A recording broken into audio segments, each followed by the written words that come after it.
Hey, welcome back to the Crash Space. My name is Andre. Thanks so much for tuning in. Once again, Friday afternoon, we return for some good old Marvel Champions streaming. It's June 12th, 2026, an auspicious day. It's my birthday. Thanks so much for hanging out. And we got a brand new deck. This is a rogue deck, which I haven't tested yet, which is going to be good fun because it's a bit nonsense. We also have some news to recap. We just got the Luke Cage reveal article that dropped yesterday from Fantasy Flight Games. So they reveal a handful of cards, both his card kit, of course, and then some leadership allies and events and stuff like that. So there's a lot to talk about. It's a pretty exciting time. Hopefully you all are doing well. Hey, Nolan, morning crash. It's right afternoon for you, isn't it? Yeah, it's currently 12:26. I'm in the Eastern Standard Time Zone. Maybe we're in Eastern. I think we're EST, not EDT. I don't know what daylight savings is. But yeah, just had some lunch. We have a coffee and we're kind of off. How have you been? It's been a busy week of streaming. It usually is. So again, if you don't know, we have a bunch of like sister channels. We do Netrunner streams twice a week. We do Marvel Champions streams twice a week. We did some Velma's Diner. So we did some Arkham Horror. We're playing through a two-handed campaign of the new Chapter 2 core set, which is like a nice jumping in point. Links to that, mind you, are all in the description. But it's been good to have as much time to stream as I really enjoy doing. So hopefully summer's been well. Now, I do have to say there's a slight warning here, and this is something that unfortunately we ran into when it came to the Velma's Diner when we tried to stream on Wednesday. So here in the city of Montreal where I live, it's really, really, really hot. It just gets very, very warm. And earlier this week on Wednesday, or even yesterday, it went up to 37 degrees Celsius. That's about, I think, 99 Fahrenheit. So it gets really warm and it gets really humid. So what can happen, it turns out, which is not something we've experienced so far until, well, I guess earlier this week, is that it does get too hot. And we draw so much power in the studio space, and the apartment is relatively old. This condo is like technically the building is about 100 years old. Is that we can actually draw too much power, and things get too hot, and things shut down. That was really annoying. Wednesday night, it was a storm. It was really humid. We tried to stream, and we lost like power twice. Like it flickers, the breaker kind of flips, and that was not good. Obviously, streaming like that is not good. So if this ever goes down, we'll definitely boot it up and have a new stream on YouTube. But if it goes down a couple too many times, we probably just have to call it and say it's too hot and then figure out another time to do it. But we're hoping for the best. So far, so good. So bear with me. But if we disappear, you know why. It's because it's like 40 degrees outside. It's absurdly hot. Otherwise, how's everyone doing? I think we should just dive into this deck and talk a bit about Rogue. And this is a really goofy deck, I'll be honest. Sometimes you make decks because they're interesting and they're fun. Sometimes because they're powerful. Sometimes you want to just explore and do some strange stuff. And we're definitely in the territory with Rogue of just doing some strange stuff. I guess historically, Rogue is my #1 least played Marvel Champions hero of all time. I have only ever played, I think, 8 games with Rogue. That was an entire playthrough of the Mutant Genesis box with her precon on standard. Then I played through Mojo Mania, which came out just about the same time as her, I believe very short after, if not slightly before. And that's it. And I put her aside. And the reason why is, I don't know. I think her hero kit does 2 things that are probably not interesting, but also very much more interesting when you play more than 1 player count. So just to show you, I don't actually know if I have the Rogue card here. Do I have it somewhere? Yeah, this is Rogue, normally what Rogue looks like. Rogue and then Anna Maria. We are just going to be playing with this alt art that Boom Guy for the Winning Hand very kindly sent us our way. It's just an alt art. So here we have an art from Tom Grummett, which shows Rogue holding some wires of, I'm assuming, what's going to be destroyed Sentinels. Quite cool, good colors. And on the backside, you see Anna Maria and Gambi going for a nice little kiss or a hug or whatever that is. So we're going to play with that instead, but obviously the text is entirely the same. So when it comes to Rogue, it's all about this card called Touched. This is her thing. So if you know Rogue, the character, Rogue is a character that through touch, she can steal the powers of whoever she touches. It's dangerous because it actually like saps pseudo life force from them. So it's not like a super sustainable thing to be doing, but she can basically mimic other people's powers through contact and she has to touch them. So if Touched is attached, and I guess we should talk about her hero text first. Our hero text says that you can attach Touch to another character and you gain each of that character's traits until the end of that round. So if traits matter, that's good. And forced response after the player phase begins, touch gets returned to us and gets set aside. So that's kind of it. That's like what our thing is. That's our shtick entirely. But we want to touch characters to grab their traits, and then we also have a bunch of cards that care about what traits we have. Notably too, what's kind of weird, and this caught me off guard, is that touched is not a permanent card, right?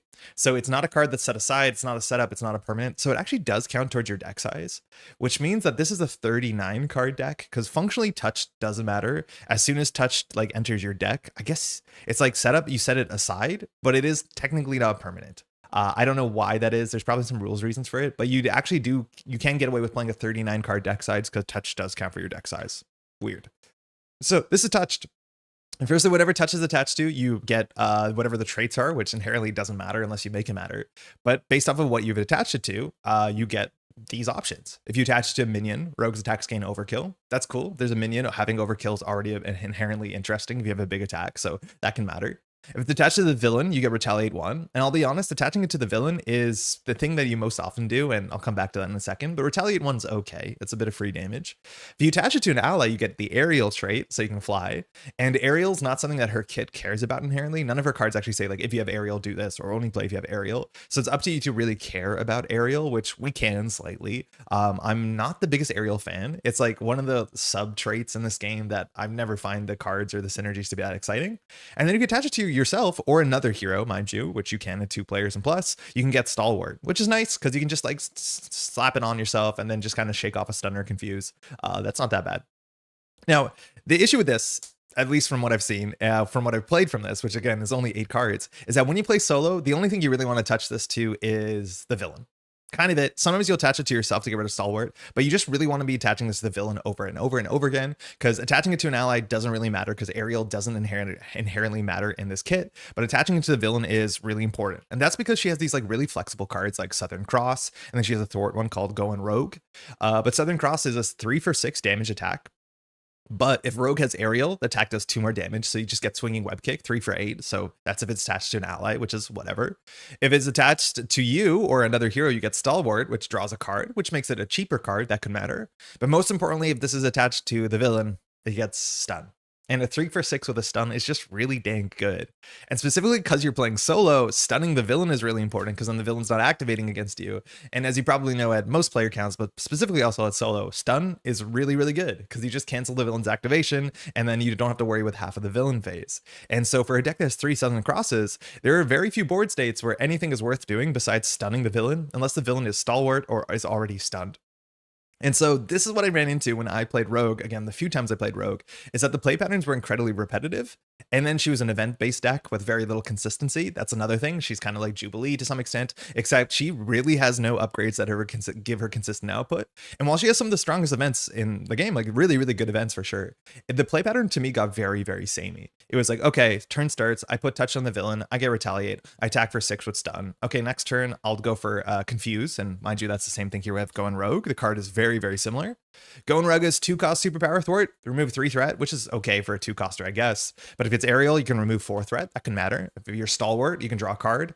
But if this is on the villain gets confused. And obviously stun and confuse is one of the best things you can do when you're playing solo. And all of my games with Rogue became kind of soupy, which is just like where your touched is doesn't matter. Just always put it on the villain and don't care. And sometimes you do care, right? Again, if the villain is stalwart, drawing a card can matter if your cost curve doesn't exactly work in this hand. But again, that's all we did is we put touched on the villain and we slammed statuses over and over and over again. Hey, Donovan, how's it going? Welcome to stream. Hey, bud, how's it going? We got some Rogue gameplay today. Fun? Yeah, I don't know what to do other than the event out to advance game state quickly with her. Yes. So, Andy, how are you doing? What I opened with saying is that, like, Rogue is the least played character I have in all the Marvel champions by a fair bit, and that's because her shtick of like touching characters to steal traits and caring about that seemed to have mattered more in multiplayer, where you actually can like touch somebody else to like affect them. I guess I don't actually know if that's true. I'm assuming that same sort of power is like available when you're playing solo, but at the end of the day, like all these cards that have all these flexibility and modularity, they turned out just to be like stun and confuse soup.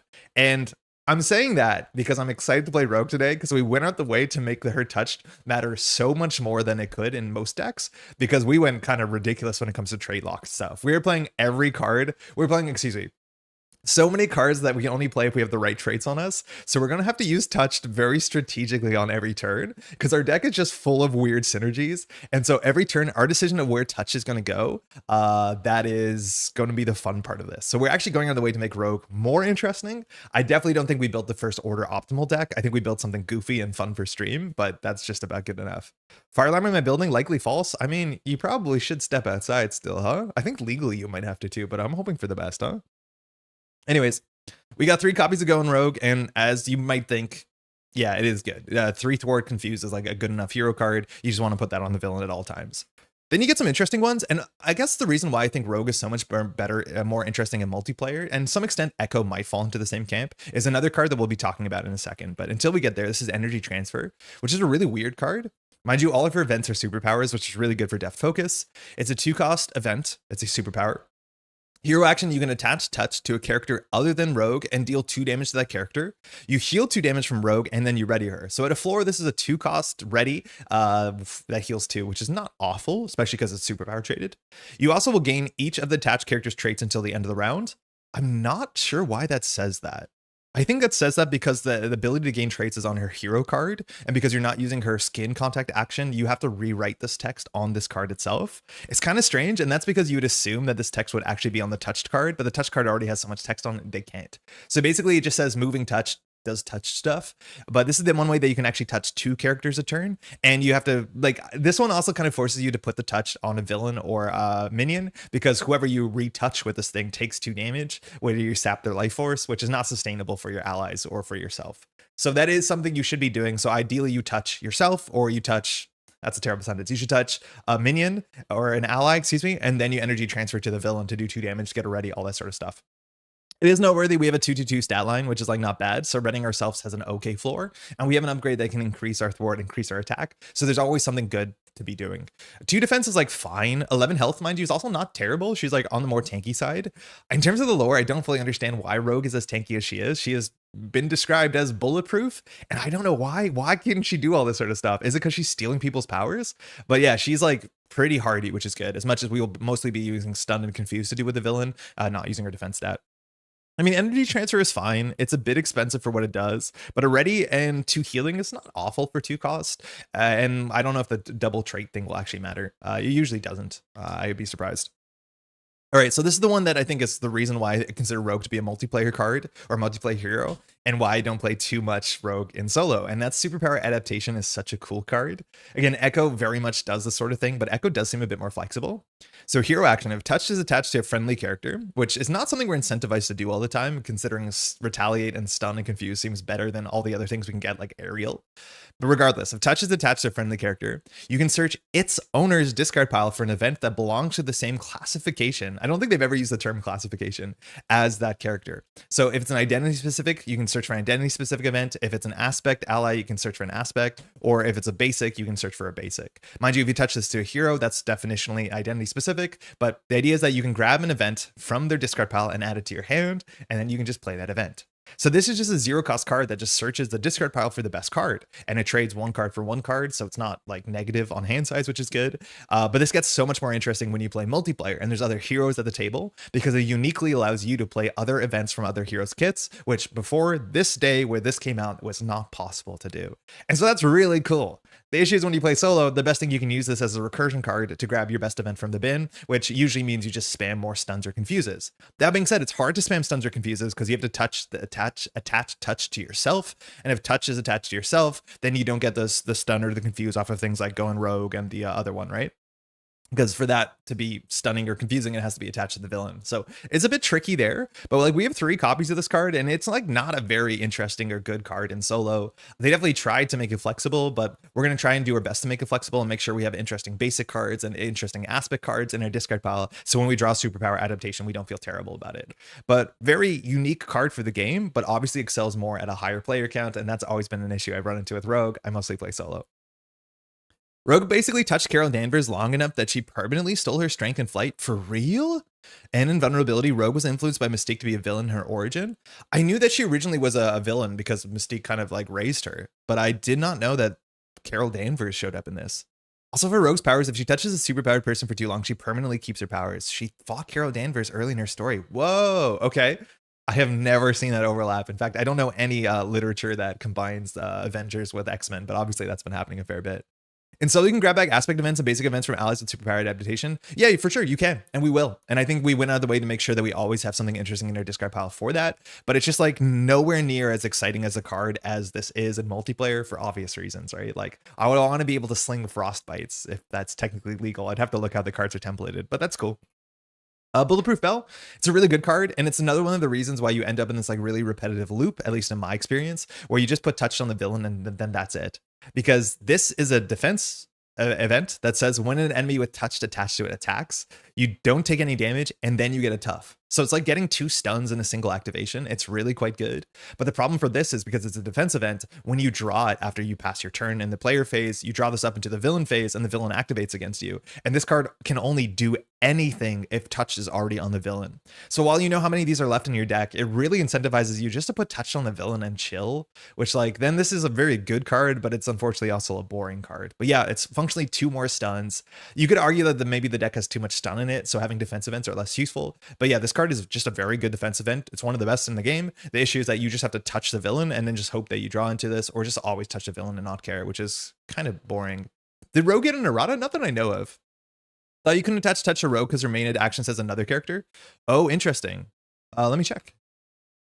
Attach touch to another character. Okay, so you can't attach it to Rogue, but I think you might be able to specifically with energy transfer. I think energy transfer is the only way you can do it. So you're right. In solo, you actually can't play the card. Oh my God, unless you put it on your allies. Attach touch to a character other than, no, okay, so you can't touch Rogue. I didn't realize that.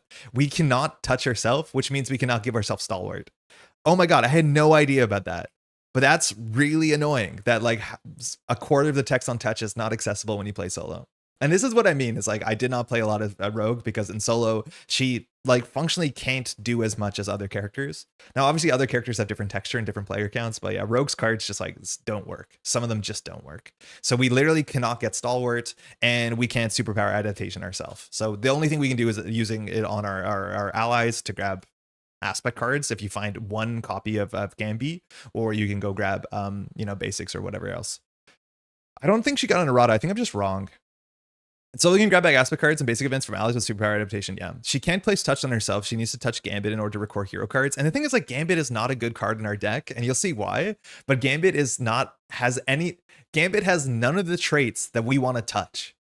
This deck is all about getting traits by touching our allies. The problem is like Gambit is the worst ally in our deck because it does not have any traits that we don't already have. So the only way to use superpower adaptation on ourselves to recur our like stun and confuse cards is to touch Gambit, but we don't want to play Gambit, let alone touch Gambit. So yeah, kind of rough. And I don't know. It's good that we have characters that are better at different player counts. I just wish that this character was like felt more functional in solo. Like I'm okay that she's cooler in multiplayer. It's just like the fact that her cards don't often work or don't always work is a bit of a downside, but not that she's bad. Like I definitely have won campaigns with her and that's okay.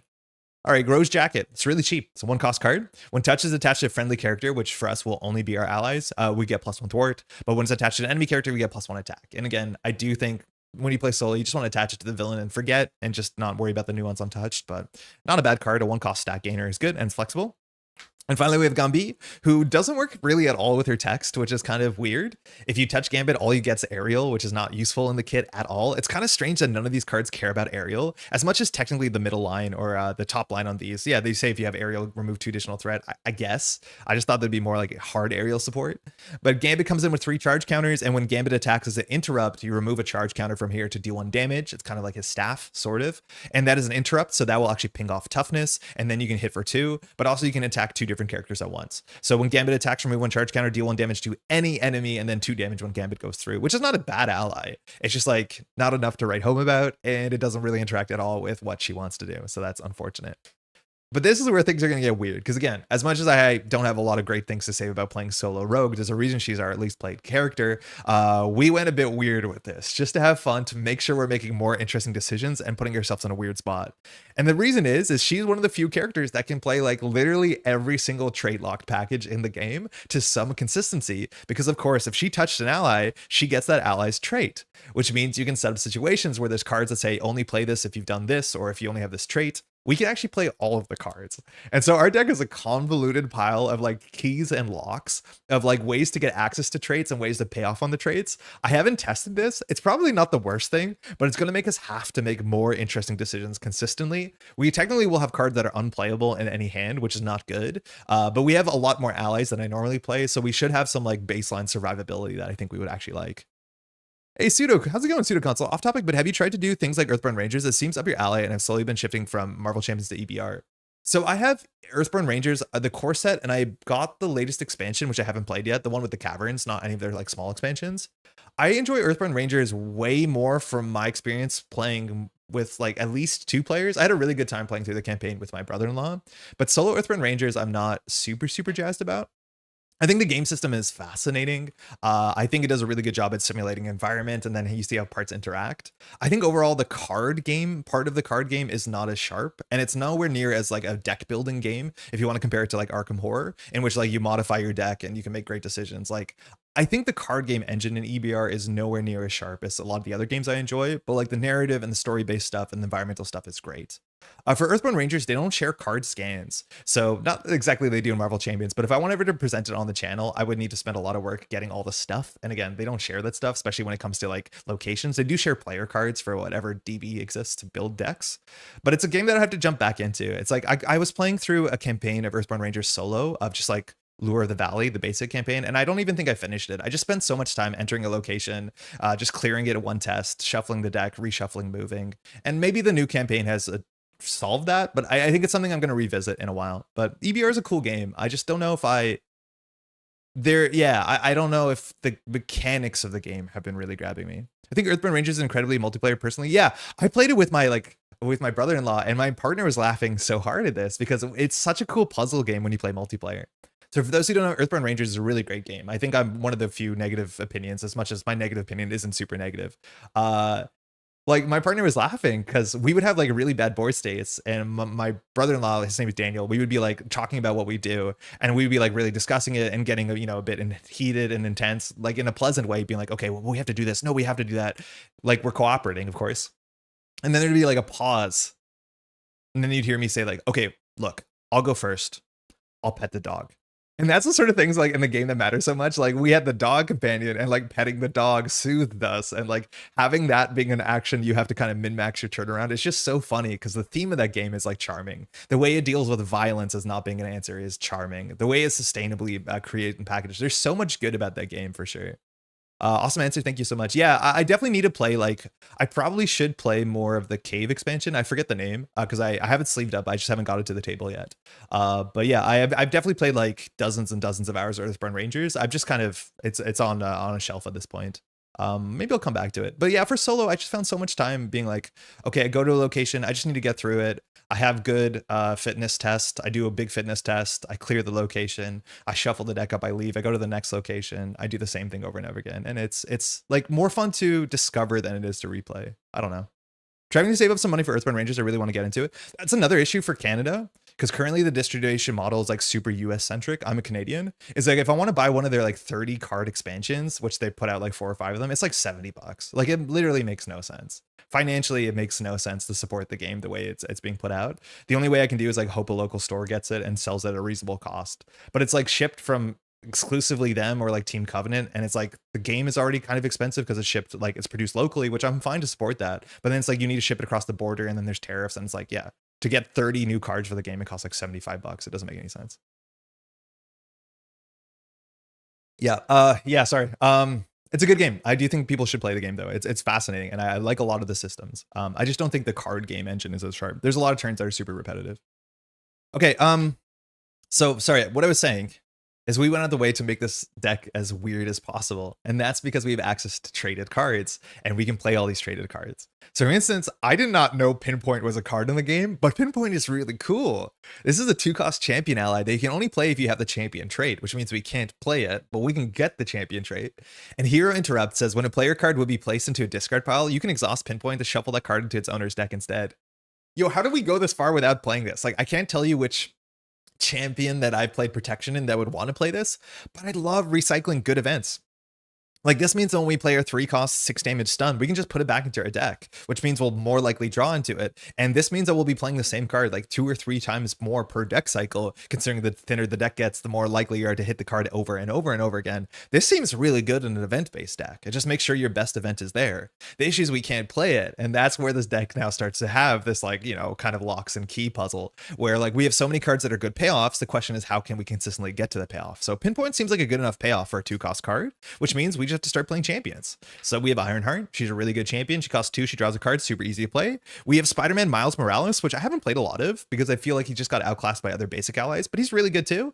He's not a web warrior, which sucks. We could have actually used that. But when he comes in, you give him +2 thwart or +2 attack for that phrase. And otherwise he can hit for 4 when he comes in, attack for 2 and then block, which is like totally reasonable. And he's a champion. Then we also have Vivian, who Vivian's really good. She's aerial, which doesn't really matter. She's an android and she's a champion and she has really good text. And now the ball keeps rolling because she's also an android. And now we have access to the android synergy stuff. And so why don't we play more androids to get to some of the android payoffs? Firstly, we have Jocasta. Jocasta's really good. She can squirrel away a defense event and we'll know that we have it. So it's more tactical for us to put touch on the villain. And she's also an android and an Avenger. We'll get back to that. A very good card. We also have Victor Mancha, who I like Victor Mancha, a very unique card. 2 costs, again, android and Avenger. Those are 2 very important traits that we would like to have for a couple reasons. And Victor Mancha doesn't really do anything, but Victor blocks. And you reduce the amount of damage that Victor takes from each attack by 1 and already has 4 health. And this is what some of the payoffs we have is we have Reboot. And Reboot means we can grab the android claws. And if we're an android, we can reboot Rogue, which this is kind of like her energy transfer, but this heals 1 and readies us, which is probably not like a strong enough payoff to court the sort of android synergy package, but I think there's enough little things to make it make sense. But we have 2 copies of Reboot. We can't play it unless we have an android on the table and we touch the android. But maybe the thing that's more exciting for this deck and for Rogue in general is Stronger Together, because Stronger Together is just like perfect for Rogue. So you have to be touching your allies. But if you say that you have like Victor Mancha touched and Victor Mancha gets attacked, it says when a character other than your hero would take any amount of damage, and that can be from consequential as much as that can be from attack, you can reduce that trait by your hero's defense. And our hero's defense is only 2, but that means Victor Mancha, if we touch Victor Mancha and get attacked by the villain, we're reducing 3 damage every turn, which is like kind of sustainable. Like that actually is not that awful. It's, again, none of this is first order optimal, but these are like fun things that we can like really care about who we're touching at what time and use these synergy pieces, which is really fun. Let alone we can use Stronger Together for any of the characters in our deck because we can always get their traits by just touching them, which is good fun. Now, we talked about Avengers, so why don't we have some Avenger synergy? And there's a fair bit of Avenger synergy. Not too much of it's protection. Most of it is actually like leadership stuff, I think. But Brother Voodoo is one of the best cards in protection for allies. And he's an Avenger and a Mystic. We'll come back to that. And Brother Voodoo searches our top 5 for an event and adds it to our hand. And turns out our deck has really good events. So searching for events is incredibly strong, let alone things like Stronger Together, which are really cheap and easy to play, and maybe Reboot, which is cheap and easy to play. So why don't we play some Avenger synergy? And mind you, it's not just Brother Voodoo for Avenger synergy. We also, of course, had Victor Mancha as an Avenger, Jocasta as an Avenger. So we have a couple options. But this is a pretty good payout. It's Evaluate Threat. We can only play it if we have an Avenger or Shield trait, which we can get the Avenger trait. We can't get the Shield trait in this deck, as much as it's easy to play Grant Ward. But when defeated, each player may search the deck for an Avenger or Shield card. Again, we only have Avenger cards, and we can reduce that card to be played by 2. Which is really good because we have a lot of 3-cost Avenger cards, and that means we can consistently clear this and then go get the next card and put it on the table. So for instance, Quinn Carrier is not a card that we can actively play, but if we can put Evaluate Threat down, get the Avenger trait and clear it, we have a Quinn Carrier for 1. And once you got a Quinn Carrier for 1, that's really good. It's a wild resource generator. We can also just like hard play this by touching one of our Avenger allies, of which I think we have 3 or 4 in the deck, but getting this off of Evaluate Threat is good. Now, of course, we talked about Brother Voodoo, and Mystic actually has one of the highest concentrations of, Protection has one of the highest concentration of Mystic allies. Clea's the other one, and she's just good because Clea always comes back, but she's a 2-cost Mystic. And so we have some really good payoffs for Mystic. I think we've played this a couple times on stream this month, but like we can play Sorcerer Supreme. As long as we have the Mystic trait, so we can touch Clea or Brother Voodoo, we can play the Sorcerer Supreme and have 6 hand size, and 6 hand size is really good. And again, that's what we're trying to do with this deck, is not do first order optimal stuff, but do weird stuff that really encourages us to touch the right cards at the right time to get the right payoffs. We're not playing Spiritual Meditation because that is a bit like a bridge too far. I don't think Spiritual Meditation is worth touching a Mystic. Technically, we only have to touch a Mystic once this game, and that's when we set up with the Sorcerer Supreme, and after that point, we can just let it ride. We're also playing Peter Parker. who on his own is his own synergy package. So Peter requires all elements or all types of resources.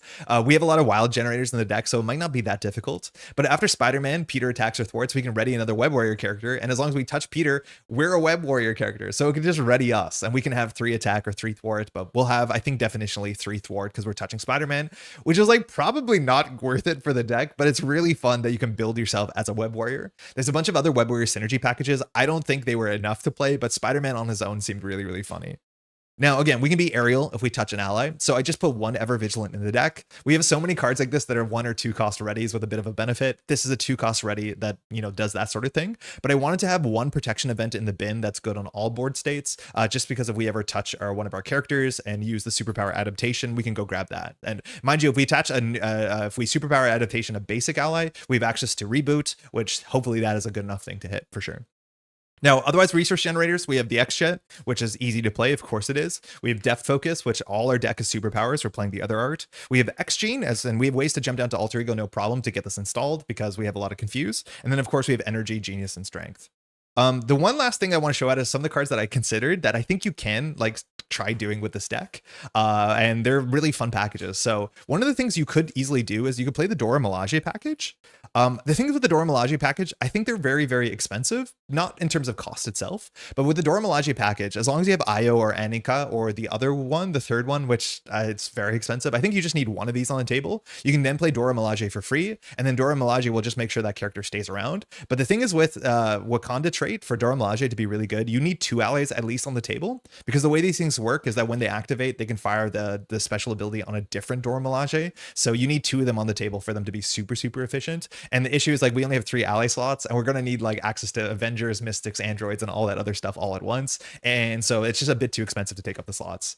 We also had Machine Man in for a while, and I just swapped Machine Man with Spider-Man. Machine Man is just an android, and just android is probably not good enough. And we'll see if we have extra resources because Machine Man's easy to play, and that's like a really good upside. But I wanted to have things that have more traits. I think we only have like 2 champions that are single traded, but they're just independently good cards. And Machine Man is too. I also thought this deck would have Weapon X in it, but I was surprised to see that touch is not a permanent, so it does count towards your deck size. So I just cut it as like the pseudo worst card in the deck. Again, that's the list. The idea here is our allies really matter. We have these like weird locks and keys. So we want to get a Mystic down really early so we can get Sorcerer Supreme. Then we can stop caring about Mystics. We always want to have access to an Avenger to set up our Avenger thing with Evaluate Threat and Quinn Carrier. And then from that point, all we will care about is having Android traits, so we can play Reboot and we have Aerial and all that at once. This is my way to basically say like, okay, I don't think this touch thing is really interesting, because I do think the correct way to play with solo is just put touch on Sabretooth and just not care. But yeah, we'll do something a bit more weird and touch our allies to see if we can have a bit more fun with Rogue, because all of the traits in our deck that we have access to actually do matter in different board states in different ways. And I think it's gonna be a ton of fun. And then again, that's the issue, is like the only one ally that doesn't matter in our deck is Gombi, because we do not care about the X-Men traits. So we probably will never play Gambit unless we need to. So yeah. Yeah, the Ruling Touch of Scuff, Rip Mulligan strategy. Oh, because it's in your deck? Oh, yeah. So our Alter Ego says set your touch upgrade aside, but you do that before you mulligan, right? Right? Like, is this meant to be in our deck when you mulligan? Because I put it in a different sleeve. I'm just gonna choose to ignore that because that's not correct. That can't be correct. Hey Nate, I'm doing well. How are you doing? Welcome to the stream. This isn't a 1920s diner. What's going on? Hey Lucy, welcome back. Pinpoint's text is amazing. I've never read that card because I never played a champion hero. Yeah, it's really good text. Like, I'm so into wanting to play Pinpoint. Like, that's how this started. And I was like, wait a second, we can just go weirder and weirder here. So yeah. Maybe diner's closed due to cold fries and melted shakes. Hey Ninja, how's it going? You could play Nick Fury to get shield, but the deck seems strong enough without him. Yeah, and I don't think we need it. Like, I think actually instead of Nick Fury, because the problem with Nick Fury, he only exists for 1 turn, is we could play Grant Ward. Grant Ward is easy to play. He's on the table for 3 turns usually, for better for worse. And we had the wild research generators to support Grant Ward. But I'd rather want to play a card that's on the table for more turns, because the ones that go in for 1 turn, you have a really low window, a small window. That being said, if you play Evaluate Threat, like getting Nick is fine off of Evaluate Threat. But we're going to Evaluate Threat either for the Quinn Carrier or for just like getting Jocasta or Brother Voodoo or something like that. I love the idea of the deck. Haven't played much Rogue, and this feels super on theme. Yeah, this is really fun. I'm like so jazzed for this. It might not be the best thing. Like, we're playing on Expert. We'll see if that was a mistake or not, but it's good. Setup happens after Mulligan. Okay, I'm just gonna ignore that. You can be upset at me all you want, but I'm not gonna unsleeve this and put it in the deck. So the ruling is that setup happens after Mulligan. So this should be in our deck. So it's technically a card we can Mulligan into. I mean, I That sucks so much. Hold on, let me get a sleep. So we can't just lose a hand size. That's not good. 5 hours into writing melee SU.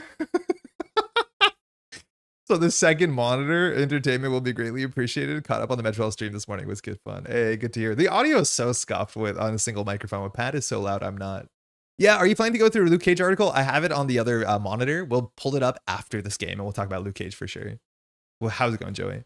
That's exactly how I do it. I put touch aside. No one can tell me, yeah, I'll do one of these and then I'm going to be like, this is too much work. I don't want to unsleeve this, resleeve this every time. And I'll just put it aside. I don't care. It's not fun. There's no way that they intended that to happen. It's just like because the rules work like that. It's okay. You can do it that way. You don't have to. At the end of the day, we do this because it's fun. Usually I'm like a stickler for these rules, but this one is just tedious with the silly sleeve we put out. Yeah, that sucks. All right, that should be it. Mind you, we're going to be playing through a campaign mode. I do not think that today we're going to get through the whole campaign. Oh, that's weird. Why did that not show up? Give me 1 second. Is it this? No. Yeah, that's this. Something's wrong. No, that can't be right. Give me 1 second. No? Oh, okay. I see the issue. My web browser source. Okay. Sorry. We need to pull up this. That seems better. Okay. So we're going to be playing through the campaign mode on this.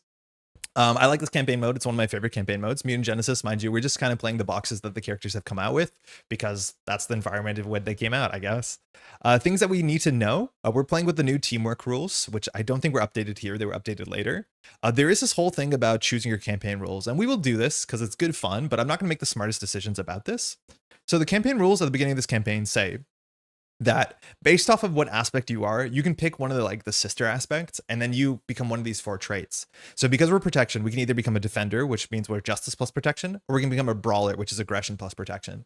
I usually play brawler because I like protection, and adding more damage to protection is fun. So this way we're going to go like zig when we normally zag, and we're going to play defender. So we are justice plus protection. What does that mean? Well, firstly, for role building, it means we can add, and I've never read this correctly until today. So it means that we can add 1 event and 1 copy of an upgrade. I didn't know it was and, I thought it was or.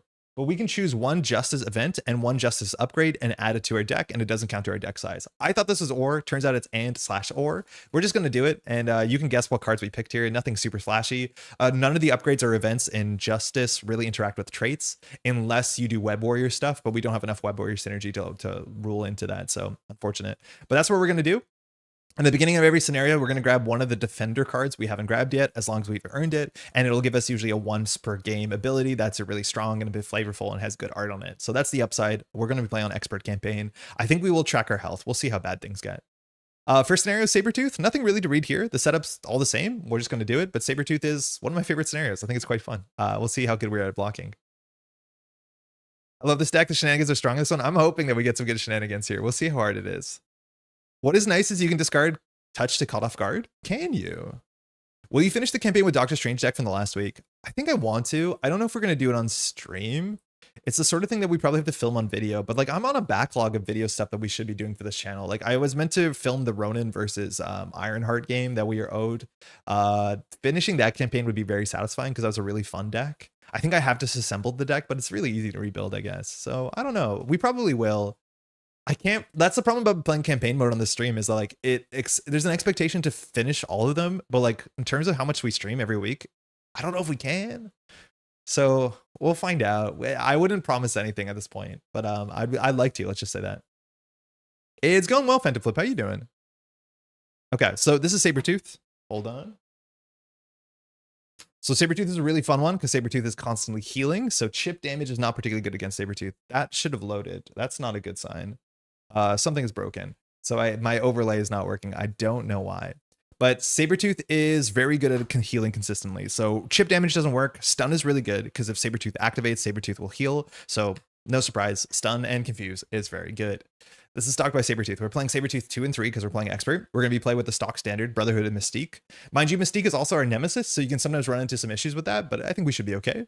Mystique is also really, really mean in this. So we have to find the Senator side scheme into play, and we attach Robert Kelly to it. Robert Kelly is a piece of work, but we are going to keep him alive because that's the just thing to do. And that's it. We just need to make sure Robert Kelly doesn't die. That's one of our lose conditions. And if we flip this over, this is a really fun one. Comes in with no threat. It can go on forever. But the problem is every time we put threat here, we deal 2 damage to Robert Kelly or 3 damage instead if there's 6 threat here. And when Robert Kelly is attached to Find the Senator, his text box is blank. We can't heal him, all that good stuff. And all we have to do now is make sure Robert Kelly doesn't get knocked out and he has a 9 health. That's it. If we want to rescue Robert Kelly, and I do want to shout out, this is a really interesting stage because you don't have to go into hero mode at all. The worst case scenario is a Sabretooth schemes on this, but this only does damage to Robert Kelly at the beginning of the villain phase. So Sabretooth scheming on this will just mean Robert Kelly hits that 3 damage per turn faster, but you in theory can just like chill and alter ego, which is good fun. This is Find the Senator. It comes in with 5 threat, has a crisis, so you can't touch the main scheme. Robert Kelly cannot be healed. You can't affect him with cards and stuff like that. And when the first player defeats this, we basically get control of Robert Kelly and we have to protect him physically for the rest of the campaign or the rest of the scenario. And Stalked by Sabretooth will flip over. So then we'll go to the next stage. That's mostly it. Boo, Robert Kelly. Yeah, boo. 48-hour stream, Hulk versus every villain back to back. I mean, we have the time to do some weird streams like that. I was considering playing Hulk, but I feel like we played something weird somewhat recently. All right, so the 2 cards we're adding to the deck are Skilled Investigator and Clear the Area. Not super exciting, but they're both very good cards. You'll see when they show up for sure. Again, there's nothing much to do with touched with the Justice cards you can play. All right, so we start with one of these randomly. I'll show you. I think they're in the system, but we'll just roll a pseudo die, and we'll see 1 to 5s on left. 2, we get Swagger. This one I've seen before because it does show up. Do I not have these? No, I have these. These cards, I only have the Brawler one, I guess. These cards also exist in Brawler. This is the Defender version. It's a 0 cost upgrade, so you can discard it. If we do not use it this scenario, it will just be gone. You can't squirrel it away for the next scenario, so we should just use it sooner than later. It says when you make a basic defense, which is important against Sabretooth, we get +3 defense, and we ready ourselves and remove this from the game, so that's pretty good. There's also these 5 cards, which are part of this Future Past set. They're really strong and interesting cards. And anytime we do the good thing in the campaign, one of the things from the future past, where Bastion and Nimrod come back from the past, they will get shuffled into the counter deck, and they will stay in the counter deck until they are defeated by us, and then they'll be removed from the campaign pool. It's really, really cool. I like this campaign mode a heck of a lot because your decisions will follow you, and then you'll be like, okay, we know Nimrod's in the deck. We should defeat Nimrod before we get out of this timeline or whatever. It's good. It's nice. The thing that we're doing for the campaign is Frightened Police. This is just a crisis with 3, and having a crisis on turn 1 doesn't really matter considering the rest of the board state. And this is what I'm saying. When defeated, shuffle the top card of the Future Past deck into the counter deck, flip this card, and put Metro PD into play. And Metro PD is a nice little support that does a bit of damage and a bit of thwarting. I think that's mostly it. Let me just shuffle this for the sake of the camera. We've already done it. We should be off. Oh, we're playing standard 3, by the way, so we have Pursued by the Past. So once it gets 4 counters, our Mystique shows up, and she also shuffles garbage into our deck. So we have to watch that. I think that's it. Hold on to our touch sleeve. Mind you, there's a whole bunch of fans here, so you think things actually get blown away a bit. We'll see how bad it is. I haven't tried it yet on this table. We need to keep cool because it gets really hot in here. All right, our alter ego tax is unfortunate. It does not do what you want it to do. It only works after you mulligan. So after we mulligan, we can search our deck and discard pile for touched. Ideally, it's not in our hand because then we lose the hand size. That's a disaster. That's not particularly interesting or fun. But that's mostly it. And shout out again, this is the alt art from the winning hand that Boom Guy sent to the mail. If you're not familiar with the art, let's mulligan. Energy transfer. Okay, we don't need this thing. It doesn't do much on turn 1 because all it does is healing and readying, and we don't need any healing, and it's expensive. Depth Focus is perfect. This is the X-Men one with a small typo on it, but all our events are superpowers, so it's a really good setup card. We'll definitely keep this. We won't keep that. Bulletproof Bell. We don't really want to keep defense events because they're just a dead card in your hand. It is a bit scary to mulligan aggressively with Rogue because then you could draw into her touch. That would suck. Okay, the Sorcerer Supreme. So this is a card we legally cannot play. I hate to draw this in our opening hand because it means we definitely won't get into it in our first cycle because it's not good to hold on to this card.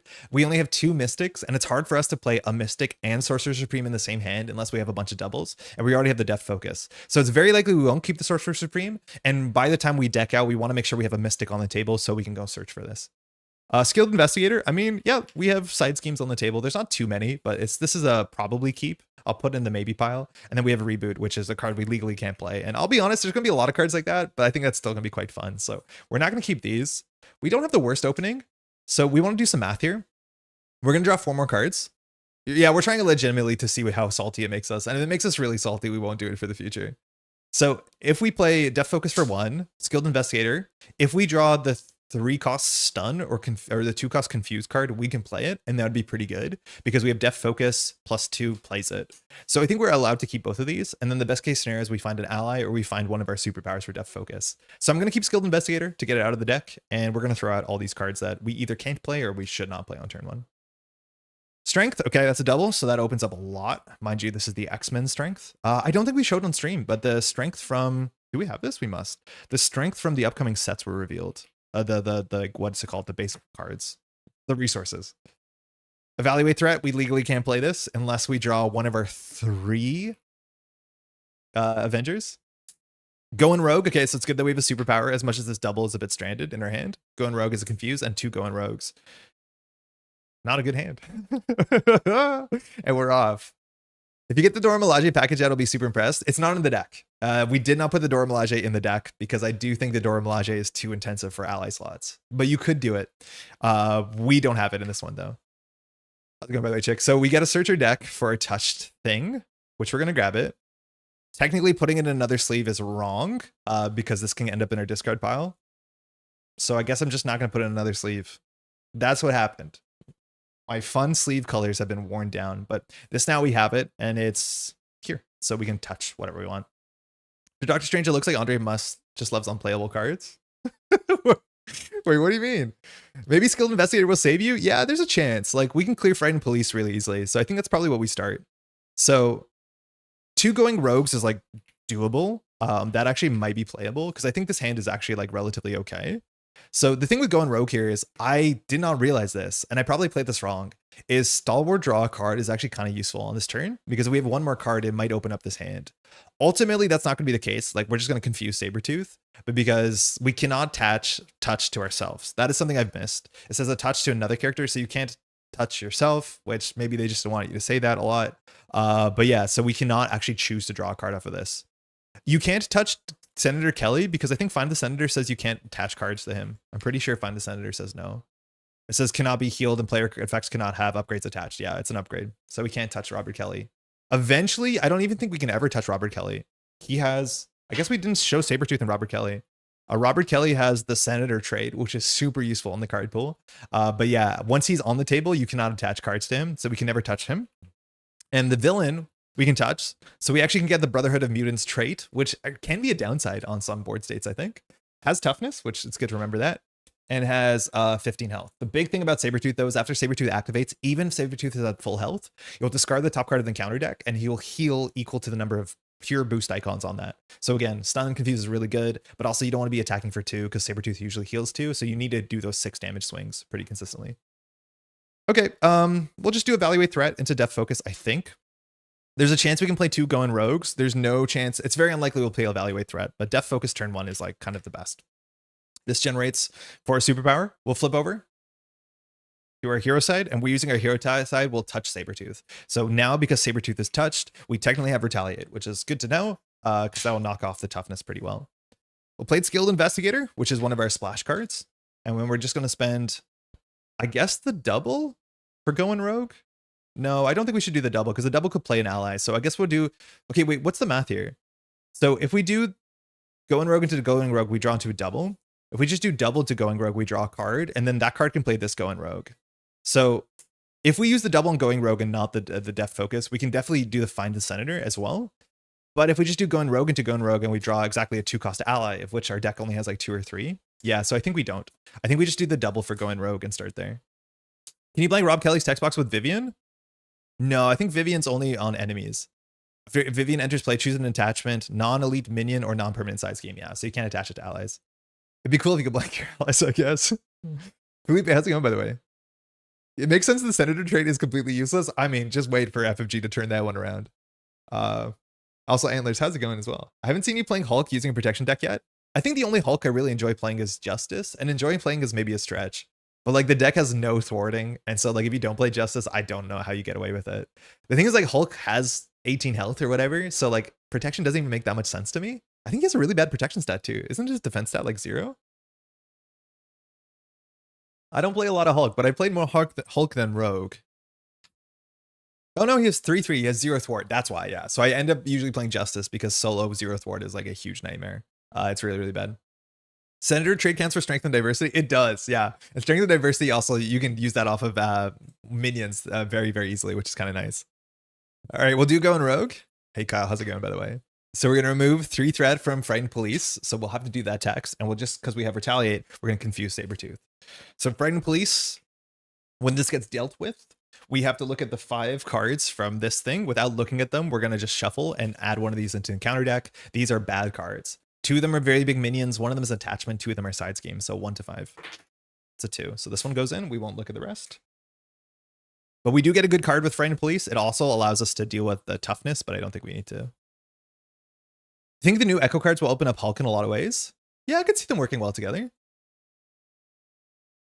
I mean, I think we just need like a lot of Gamma support, and then Hulk can get better. But like Hulk is kind of a lost cause to some extent. Like fundamentally, the numbers on his cards don't make sense. All right, so we flip this over. We get Metro PD. Metro PD is cool, and notably, Metro PD is a very unique card because Metro PD is a support that does damage or thwarts. And notably, because it's a support, it's not us. And because it's not us, technically that this just matters for different cards. We also have Skilled Investigator. So we'll just draw a card here before we forget. The Superpower Adaptation, which is literally useless. It's a bummer in solo, but you cannot attach this to anything besides allies. Superpower Adaptation. So at least we can thwart 3 again, I guess. But this card is straight useless because we cannot touch. There's nobody to touch that's friendly. Anyways, Metro PD here.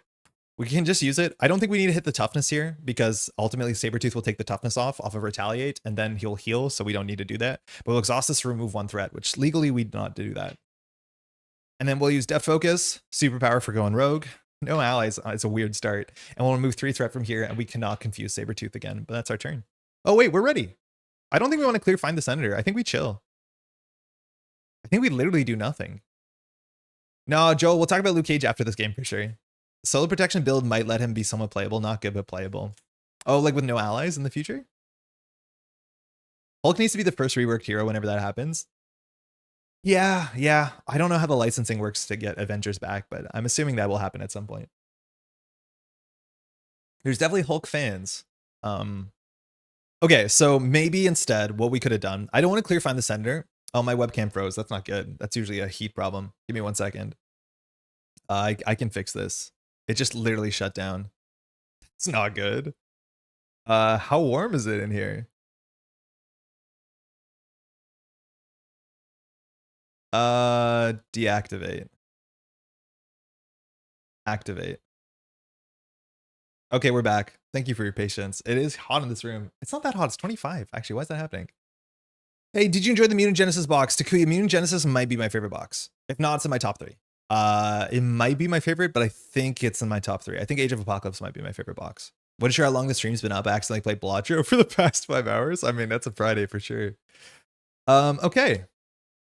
So the thing that we could have done is we could have pinged this, attack for 2, and then Sabretooth might not have healed. I mean, I'm not really excited to rush down Sabretooth, but we're wasting our stat here. So let's do that instead. We'll use Metro PD to hit the toughness, and then we'll just attack 2 into Sabretooth. So Sabretooth is down to 13. Will be down to 12 after it attacks, but that's it. If we draw a Bulletproof Bell, we're good, and we attack for 2. We draw 5. Southern Cross, that's what we want. These are now a fair bit cheaper, and this is what we want to make sure that Sabretooth is not attacking and not healing. We have Viv here. So Viv is Android and Champion, so both good traits, as much as we've seen one reboot. Jocasta is maybe better, but we did see our Evaluate threat go. She's Android and Avenger, and she can grab a defense card, and I do think a Bulletproof has shown up already, so she has something good for sure. We have the X-Jet, which is fine, but I think this hand is too expensive. We really need to get a resource generators down because we have a bunch of 3-cost cards, and getting a 3-cost card down and 2 3-cost cards down in a turn is very hard because that's 8 resources, right? And we have Spider-Man. I forgot we did this. But Spider-Man is like technically playable if we want to just ready ourselves. Hey, HFT, happy to get back to work. Just pop in and say happy birthday. Thank you. Hope you're having a great day. So far, so good. We're playing like Trait Soup Rogue, which is like, I think the only way I'm going to enjoy Rogue. So it's been good so far, but we're just a turn in. Thanks for dropping in, saying hi. Thank you. All right, stock by Sabretooth. We put on 1 threat here, and after you put threat here, we deal 2 damage to our friend, the Senator. Okay. You got to strike fear a bit. And now Sabretooth is going to attack us for 2 and a card. We don't really want to defend because we have a couple cards that heal. So the first attack is going to go to our face. So we're going to do 1, 2. A boost on Dark Designs is no damage, but it does give us our first counter. Once this hits 4, we have to go grab our Nemesis. It's your birthday? Yeah, thank you. Yeah, it is my birthday today. We're streaming on my birthday. I'm going to hang out with friends and family after they're joining. But yeah, it is my birthday. So we take 2. Villain takes 1 on Retaliate. And then we have to do the villain's text, which is after they discard the top card of the deck. And they're going to heal just 1. And Unrelenting Savage is a really good card to see go. So the villain's going to go back up to 13. 1 encounter card. Drawing near. Okay, so we want to jump down to Alter Ego, which is not that hard. But drawing near says after your turn begins, which is right now, we have to discard this card. Oh, worst hit. And for each resource on it, we put 2 counters. So we're 1 turn away from finding our Nemesis Mystique, which is pretty bad. Happy birthday. Thank you, Steven. FG said they are going to rework heroes and re-release them. The big one is Captain America and his current heroes out of print and not being reprinted. I assume they would hit Doctor Strange too. Yes, I'm assuming they want to like reboot Avengers. I don't know if it's going to be attached to some film thing or whatever. Mind you, when our turn starts, touched, it returns to us. So it's good that we can jump down. It's not hard for us to like find the Senator and get out of here, but I think we have a totally fine turn here just to jump down and have 6 hand size and continue to set up. Southern Cross is good because it wastes this research generator if we don't use it.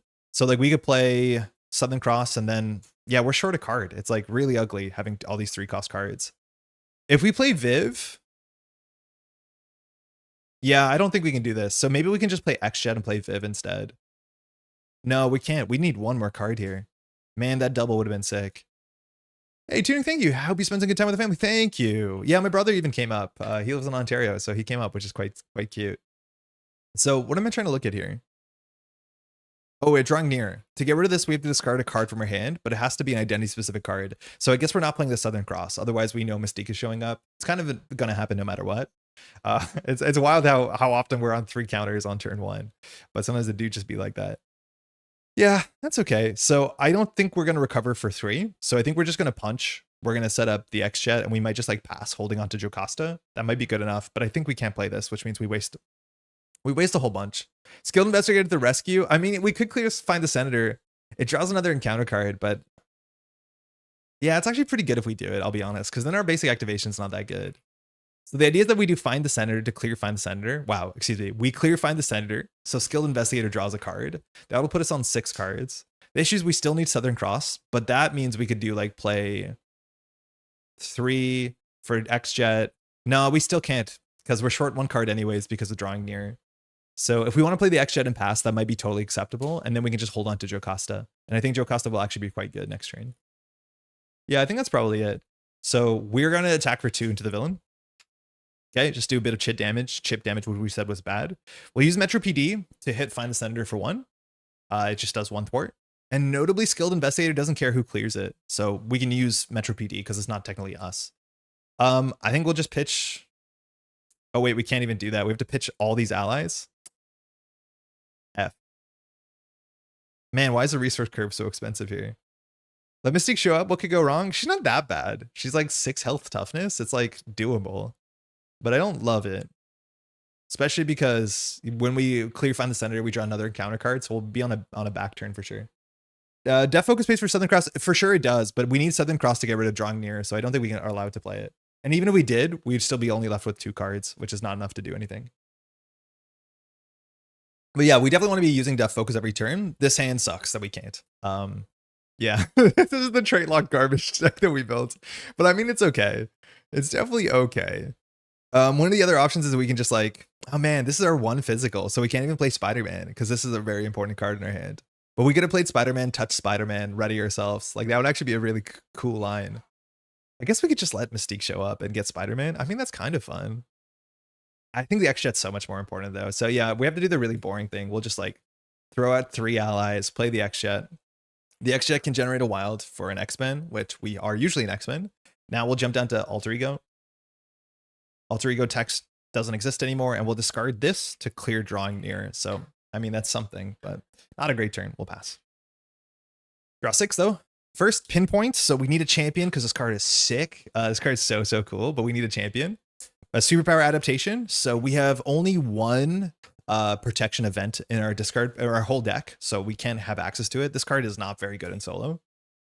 Stronger Together, fun card. So that's the other one that we could possibly get. We have Brother Voodoo, who is a mystic, and we definitely want one of our 2 mystics before we deck out. The other one is Clea. We have the other Spider-Man. This is Miles.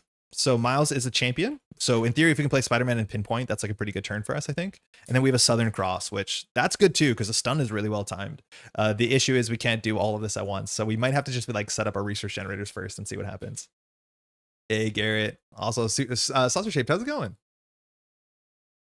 What if we drew a 2-cost superpower? I think we only had 1 more in the deck, so it's not super likely. Or we had the energy transfer, which is also not super useful. We technically didn't touch anything, but I don't think it matters. Stalked by Sabretooth. Sorry, this one. It's upsetting me for that. I don't know why. So this goes to 2. So Kelly takes 2. Sabretooth is confused, so Sabretooth doesn't activate, which means Sabretooth doesn't heal. We get 1 encounter card. It's Unrelenting Strike. So it's good that we did a bit of damage, or sorry, Unrelenting Savage, because Sabretooth is going to scheme. If Sabretooth has full health, it would get +1. And luckily, the scheme literally doesn't matter, because we're going to advance this in a second anyway. So this is totally fine. The only bad thing is Sabretooth heals a bit. So 1, 2, 3, 4. Medical Emergency is a good card for us. Shame to see that go. And then we have to recover. So we're going to recover 0. So that's nice. This is it's not a very bad card. This one just heals or does 1 damage to Robert Kelly. So Sabretooth does not heal, does not have an actual boost icon. Okay, so we're going to draw a card from Metro PD to find the Senator. That's good. With this hand, I think I really want to play Pinpoint, but I think we probably have to do a Southern Cross because it's just like stun is so good in solo. So we could do 1, 2, 3 for stun. Then we could like just set up Brother Voodoo. Brother Voodoo draws a card. I think no matter what, we just draw and see what we draw off of Metro PD. Because a Metro PD into Skilled Investigator draws us a double. This opens up for sure. What's the elevator pitch? My elevator pitch is I don't like solo Rogue because she's boring. And so what about if we put all the cards in our deck that require us to have different traits? And so our deck has like 3.5 different trait synergy packages. We care about Mystic, we care about Android, we care about Avenger, we care about Champion, we care about Web Warrior. Good luck. That's the idea, right? Do you have to put her on the main scheme since Sabretooth schemed? Oh, yeah, we do. Yeah, we do. We technically do. It just doesn't matter. This is on 6. Yeah, you're right, though. We 100% do. All right, we're just going to flip over to hero mode. Nothing to do in Alter Ego. We're just going to use Metro PD to remove 1 threat from a scheme, which clears Find the Senator. So we can draw a card because Skilled Investigator doesn't care who did it. Technically, our supports are not us doing it for whatever that matters. It's a rules thing. But this is after it's defeated, we draw into a clear the area. Well, that won't matter. That would have been a good card. So when Find the Senator is cleared, we have to advance. That's why I didn't care about the text, right? So it says the first player detaches Robert Kelly. He's now ours. We're going to now find out that Sabretooth is going to be attacking Robert Kelly. Not us, so we have to defend Robert Kelly. If he dies, we lose. We advance to the main stage 2A, flip this card and place it next to the main scheme. When you flip this card over, it's just a reminder text on Protect the Senator. It does give you this ability that it's easy to forget, but it's very important, especially if you're not playing a defense traded deck. Well, I'll read it in a second. Robert Kelly cannot be healed and cannot have cards attached to it, so we'll never get the Senator trait. So coveted. After your hero defends against an attack, you can spend 2 resources to ready yourself. Only the player who controls Robert Kelly may do this, so that's fine. It means that we can always defend and ready ourselves for 2, which is a bit expensive. This clears and we go to the injured Senator. So now we're on the second stage. I think the scenario is just like so thematically cool. And so for this stage, it says deal each player an encounter card. We flip this over, and this is just like a very super conventional main stage. I think this scenario is like surprisingly a lot for your first scenario in any box. And it also punishes you for playing like not thoughtful Marvel champions, where if you just like attack for 2, it's like, no, you're not going to win usually. But that's it. So now all we have to do is survive. And remember, Robert Kelly will always be attacked by Sabretooth, and he only has 5 health. That's it. Technically can exhaust for things because he is an ally, but he cannot attack and he cannot thwart because he has hyphen. Yeah. I remember you saying you don't like Rogue, so I was surprised to see her. Yeah, she's my least played character, so I wanted to go out of the way to make a version of this that I thought was kind of interesting. Okay, so there's no way in the world that we don't do the Southern Cross, so I think we'll start there, and then we probably just play like Brother Voodoo or something. The thing with Brother Voodoo is like Brother Voodoo could grab an event, but I just don't think the event matters. At this point, we're not at the bottom of our deck, and Clea is still here, so Brother Voodoo is not super important because we missed the 1 Avenger payoff. I guess we technically still have the Quinn carrier in our deck, but we missed the Mystic payoff for this deck cycle, so that's not super important. And we missed the other Avenger payoff with Evaluate Threat. So Brother Voodoo is not super important. The problem is like Pinpoint is our champion like payoff. So we'll see what happens. We'll just start here with Death Focus, X-Jet. We will not play Superpower Adaptation as much as we could trade it for a neutral card for Robert Kelly. And we'll do a good old Southern Cross. So Southern Cross is good. It's the sort of burst damage you want to do. So it does 6 to our friend. Sorry, first we'll touch Sabretooth. Very important. Then we'll do 6 damage to him, and he is stunned. We also have Retaliate, which I never cleared, but that's fine. Cool. All right, down to 5. Like, within striking distance, we could attack for 2. If we kept Spider-Man, we could have attacked for 2 twice. That would have been okay. We still have a lot of cards in our hand, actually. Way more than I thought we did. So I think we can just knock out Sabretooth here. I think we just knock out Sabretooth. So let's spend 3 for Miles. So this is Miles Morales, not a Web Warrior, unfortunately. That would have actually been reasonable and another package to pursue. But comes in, and when he comes in, we're going to say that he gets +2 attack. So he's going to attack for 4. Very good numbers on this character. I haven't played a lot of Miles. That means we can attack for 2, and we can defeat stage 1 of Sabretooth, or sorry, stage 2, which is kind of perfect. Because now the Sabretooth gets a bit bigger. Still is stunned though, because it's the same character, but it is tough. It has Retaliate and has the same force response. So that's good that we knocked that out, because now healing doesn't really matter if Sabretooth activates against us. It's also good to have a panic ally in case we have to block for Robert Kelly. And I'll hold on to Pinpoint because we can use Pinpoint next turn really cheap. And Pinpoint's like kind of nice. Robert Kelly, mind you, doesn't count towards our ally limit. So we'll have another ally slot here. Find it hard to play a clean game with Sabretooth. A lot of little triggers here. They're easy to forget. What I like about Rogue is that you can play her as a value hero if you want, but also the weird stuff is there for combo players. Like Southern Cross is just a good card, for example. Yeah, that's like my complaint though, is like she just feels kind of like Jubilee or like any of those characters where it's just like, it's an event that does damage and stuns. What are you gonna do next turn? An event that confuses and does damage or whatever. And it just becomes a bit repetitive. Did you take Retaliate? Oh, you're right. We should take Retaliate because we attacked against this and it got Retaliate. Yeah, that is technically a rule. You're right. So this ruling sucks, but when we attacked Sabretooth, and then when we attacked Sabretooth, oh, I did the wrong character. When we attacked Sabretooth, the attack finished resolving against the new Sabretooth, and that Sabretooth had Retaliate, so that Retaliate hits us. It's not an intuitive ruling all the time, but that technically is rules is written. We'll drop. Basically, Miles Ally is a staple in my protection decks I struggle with Thwart. Yeah, it's pretty good, honestly. I need to play more Miles. The numbers are good. All right, X-Gene. So X-Gene would be only good if we can jump down, but it'd be nice to have 3 resource generators because we have a pretty high curve. The thing for that to be reasonable, we have to either get a Confuse or Sabretooth only schemes for 2, so it might not be the end of the world. But hey, we have the Confuse, going Rogue. Victor Mancha is here, Android and Avenger, and we have one more Avenger payoff in our deck and another Southern Cross, which we probably will just go for the Going Rogues, X-Gene, and Pinpoint, and then we can put the Going Rogue back in our deck, or even Southern Cross, because if I'm not mistaken, Pinpoint's text is so good. Pinpoint says that when a player card would be placed in your discard pile, you don't have to play it. Oh, from play. So you can't, okay, no, that is worse than I thought it was. It's still good. It's what I thought it was. But I thought we'd be able to recur our pitch cards, our resource cards, but it's from play? Wait, from play means events don't work, right? Wait, Pinpoint doesn't do what I think Pinpoint does. When a player card would be placed into a discard pile from play, I don't think events are from play. I think the only thing that are from play are upgrades, supports, and allies, right? Can Pinpoint not recur events? Did I read this totally wrong? I thought the Retaliate rule updated when the character needed to have Retaliate with attacking declaration. Last I checked in 1.7, I don't think it changed. Yeah, Pinpoint doesn't grab events, right?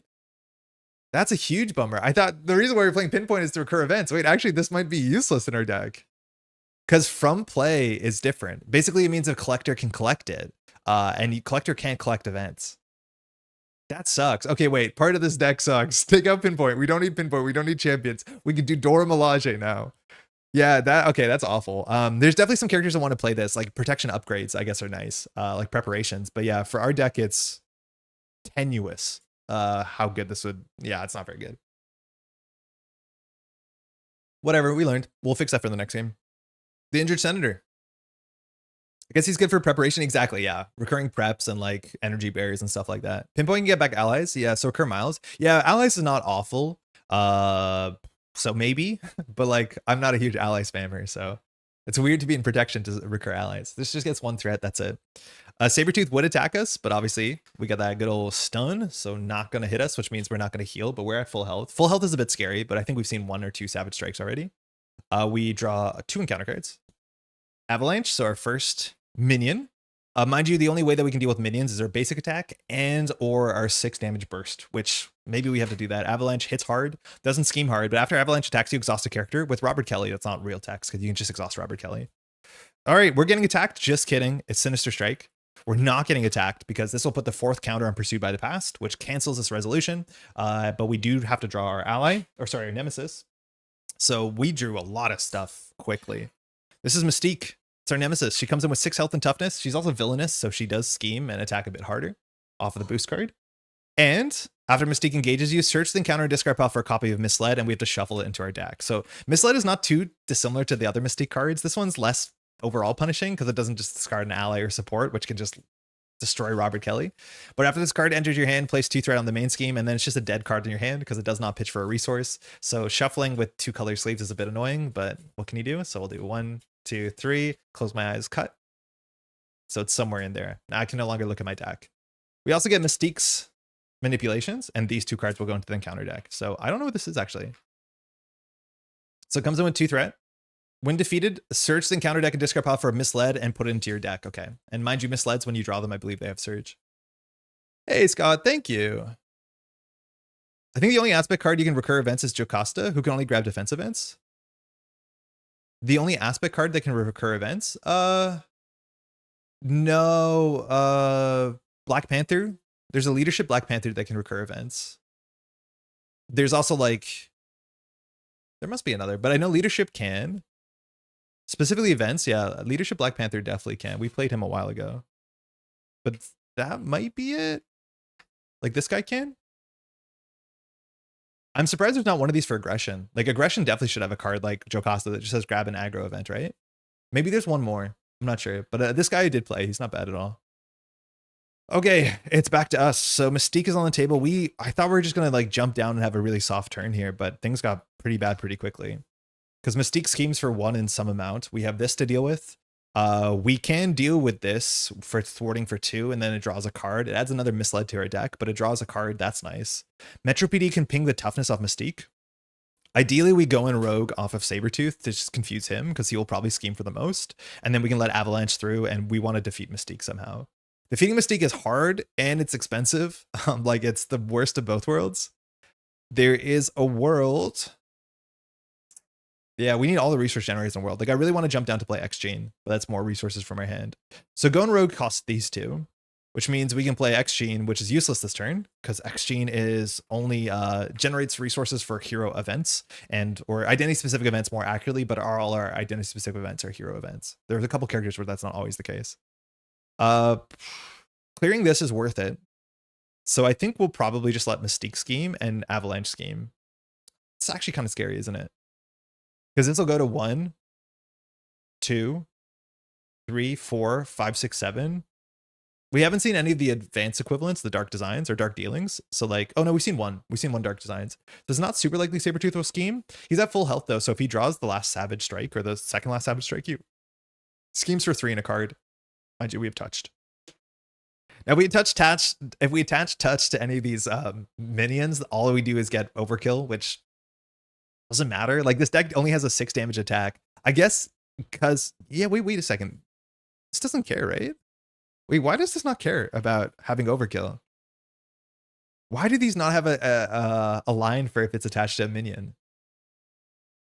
Because you can't stun the minion. I guess you could. You have to attach it to Sabretooth and then stun the minion.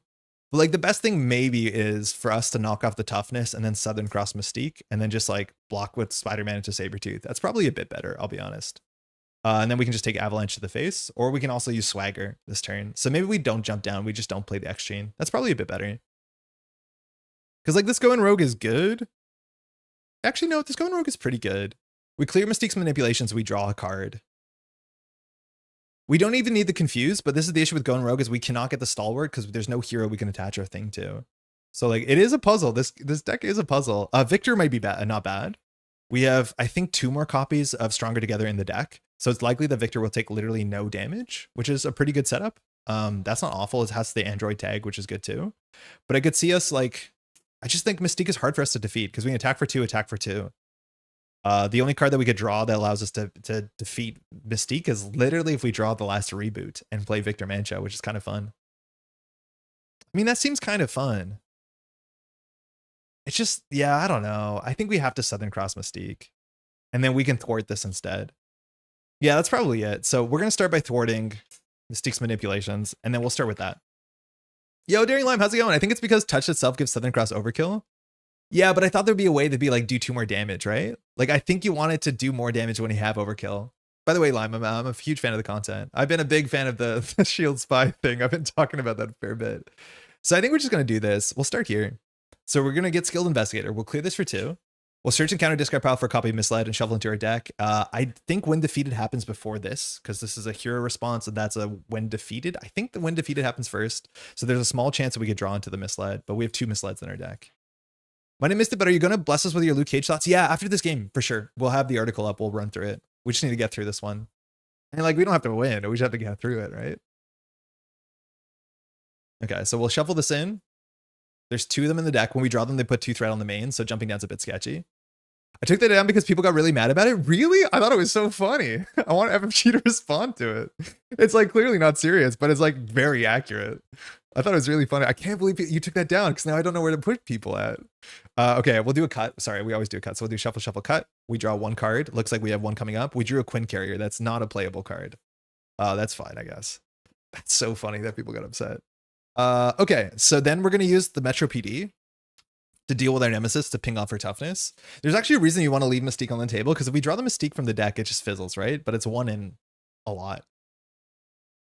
We could give overkill, but it doesn't matter. Yeah, like our touch just doesn't matter this turn. Whatever we put it on doesn't matter. I guess we should just put it on the villain in case we draw a bulletproof bell. But unfortunately, yeah, this is not the turn it matters. So then we'll generate 1, we'll generate 1, we'll generate 1. We'll just do a good old Southern Cross and Mystique. I don't think the text on this will matter at all. Overkill doesn't matter, so we just do 6 damage. Actually, no, it does matter. If a rogue has stunned that enemy, no, that doesn't matter. We can't draw a card because we cannot get Stalwart. There's no way to give us Stalwart in like aspect cards, so that's it. So if we attached it to, like, this is what I don't get. The 2 damage is only if we attach it to an ally, but if we attach it to an ally, the overkill doesn't work. It's like so weird. Anyways, Mystique's gone. That's good. And then I think we'll just set up Victor Mancha.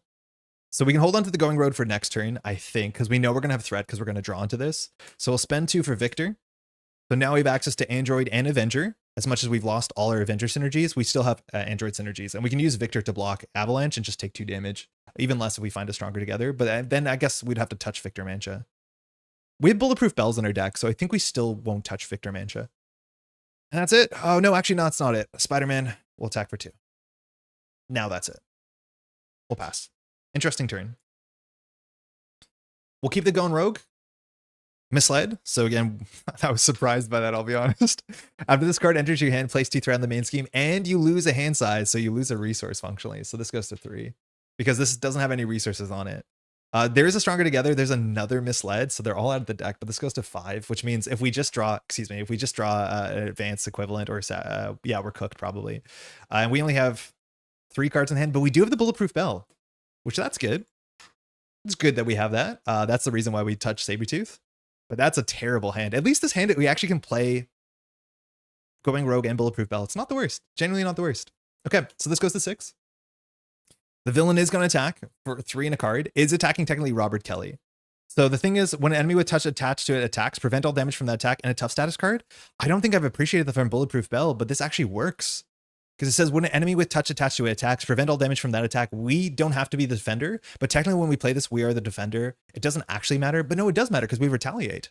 But this makes us the defender because it's defense traded. So it now shifts to us, I'm pretty sure.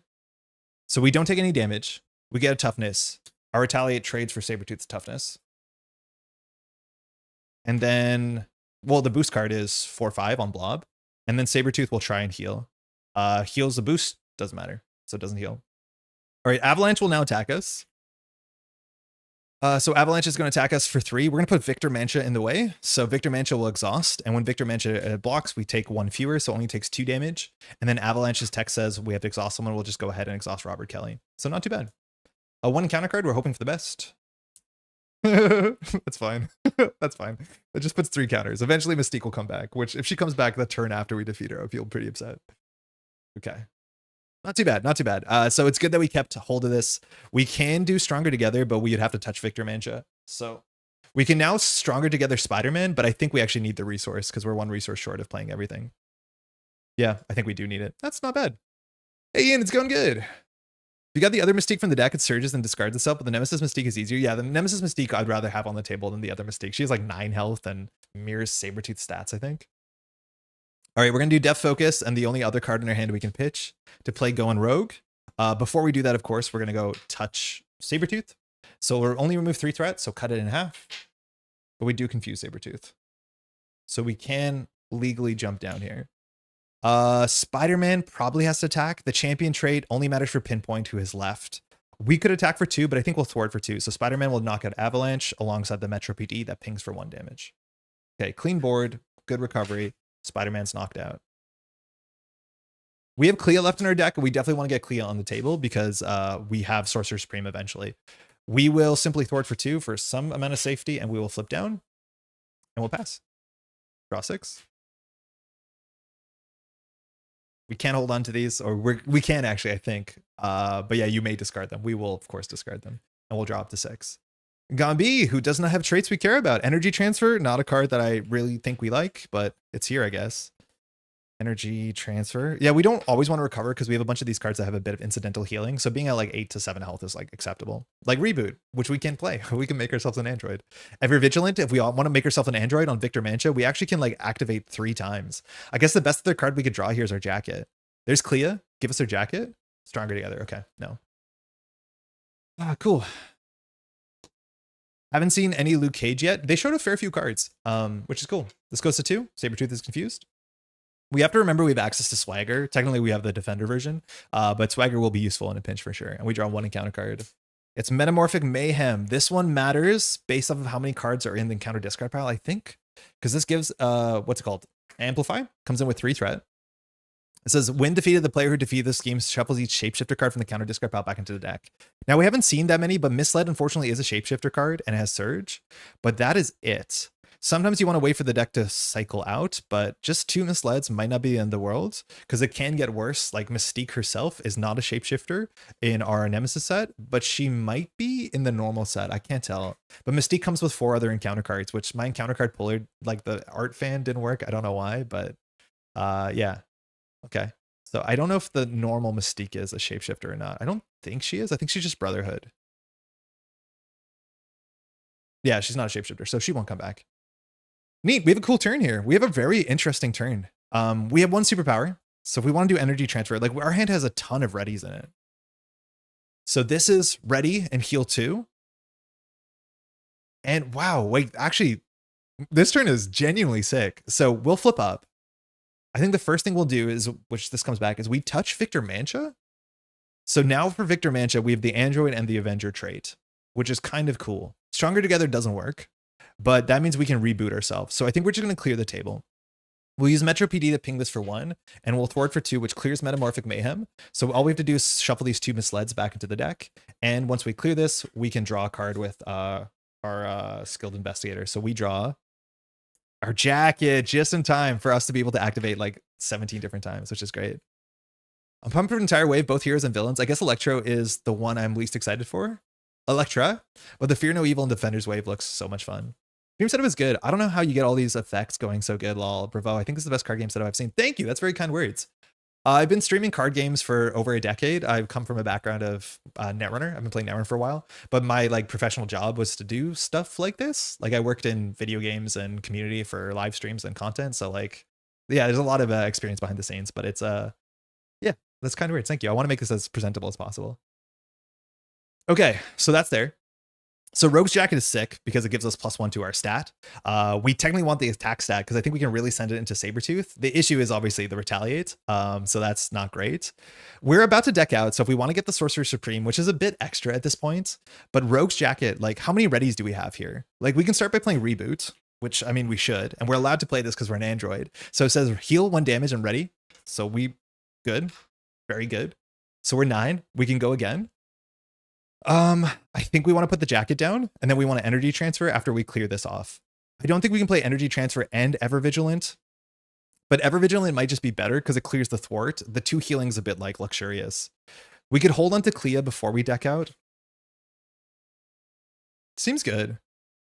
I just joined. Do we have a Skilled Investigator in this deck? Yes, because we are playing the aspect advantage. We are Justice plus protection, so we're called Defenders. So we can have 1 Justice upgrade, 1 Justice event in our deck. Yeah, it's a campaign thing for the setup for Mutant Genesis.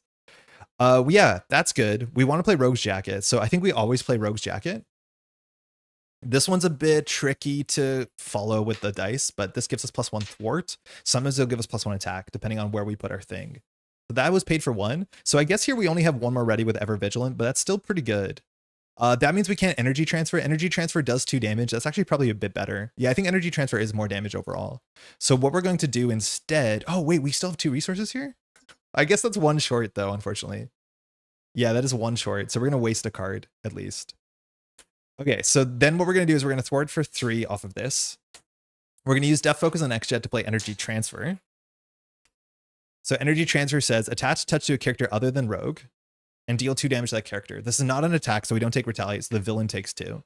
Nice. We now technically are Brotherhood of the Mutant. We're still an Android. We're still an Avenger. We also ready ourselves. This means we now have 3 attack. As much as losing the toughness into this attack is a bit silly. Problem is we're floating exactly 2 cards, so it probably wasn't worth it to the reboot. It was probably better to do the Ever Vigilant. I almost ever watch gameplay, but the setup is so good, it's worth it. Thank you. Gotta head out. For these streams are awesome, especially silly for new players. Stays SD. Thanks so much. Enjoy your weekend, eh? Lime, thanks for dropping in. Okay. So here we can send 3 damage.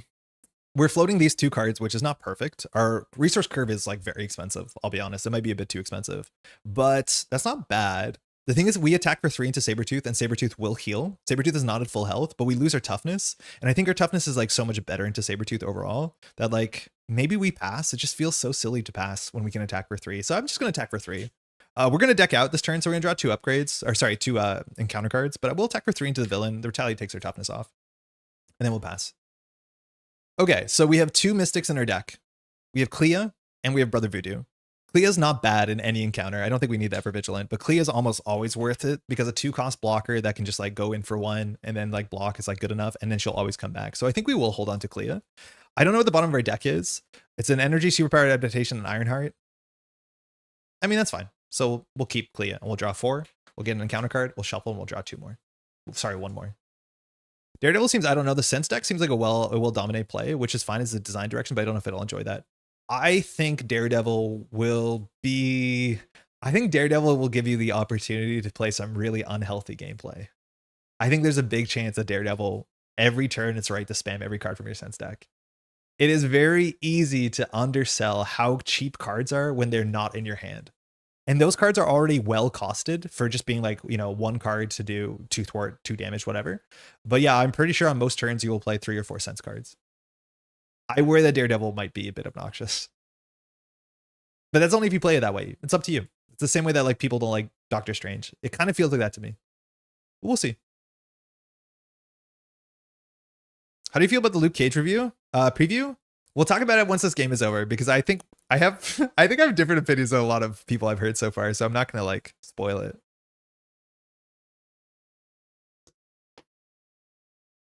Southern Cross, perfect. We like a good old stun, and I think this hand can play most of itself. Okay, so this goes to 1.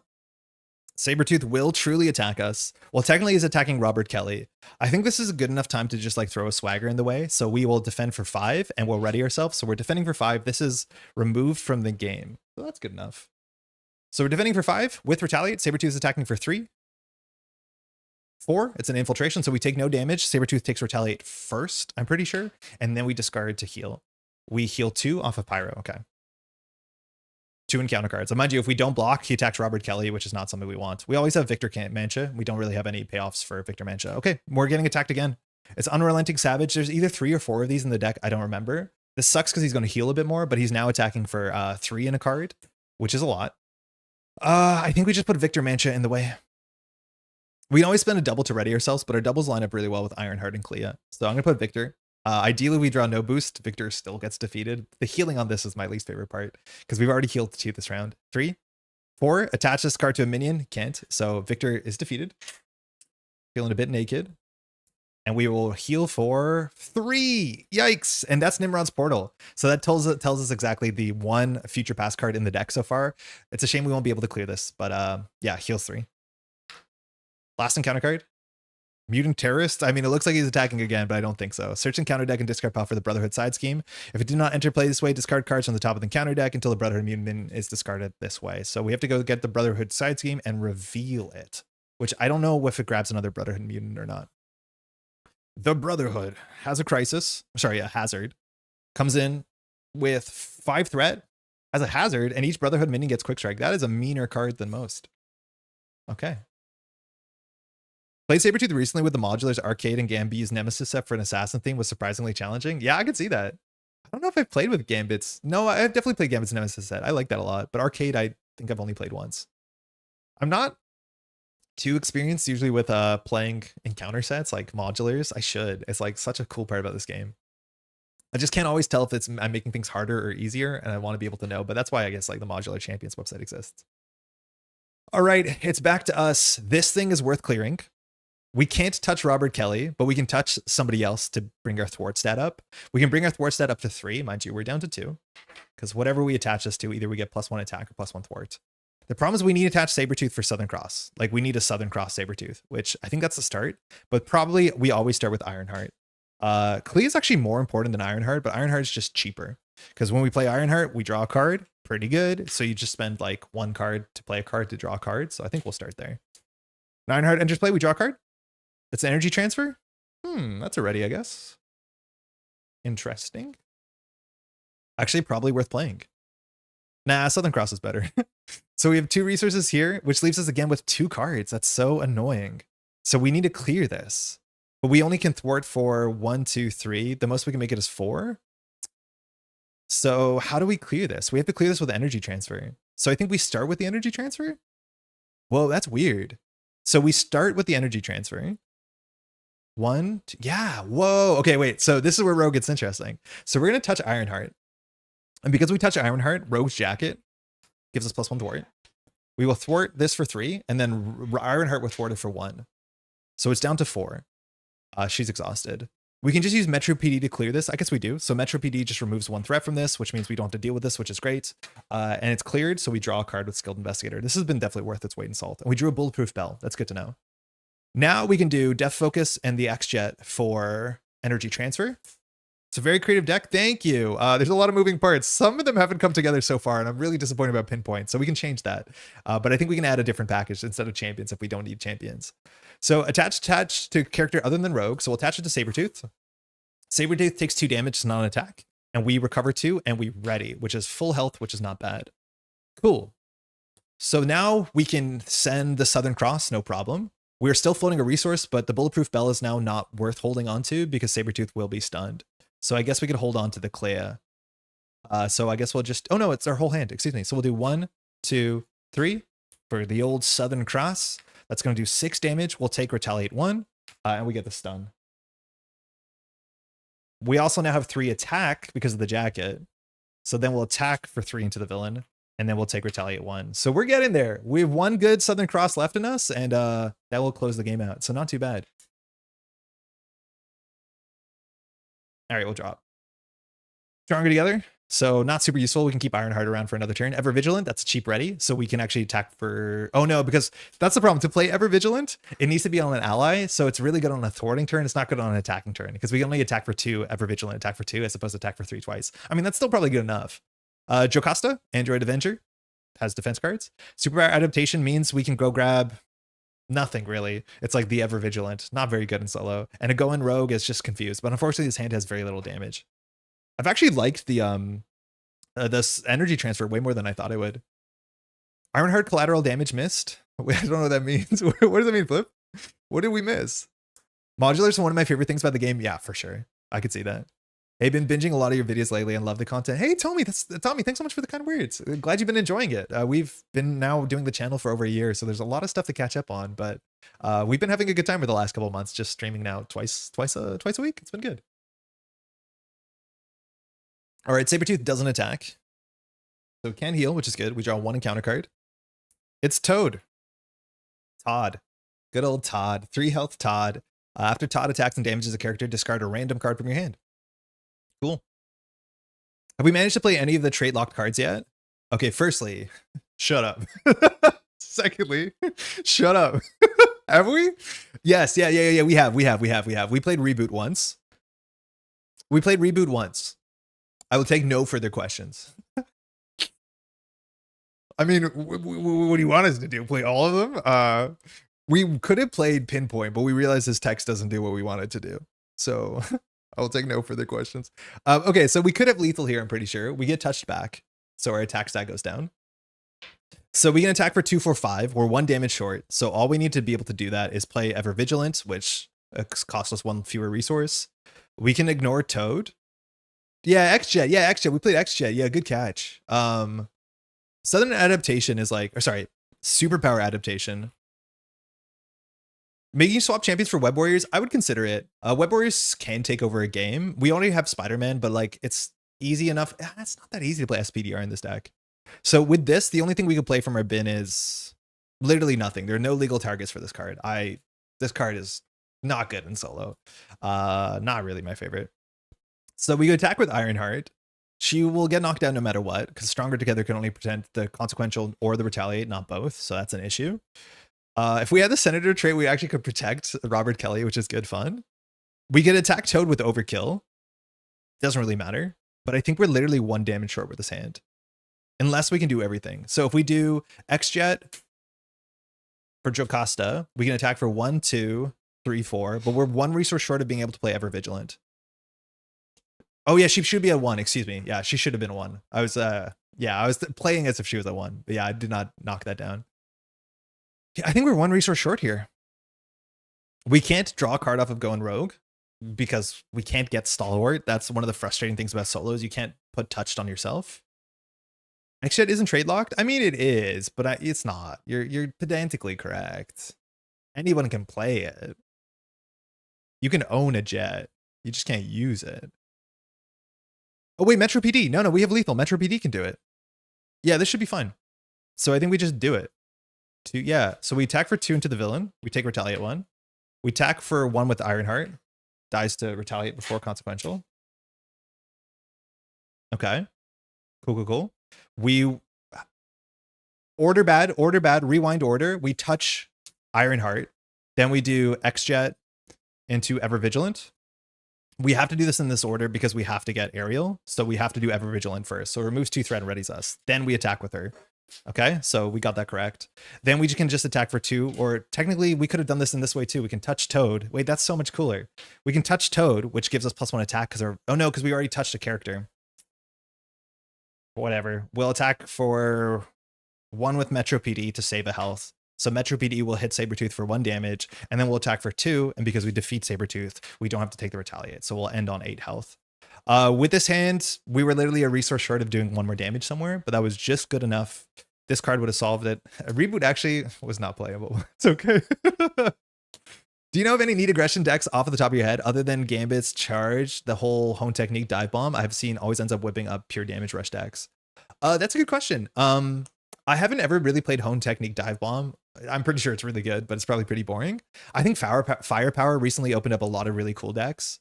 Tigra is really fun in aggression, especially with like suppressing fire. That's a really nice way to get some like incidental healing while just being as aggressive as possible. I'm a big fan of Tigra in any aspect, let alone aggression is really good. We have a video up on the channel if you want to see that. We played Aggression and Colossus and had so many physical icons in our deck. So you can just like keep ripping Hulk. Because I think out of Colossus's deck, it's like 13 or 12 out of 15 cards have physical icons. So you can build a deck that only has physical icons and it just send Hulk every turn. And I'm a huge Colossus fan in general. That was a really fun aggression deck I can remember. Aggression, I think, got more interesting. Aggression Nick Fury is also one of my favorite ones because you just like get those counters and then I guess Assault Suit. And then once you have enough counters on your suit, you just jump up and then your aggression cards do a lot of damage. And you have a lot of aggression cards that do like do 2 damage, do 2 damage. And then it's like do 5 damage, do 5 damage. I really liked Aggression Nick Fury a lot. I think those are the 3 aggression decks that come to the top of my head, but aggression has been way more fun in solo over the last year and a half. Spider Rogue is silly. She's already a Web Warrior kit, but also adds in Kit Sustains and the X-Jet. Thor Aggression draws an insane amount of cards. I haven't played Aggression Thor in a while, but I could see that being good. But I feel like Tigra is basically the same thing, right? But more fun. Been playing the Phoenix Bootcamp deck. I think it's fun. I don't understand Bootcamp. I don't know. This card seems so expensive. And it's like such a, like, this is much better in multiplayer, but this is a 3-cost card. Like, how many turns before this does 8 damage? The number is a lot. I don't know. I've never played Bootcamp. It's really good in multiplayer, I guess. Maybe not even. I'm not 100% sure. But I also don't play a lot of allies when I play aggression. Okay, that was it. That was pretty good. So we can talk about Luke Cage. Let's just make sure we did everything well here. So victory. If the Frightened Police side scheme is defeated, recorded in the campaign log, that means we'll be able to get our next, team up card thing, our reward card. Remove each future pass card in the victory display. There are none. So the deck is going to contain the future pass card that we did not clear, which was like the side scheme, which is hard. And then we remove each role upgrade that begin game and play. So if you didn't use your role upgrade, you lose it. So that's fine. The next scenario is Sentinels, which is a lot of minions, and we're not really good at dealing with minions. We do get some allies along the way, and Project Wideawake is one of my favorite scenarios, so that will be a treat. It's also going to be really good if we get Skilled Investigator as soon as turn 1, because there's a lot of side schemes starting on the table. Robert Kelly, 5 health, not too bad actually, surprisingly good. Usually gets a bit lower than that. Okay, I guess this is not getting a fun sleeve anymore. Bootcamp Guardian Ally Swarm with energy spears and our sidearms is fun. Man, that's the weirdest thing. It's like, the Guardians are cool and fun. They're another subtype that is a bit tricky to put in this deck because you have to play like Starhawk, I think, because it's hard to get the first Guardian because a lot of the good Guardians are Guardian locked and basic, like Gamora and Groot and Rocket. But you have access to Starhawk. I think there's 1 or 2 more other protection ones, but Starhawk is like the easy Guardian to play. But you could play Guardians in this deck for sure as another like trait. And if you want to play Nowhere is like not bad because it just gives you +1 ally limit, which is not bad in a deck like this because you do want to spam allies. So I could see us trying Guardians in this deck as well. I think we'll probably cut a couple of the champions and a couple of the and pinpoint and see what we can do in that slot. But yeah, the thing I wanted to say is like there's trait cards, there's like team up cards, and I cannot believe the Guardian team up card is about attaching upgrades to characters. Like that does not seem that Guardian based to me. Maybe they're all about having cool tech. I guess they are. Maybe we just explained that to ourselves. But okay, let's talk about Luke Cage because we got an article. Crash, I noticed you've been branching out on some more recently. If you're looking for a fun deck builder, Unstoppable is awesome. Oh, Ian, I have Unstoppable. I've played maybe 50 games of it or so. I think Unstoppable is sick. I am not someone who knows about Dungeon Crawler Carl, so I'm not like stoked for whatever the future of that is for the license game. But let me tell you, I'm a big Unstoppable fan. I've played that whole box. Issue is it's not very easy to show on camera because there's no like card scans, let alone because the cards are modular, as you know, it's not easy to show the cards. But we've been asked before to play it on stream, and maybe we will on some like Tuesday night or something. But I think Unstoppable is great. That's a good recommendation because I very much agree with you. It's a really fun game. I was shown it by my friend, and I got it for Christmas last year for myself, and I liked it a lot. All right, I guess we'll just talk about Luke Cage, huh? Dungeon Crawler Carl is going to be fantastic for Unstoppable. I can't wait. Yeah, hey, Mr. Self-Destruct, how's it going? I don't know anything about Dungeon Crawler Carl. I was told he was like kind of obnoxious. Maybe you want to defend that. Like, he's kind of that over-the-top Deadpool-esque, meme-esque humor, which like I'm not super excited about. But more Unstoppable is good. I just wish there was an expansion for the main Unstoppable game because I'm kind of into it. My only knock against Unstoppable is the very generic theme. Yeah, the theme is very middle of the road sci-fi, and honestly I kind of think it's charming. I think it's so charming because the art's pretty good, but like I can get into their middle of the road sci-fi universe. I think it's fun. Anytime I played it with my partner and she enjoyed it too, and every time I describe it to her she was like, oh, that one with the middle of the road sci-fi theme. I'm like, yeah, that's the one. We had a good time though. I hate Deadpool and I really dug the first few DCC books. Okay, cool. Maybe I'll look into it. But yeah, I know that was like hotness on BGG and all that sort of stuff. So okay, timestamp. This is Unbreakable. This is our first article to show off Luke Cage. And I want to say this at the top. I hate to say this. I think Luke Cage looks like the worst hero we've seen in a long time. Period. I think he looks terrible. Now, we'll explain why that is in a second. I just want to put that off the top so we don't do like a mid-review surprise. But like, I do think that's not going to be a failure of Luke Cage. I think that this article just did not show off the 2 or 3 cards that Luke Cage probably has in his deck to make him make sense. Currently, the cards that they've showed do not make a functional hero. Like, literally reminds me so much of Groot. And you'll see why. I don't know if it's the same designer, but like from what we've seen, this deck does not look playable. It does lack the cards to do a thing. And now I'm pretty sure that's not going to be the case. All the hero designs we've seen to date look incredible, but there has to be 1 or 2 upgrades of support, some sort of permanent card that makes Luke Cage work that they just chose not or could not show in this spoiler. I think that's a bummer because as you'll see, Luke Cage is all about toughness, but we do not have a way to generate toughnesses with any sort of consistency. That is the problem. So if Luke Cage cannot generate toughnesses, the deck does not work because toughnesses is the premier resource in this deck, as you'll see in a second. The problem is they've shown us 1.5 cards to get toughness, and they're just simply not good enough. I have no doubt there's a really strong card in his deck that gives him toughness. The problem is they're not in this article, so we can only talk about the article. You can imagine this will be better, and it definitely will be. But as shown today, the thing I read yesterday, I could not believe how unfunctional this deck looked compared to things like Jessica Jones and Daredevil and Echo that all look incredibly good. Okay, that being said, we're not enjoying negativity. I think that's definitely not going to be the case. This is a hero that's like very much like Colossus, and I think that's going to be like a hard thing for Luke Cage to climb, because I think Colossus is one of my favorite heroes, and I think Colossus is such a good design in terms of risk and reward, 4 hand size but feeling powerful. You have actual downsides where piercing is a nightmare, but it's really fun. You have this extra resource economy. You're not totally feast or famine because you have so many ways to generate toughnesses that you control. And so far what we've seen from Luke Cage, I don't feel like you have a lot of ways to generate toughness, and that will matter. But regardless, let's dive into these cards and see what we have to see, because again, I have no doubt Luke Cage will be good and fine. I just think for this article, I cannot tell exactly why that will be the case. Right, so while I got skin like steel and muscles to match Luke Cage. While wrongly imprisoned, Luke Cage was subjected to an experimental treatment that gave him superhuman strength and impenetrable skin. With his newfound powers, he took to the streets as a hero for hire, working side by side with his friends to protect the city from the criminals vying to control it. Now serving as both the defender and mayor of New York, Mom Donnie, Luke uses his natural skills as a leader to keep his hometown safe. Oh, for those who are not plugged in, who are surprised that Luke Cage was not a protection deck, yeah, I would be on the same page. I think at some point in a live stream at some earlier, FFG either accidentally or intentionally revealed that Luke Cage would be a leadership character, which does make some sense, right? He is the mayor, so he's all about protecting the people and dealing with people, so it's cool. And like leadership is interesting. I think leadership has got more interesting over time. Doesn't he have an upgrade that gives toughness in Alter Ego? Yes.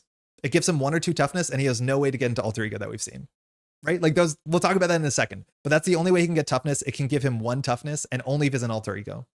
And he has no way to get into Alter Ego that we've seen. And that's the sort of issue, right? Maybe they want you to play him in protection with Ready for Fight and Hidden Base, but I agree that he needs more ways to get toughness. I think he does. Tough as nail. Okay, so Fantasy Flight Games is proud to announce the Luke Cage Hero Pack for Marvel Champions of the card game. Tough as nails defenders with a heart of gold, Luke Cage smashes into the scene with this expansion pack, which introduces him as a new playable hero alongside his 15 signature cards.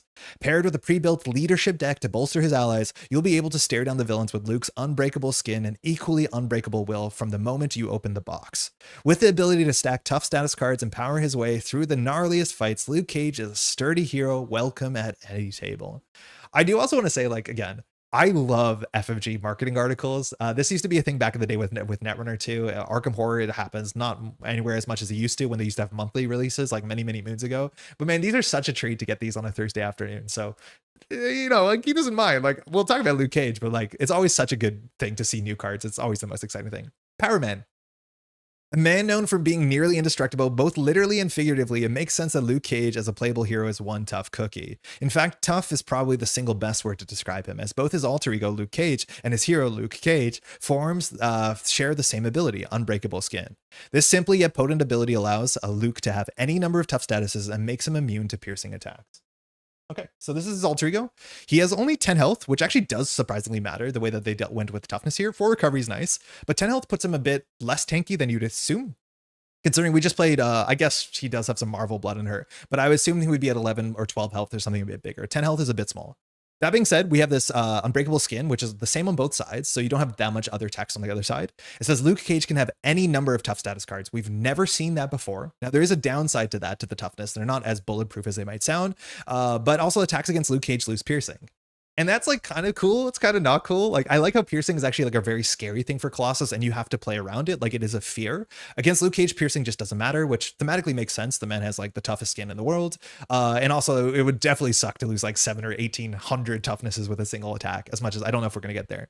Yeah, exactly. I'm surprised he doesn't have 11 or 12 hit points. 10 is little, and his health pool actually does surprisingly matter for a tough hero. Now, as an action, you can search your deck and discard pile for the bursting process upgrade and add it to your hand. That is similar to, what's his name? What's Piotr? Is it Piotr Rasputin? Yeah, Piotr Rasputin has the Spying Artist, and mind you, these are very similar characters as much as Piotr also has toughness, has 14 health. I think that's what we thought we would see here. But after you change to this, setup, search your deck for a copy of Organic Steel and add it to your hand. So that's a very similar, as much as Luke Cage has it on an action. Piotr or has it on his setup. And both of these are similar cards too. Organic Steel is a card that is, I think, much more interesting. Organic Steel is this card, and we're gonna have so many similarities with Colossus because they are very similar builds of characters. But Organic Steel is this hero response. It's a superpower too, which is nice. This says after a tough status card is discarded, you can choose to exhaust this to put a tough status card back on you. What we're gonna have here instead, I guess we'll just show it, is the bursting process, which also costs 2. So functionally we start with 7 hand size, but you have to play those cards, which cost you 3 cards from hand. Oh, excuse me. But the bursting process is this 2-cost condition. It's permanent as an upgrade. As an alter ego action only, you can exhaust this to give Luke Cage a tough or 2 tough status cards instead if he has none. Now, this means on the first turn, you're going to go up to 7 cards, you're going to go down to 4 cards, and then you're going to give yourself 2 toughs. I think you have to do that. Technically, you don't have to play Organic Steel. It's also awkward because if you draw into this, you do lose a hand size on both Luke Cage and on Colossus. Like, that always just feels bad. That never feels good. I kind of wish these were permanent cards to some extent. I guess now they can be discarded, so there's some downside to that. So maybe your Nemesis set interacts with it. But yeah, you can mulligan awkwardly and lose this. At a minimum, though, you can always pitch the bursting for another card and then grab it from your discard pile, so you don't actually go down a hand size, which is okay. Now, this is the only card we see in the deck, barring one other card, that can give you 1 toughness, let alone 2 toughness for a single action. And this is where like the article gets really weird to me, because there is no reason to say that this character can have unlimited toughness when the only way we can get toughness is get 1 when you already have a toughness when you're an alter ego. Like, clearly there's some magic that gets you more and more toughness, the kind of the same way Organic Steel does, but we haven't seen it. Because for this card to be good, either you have to be on no toughness consistently, which as you'll see in his kit, he kind of feels like Groot, where a lot of his cards scale on the amount of toughness he has. So if he has no toughness, his cards fail to work. And you hit that sort of Groot state where like cards like I Am Groot are awful when you don't have toughnesses. And that's kind of like the issue with I Am Groot, is your cards suck. Like, your cards are really, really bad unless you're squirreling away the toughnesses. I think that's a weird thing you're seeing here with Luke Cage. And I guess I'm maybe putting the cart in front of the horse. Luke Cage has cards that get better the more toughnesses you have. But there is no reason to squirrel away toughnesses, because the value of toughnesses is that you can block with your face and not take damage. So you should be ideally getting more toughnesses than you're getting attacks for your overall amount of toughnesses to basically go up always. If you're not, you're going to end up in situations where you have no toughnesses, which is the only situation this card is good, but then you're drawing hands that are bad because your cards are not good, right? It's the Groot issues. Like, Groot is nice because Groot has these growth counters, and if you're not familiar with Groot, Groot has to use these growth counters to protect his health, so that's cool because Groot is hard to be killed, but if you don't have growth counters, his cards don't do anything. And that is classically proven to be a very clunky build where it's very feast or famine. You're actually more likely to be in a situation where you just want to hold 10 growth counters as much as possible and use just the top couple and keep yourself topped off, because then you don't have dead cards. And the way that Luke Cage interacts with this loop feels like he's going to fall into the same traps, but we haven't seen enough cards to be like, how do you get toughnesses? How do you preserve toughnesses? And I have no doubt he has the cards, we just don't see them in here. So this is one of the big issues I have, because this is the only card we have that consistently give him toughnesses from what we've seen, and it's definitely not good enough to give him a lot of toughnesses to warrant the text he has. This is his text, mind you. He's a 2/2/1, which is pretty not good stats. Like, we've consistently seen every hero from this wave have the 6 stats divided. Now, for what it's worth, 1 defense probably won't matter because you are the tough hero inherently, as much as you can technically use your defense stat to protect toughnesses. So having a defense stat is not awful as a tough hero, as much as with Colossus, you almost never use it. He has the same text. You can have unlimited tough as immune to piercing, but you have this forced response, which we've never seen this before. And this seems to be the downside to like dealing with infinite toughness is after a tough status is discarded from Luke Cage, he has to take 1 unpreventable damage, which ignores tough. So at the end of the day, like, Luke Cage has the benefits of being tough like Colossus, but has the downside of being like, eventually you will have to recover. Because if you're on 1 health and you have a toughness and the toughness gets lost, you die. That's funny, but you will die. But the idea is like, after you lose 5 toughnesses, you're on half health. And then you are like a tough hero, but you still have to recover. So again, maybe jumping down to alter ego is good because you can use the bursting process, but that's another issue with this kit we've seen so far. He has no way to jump down to alter ego. He has no access to confuse. He has no alter ego swapping. He probably has those cards the same way that Jessica Jones is very easy to access her alter ego because she's literally the same person on both sides of the card. So we're just missing some cards for this to make sense, but the pieces here don't seem to make sense so far. I like Colossus a lot, and they don't have to be compared to each other, but like, Colossus's hero text is so absurdly good. He also has the kind of scuffed stat line, as much as Colossus has upgrades that give him permanent stat boosts. But when Colossus jumps up to hero mode, he gets a toughness. That's really good. And it really makes you want to jump up and down with Colossus. But Colossus has a consistent access to toughness. Technically, you have it with bursting, but for bursting, you also, again, have to jump down. And Colossus has a way to jump down. We just haven't seen Luke Cage's ones. The gauntlets are to protect his tough status. Yeah, only against minions, though. Not really against villains. It's going to be hard. Let me catch up on chat. I think we might be missing 2 to 4 more cards that give him tough. Yes. I think my problem is probably not with Luke Cage. I think my problem is with this article. We just haven't seen the cards that make Luke Cage functional. All the cards they showed look terrible unless we have cards that give him toughness. And of course that's the case. And we'll see them sooner than later. So I'm not totally surprised. You could have as many toughs as prevents piercing. Yeah, prevents piercing. I mean, I guess you have to have that. But this like if they went out of the way to put the text on him that he can have unlimited toughnesses, he probably has ways to get a lot of toughnesses. This article just doesn't show them. And I think we need to see those cards before we judge Luke Cage, because obviously that's important. All right. Anyways, that's Luke Cage. This means that given enough time, you can use cards like the bursting process to stack up a dizzying pile of tough cards. That actually doesn't make sense. This sentence doesn't make sense. Given enough time, you can use cards like bursting process? How? Bursting process will only give you 1 tough if you're tough. And every activation, the villain will probably be taking 1 toughness off of you unless you're blocking with allies. It is so goofy to be like, I'm the tough card, I'm the tough hero, except I'm going to be blocking with allies to preserve my toughness. Like, it seems so messed up. Like, I'm going to send in my friends to, the front line because I need to preserve my toughness so my cards are playable. Like, clearly there's something missing here because bursting process cannot actually generate more than like 1 toughness a turn. That's it. And so I don't know how you're meant to keep ahead of the tough card. That's one of the issues.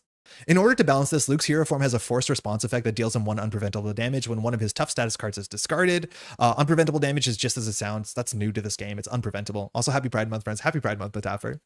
Luke dies by 1,000 cuts instead of burst damage. It's pretty cool. It is kind of neat. It's cool that you have a clock and you will be worn down and you want to recover. Like, that is neat. That is technically not like what toughness has sold us as before, but it's a cool change. Like, that might be actually really quite fun.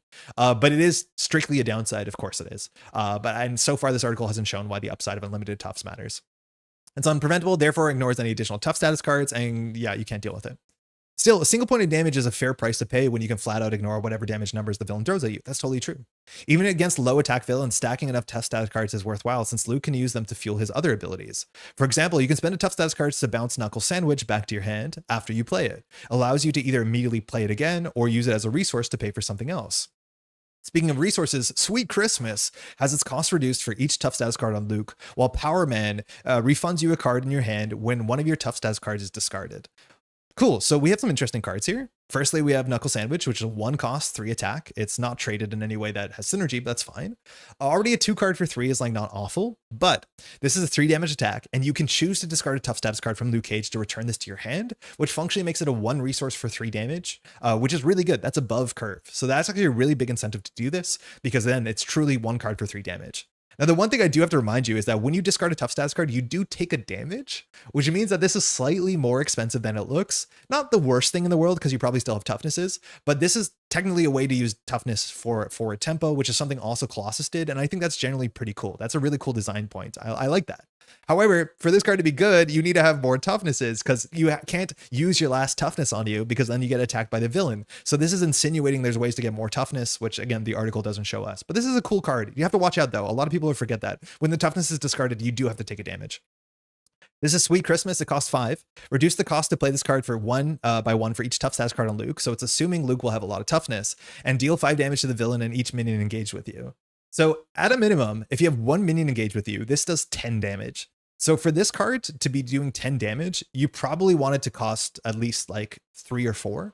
Technically on 4, it's reasonable because you're paying 5 resource for 10 damage, as much as some of the damage might be wasted if the thing in front of you is guard, or sorry, not guard, has like 3 health or whatever. That being said, this is an attack. So usually AoE attacks don't say attack on them because they get kind of goofy where you can't target the villain if the thing in front of you has guard. And I'm not sure how this falls into the camp. Because this is attack traded, that technically means you can boost the damage with other aggression things, but it means if there's a guard minion, you might not be able to hit the villain. I'm not sure how this works. Again, this card has the dream on it that it's a 0 cost 5 damage to everything, but this article gives us no evidence of how that's possible, but we're gonna have to believe that's possible, and then hopefully you can play this. Even for 2 costs, this is pretty nonsense, right? Like 2 costs deal 5 damage to every minion, and the villain is obviously very, very good. I'd be surprised if we have more than 1 of these in the deck. Maybe we have 2, but like this is promising a way to get toughnesses that we haven't seen in the article, but that's not bad. This is not bad. You definitely don't want to play this. Yeah, it does get cooked by guard, doesn't it? It's a resource sink before you flip back because you can just recover all the health back and go back to 3 tough. Yeah, that's a cool thing about this card is that when you have no toughness on it with the bursting project, it's like functionally free. You can just lose your last toughness, jump down, get 2 toughnesses back. And that's kind of cool. That's kind of cool. Waiting for the Luke Cage Justice Alter Ego deck where he just spends the first 10 rounds building up toughness. I mean, it's so slow. It's just 1 per turn, right? This is Power Man. This card is genuinely quite good. It's a 1-cost title. It says after a tough stats card is discarded from Luke Cage, draw a card. We had this exact text in Colossus. This might be more interesting if there's cards that can discard multiple toughnesses all at once as a cost, which maybe we don't see. But the idea is that like on the turn that you have like 10 toughness on you, which you can do, you can just like Knuckle Sandwich, draw a card. I actually no, this exhausts, doesn't it? Yeah, exhaust. That sucks. The version in Colossus doesn't exhaust, I don't think. So you can do it all the time, but this one does exhaust, so you can't do the infinite like Knuckle Sandwich just to keep drawing over and over again. That's probably for the best, but I forget the version of this when Colossus's Colossus's deck. Is it Organic Steel? No. Is it Iron Will? What is it called? But the Colossus version of this does not exhaust. It's more expensive, and it gives them a flat stat boost though. Yeah, this one doesn't exhaust. Like, God, Iron Will is the most fun. This one does unfortunately exhaust, so it only fires once. It's still good. It's a good card, but Iron Will gives you +1 thwart. It's super power traded, and it just infinitely allows you to draw, which is so much goofy fun for like taunt decks and all that other stuff. So like, yeah, it sucks. That being said, like we do only have 4 hand size, so Colossus probably needs this a bit more. But yeah, it's similar to another card, but it seems like strictly worse. So whatever. I think that Iron Fist will have the Salt keyword in hero mode as your mini Kung Fu deck that lets you play. Yeah. I'm in for the combo card. I like the combo card idea. Okay, that's that. Then we have a couple more cards. So while the bursting process is a reliable source of toughs, Luke's gonna want a few more ways to really stack them high, which is where cards like Stand With Me come in handy, giving you an extra tough stats card with a bit of thwarting on the side. Speaking of thwarting, Luke's wife, crime fighting partner Jessica Jones, can boost herself for a staggering 5 thwart if you're able to get enough tough cards on Luke. Of course, even Luke can run out of tough stats cards eventually, which is why his metal bracers can come into play. He's got 2 of them in his deck, and each of them can be used to reduce incoming damage from any source. This gives Luke access to even more defensive options, as well as a way to conserve his tough stats cards against low attack minions, just to keep that in mind. They can't reduce unpreventable damage from the Luke's hero's ability. So again, this is the only other card they showed that can give you toughness, and it's not good as a toughness generator. This is a 2-cost thwart that says give Luke Cage a tough status card, and then it'll remove 1 threat from a scheme for each tough status card on Luke Cage to a maximum of 5. So the worst case scenario with this is that you start in hero form, you just lost your last toughness, that's not good, and then you play this, and then you're playing 2 costs to do 1 toughness and 1 thwart. That is not honestly the worst. Generally 2 cost is what you play for a stun or a toughness in the game in general. So you technically get like a free thwart on top of it, kind of. Like, it's not great. For this card to be good, you probably need to be removing at least 3 thwart. But for that to be good, you already have to have 2 toughness going into this. So that means you can do Bursting Project, come up, Stand With Me, and then like that's an okay start. And then you already have 3 toughnesses off the bat. The problem with this card is like, it's exactly the I am Groot situation that I'm scared of, where like, if you draw this with no toughnesses on you, it's like, it's awful. It's not good. Paying 2 costs to remove 1 threat to get 1 toughness is really, really bad. And so for this card to be good, there needs to be a world in where you're consistently having 5 toughness. But this is the only card that you see in this document that shows you how you can get toughness. So all we have right now is Stand By Me and the bursting process, and neither of those cards will consistently give you 5 toughness.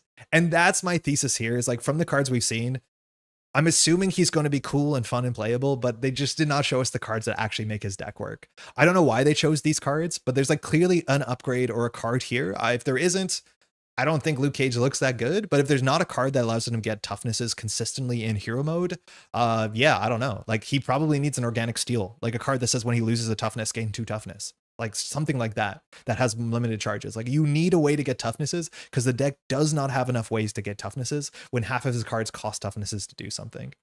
His other cards, Jessica Jones, she's fine too. She also assumes that we'll have 4 or 5 toughnesses, which this article doesn't show us how we can do that.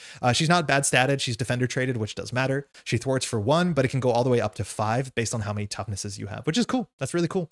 Technically in solo, like 5 thwart gets a bit nonsense. Like, that's sometimes one-shot side schemes, but like 3 or 4 thwart's already really good. You don't need it to get that high, but why not if you're already there? And then we have Metal Bracers, which there's 2 of them. And it's cool that you can have Retaliate 2 in your kit. That's pretty unique for any hero. This text is also going to be like probably misconstrued by players. This is a hero interrupt. This is when any amount of damage would be dealt to Luke, you can exhaust this to reduce that damage. Now, importantly, tough doesn't reduce damage dealt, it reduces damage taken. So Metal Bracers is a way that if you get attacked by a minion that has only 1 or 2 health, you can exhaust your 2 Metal Bracers to reduce that damage to 0, which means you end up taking no damage. Very important difference is that you dealt damage, then that damage would be taken, but instead of being taken, that's where toughness jumps in. So just keep that in mind. It's protection from retaliation too. Yeah, that's cool. Yeah, you can use this to protect from retaliate from attacks. That's actually really sick, because losing a toughness to retaliate feels terrible. It's like, that was a fun thing about Colossus, is that Colossus had a big weakness to small minions, because minions taking off your toughness is the worst thing. And I actually like that. It was something you had to build around. But Luke Cage actually some good tools just to deal with that. And not having to deal with Retaliate is actually pretty sick. Yeah. Yeah, that's all the cards we've seen. And like, I don't know.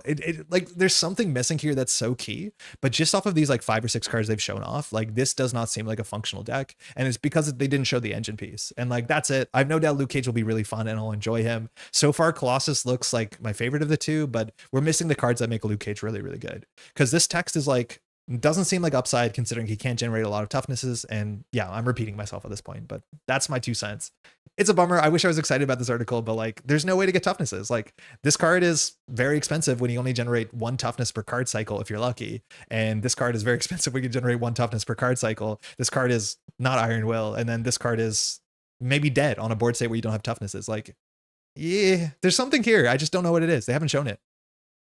Maybe there's an easier way to flip him back and forth. Yeah. So there's 2 things. Either we have a way in hero mode to preserve or gain toughnesses on tempo, or we have some sort of strong upgrade or support that allows us to jump down to alter ego. That being said, even if we're jumping down to alter ego and firing the bursting process, that's not good enough. I feel like gaining 1 toughness every turn cycle, if you're allowed to jump down to alter ego, just simply is not enough toughness for him to hit the 5 tough he needs for a lot of his payoffs. And at the end of the day, like if he's blocking with allies, so he's preserving his toughness, that is nonsense. Like we're back into Groot territory where we have this really valuable resource, but we can't use it because if we use the valuable resource, our other cards are dead, right? Like it's then very much feast or famine. So I don't know. Something's missing here for sure. If he had confused, maybe, but at the end of the day, bursting process is not enough to get 10 toughness, which is what they want you to do. Function is a 3 tough all the time. Yeah, maybe 5 toughness is like a bad number to anchor it on. Like that's the upside because they didn't want it to be like limited. Like they wanted to have some like, you know, pressure release, but maybe he's just meant to be 3 toughness and that's good enough. Because like this one 2 is good. Jessica's thwarting for 4 is fine. Like, I don't know if you need it to be better than that. Yeah, a mayoral support. I wouldn't be surprised if he has something that he can do in alter ego that's very powerful because he is the mayor. But yeah, those are his cards. I mean, I love tough characters. I think Colossus is easily in my top 5 heroes. So he has a hard thing to fight for. But yeah, it's just like if you showed Colossus without Iron Will, I would say Colossus is also terrible. If you showed Colossus without Organic Steel, I'd say Colossus is unplayable. And that's the thing. These sort of engines like are just missing 1 or 2 pieces from being super powerful. But if he didn't show Iron Will or he didn't show the other one where he can generate resources based off of his toughness, I would say Colossus is an unplayable hero. And luckily he's not. He's like a ton of fun. So I think Luke Cage is just 1 or 2 cards revealed away from being like the coolest thing I'm excited for. Right now it's a bit whatever. In fairness, he's still better than Groot because he won't lose all his toughness in 1 activation. Yeah, he's probably better than Groot already. Yeah. Yeah, he definitely feels more like Groot than Colossus. I agree. He feels more like Groot than Colossus. And yeah, that's not a good starting spot. But I have no doubt this will be fine. Okay, we have more cards though. Because we have some leadership cards. Some of these are cool. Some of them don't make a lot of sense. Luke Cage is already a potent hero on his own, but he truly shines when he's able to lead his fellow defenders in keeping New York City safe. This is embodied in the rest of his pre-built leadership deck, which puts heavy emphasis on the defenders as a team that protects each other from harm. Luke's friend Iron Fist can use his attack to reduce incoming damage when he defends. That's really cool text, by the way, allowing him to block multiple attacks aimed at his team.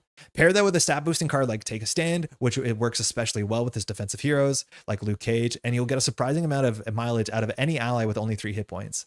Speaking of stat boosts, Misty Knight can get pretty potent, do her thwart her attack while she has a tough status card, and defensive formation, letting you grant her additional toughness. She can stay boosted for even longer. If you let Misty Knight take on a single point of damage before restoring her tough status, then Righteous Purpose. Okay, I should probably pull up the cards sooner than reading the whole thing, but here we have some cards. Iron Fist, Defender Martial Artist traits. Those traits seem pretty valuable in this whole cycle. 3-cost ally that can attack for 2, 3 times or twice and block is okay. But leadership, you're spoiled for choice, so you have to do a bit better than that. Interrupt when Iron Fist defends against an enemy attack. Prevent damage from that attack equal to Iron Fist's attack. I can't believe we haven't seen that text before. Even a hero could use that text really, really well. But that means you want to like Voltron Iron Fist and get his attack set up and then just kind of exhaust him constantly to have like a permanent tough. That's cool. It's a build around. On its own, like 2 attack is not enough for this text to be relevant unless you're defending against minions, because defending against a villain, at least if you're playing on expert, he will only survive 1 or 2 attacks. Inherently too, you also have to exhaust to defend, so it means Iron Fist is not going to be double dipping on his text, but it is like a defensive leadership character, which there's not too many of them. I think that's cool text, but if you want to build into it, I imagine it could be quite strong, but you need to get that attack set up to like 4 or 5 for sure. But yeah, you definitely want to Voltron this. It's a really cool design. I like that a lot. Okay, This is straight nonsense. This is take a stand. It's a 1-cost tactic, hero response. After your hero defends, each ally you control gets +1 thwart and +1 attack until the end of the phase, player phase. So for the next phase, right? It takes a lot more than that to keep me down, says Luke Cage leadership. I think it's really cool to give payoffs in leadership to not chump block with allies. That is a criticism of leadership, let alone the game as a whole, is that allies are one of the best value propositions in the game because they usually do something, they usually attack and thwart, and then they can just basically give a stun or confuse functionally. They just, deal with the villain. I feel like stun or confuse is so strong, but at the end of the day, just putting a minion in front of it, like, functionally does the same thing. So this is really cool. The issue is, this is after your hero defends. Why are you defending with Luke Cage? Like, he seems like the worst possible hero from the cards we've seen to put this card in his deck. Because if you just get hit and lose your toughness, you're not defending. And you have a 1 defense stat, so you have no reason to defend. So like Luke Cage seems to be just kind of like a Colossus, a character who will never defend. So that's probably telling us is that we have a defense event that gives you toughness. That's very likely. We probably have a defense event that says defend, get 2 toughness, something like that. We probably have an upgrade that says exhaust, defend, and get some sort of benefit. So you can do it every single turn. But we have seen literally 0 defense traded cards in this deck so far. And you have inherently no reason to defend on any given turn, considering you have toughness and 1 defense stat is not going to reduce that and prevent the toughness. Maybe you could argue with 1 defense stat and 2 metal bracers. Maybe you could preserve a toughness every once in a while, but it's like just comically so mispositioned in this deck until we see the rest of his deck. So there's definitely something in this. It's just like this card is straight up terrible with what we've seen so far. It's just like very, very, very not good. The bracers do not count as defending. They're not defend traded. If they were, then I'd be like, okay, that makes a bit of sense, but not even that much. Yeah, if he had a backflip S defense event, which would be like take no damage, gain 2 toughness, I think he has to have that. And I think if he had like 3 copies of a 0-cost event or a 1-cost event that says take no damage, gain 2 toughness, then his kit starts to make a fair bit of sense and probably would be a lot of fun too. So there's like the missing pieces for this article are so frustrating because they're the parts that make him make sense and make these cards make sense. But yeah, they weren't shown off. This is drawback, prevent defense cards from working. That's a good question, actually. I don't know. Oh, that's a really interesting question. So Inflammable says after you defend and take no damage. I guess if you defend and lose a toughness, but like you don't want to be defending often with protection decks, like sorry, with toughness decks because you don't have incentive to defend. Force response goes before response. Yeah, can you not unflappable Luke Cage? Yeah, they needed someone on a leadership and it just looked like Luke got that aspect forced on him. I mean, it could make sense. The damage he takes from his ability doesn't count against that. Because the damage from boost abilities doesn't count from that too. So I'm assuming if it's not from the actual attack, you're fine for unflappable, but I'm not 100% sure. Yeah, Luke Cage, super flappable, yeah. Yeah, it's weird. I don't know. This card with his art and everything, it makes so little sense from what we've seen. I imagine it won't, and that would be pretty exciting, but we just don't know the cards that make this make sense. Yeah, the attack has to be the thing that has to do the damage, and I'm not sure if boost, like if you draw a boost card that says deal 1 damage, I don't think that brick's unflappable, so I think it should work. I think over an upgrade that exhausts, probably called bulletproof. Yeah, I could see events, I could see upgrades, but there has to be a card to make this make sense because it doesn't make sense. We have Misty Knight, 3-cost, defender, also martial artist, 2 health only. She is tough, but while she's tough, she gets +2 attack and +2 thwart. So that's okay. Toughness is generally a bit awkward on allies, I find, because if you just block 1 consequential damage with the toughness, it's like, imagine Misty Knight had 3 health. That being said, there'll be ways to give her more toughness, we'll see in a second. But when she comes in, she will like swing for 3 and block, which for a 4-cost hero, sorry, she will swing for 3, swing for 1, and then block. For a 3-cost leadership ally, I'm not super sold. So for her to be really good, you need to be able to repair her toughness consistently. And luckily there are cards to do that. But I don't think this is like a generically great card. I think you have to play around this. Because again, if she comes in for like 4 resources, she attacks for 3, attacks for 1. It's weird because it's basically saying don't use the toughness for the better way to use toughness. It's like, is a toughness better as a stun or is it better for 2 attack? And I'll be honest, it's probably better for a stun, but maybe in Luke Cage's deck where you don't need the toughness because Luke Cage is tough, that could make sense. So we'll find out. She's a great blocker with the next card. Yeah, you could just use her for a blocker, I guess. The same way that you could just technically build around Iron Fist. But it's a really interesting card. It's weird. This is defensive formation. Oh yeah, Doctor Strange. Yeah, Doctor Strange with this is really fun because you can put toughness on your character. That's a good shout. So tactic, this card is cool. 2-cost defensive formation support. Uses 3 block counters. That's new. As an action, you can exhaust this card and remove a block counter to give a defender ally a tough status card. Now it's a defender ally. Currently, all the defender allies we have in the game are only justice and protection, so leadership is kind of in a bad spot with this. But of course, we're seeing more defender allies here. We definitely will see some basic ones, but I think all the defenders in the game right now, there's only 4 of them. They're 2 justice, 2 protection. So this doesn't line up well with the current card pool, but obviously the whole wave will be defender. That's good. Like, that's technically good text. It just means you permanently have toughness. I just also don't understand this. The idea with this is like you're putting toughness on your allies, so you don't actually have to block with Luke, and then Luke might be able to like build more toughnesses slowly. It's strange. It's really strange to be like, I'm the Groot-like hero where I can generate toughnesses, but I don't want to use them because my allies are going to be getting in the way anyways. It's weird. I don't fully understand this, but it's a good card. If this didn't say defender on it, it would be totally messed up. It'd be very, very good. But we'll see what the defender card pool looks like at this point. There is that card that lets you exhaust your hero with ally activate so it doesn't get consequential damage. Yeah, there's a couple of them. The one where you throw, I think you're throwing somebody. Yeah, there's some cool ways to do it so you can preserve the toughness. You could also, I guess, as Avenger, but you could play like, yeah, that doesn't work. Iron Lad. But yeah, there's the heroic whatever that allows you to do that. It's a fun card. Heroic intuition. No, that's obviously not that. Heroic strike. Heroic. I don't know what it's called, but you know the one that came out of Wonder Man, right? Cool card though. Odd that defensive formation isn't limited to 1 per player either. Oh yeah, that's true. Yeah, that's fine. Unified strike. That's it. Thank you. Yeah, this card's cool. Yeah, any card that allows you to add stats so they don't take consequential is like totally fine. When an ally uses the basic power, exhaust your hero, add your hero's matching power. The ally does not take consequential. That's a cool way to use toughness. I like that a lot, actually. It's vision. Yeah, it's vision. Adam Warlock playing all the defenders. Yeah, you could do it. You could do it. Play 1 defensive formation. This is Righteous Purpose. I also think this card is sick. And like we've seen a lot of cards that are very smart answers. They're like targeted answers towards like pain points in the structure of this game. So one of the problems with the game is, what do you do with 1 health allies? Well, they block things. That's what allies are good for. And so this is giving you a reason not to do that. I don't know if that reason is good enough, but maybe with a tough hero, you can just not use your allies for protection. This is Righteous Purpose. I like the art. Colors are great. Play under any player's control, max 1 per player. Each character you control that has exactly 1 hit point, which could be you, which is pretty exciting. They get +2 thwart and +2 attack. I would love to see a build where like you go down to 1 health purposely in like I don't know, Quicksilver, and then you play like ways to keep you safe. It's hard because that's probably an energy thing, or sorry, a protection thing. But if you're on 1 health, like you can do some pretty nonsense stuff if you like get there with I don't know what you're playing, that rock that the Mystics can play to take 2 damage. Maxim, yeah, Maxim's a new trait too. That's a cool trait as well. I don't know how many other cards we're going to see a Maxim on, but like that's a really cool card that makes your low health allies much more impactful. You also have like just inherent synergy where if you get your allies down to 1 health and a toughness, like they can keep doing their thing. Like if you get Misty Knight to 1 health toughness, she's attacking for 5. Like that's worth building around to some extent. Maybe not like first order optimal, but like fun and interesting. So that's kind of cool. I like the design on this a lot. Luckily, this doesn't say defenders only, so it's open to the whole card pool. Just wait for the head pull interaction with Righteous Purpose. Oh yeah, right? Like if you put those all in the deck, all those allies don't take a lot of damage. Head pull only has 1 health. Yeah. Gross. Definitely gross. Yeah, very strong card. I like what they're doing here. Trying to give you incentives not to block with your allies. And I think that's, for defenders, makes a lot of sense. I guess if they're not defending, maybe it doesn't. All right, we have some basic cards. I think we have some team ups here.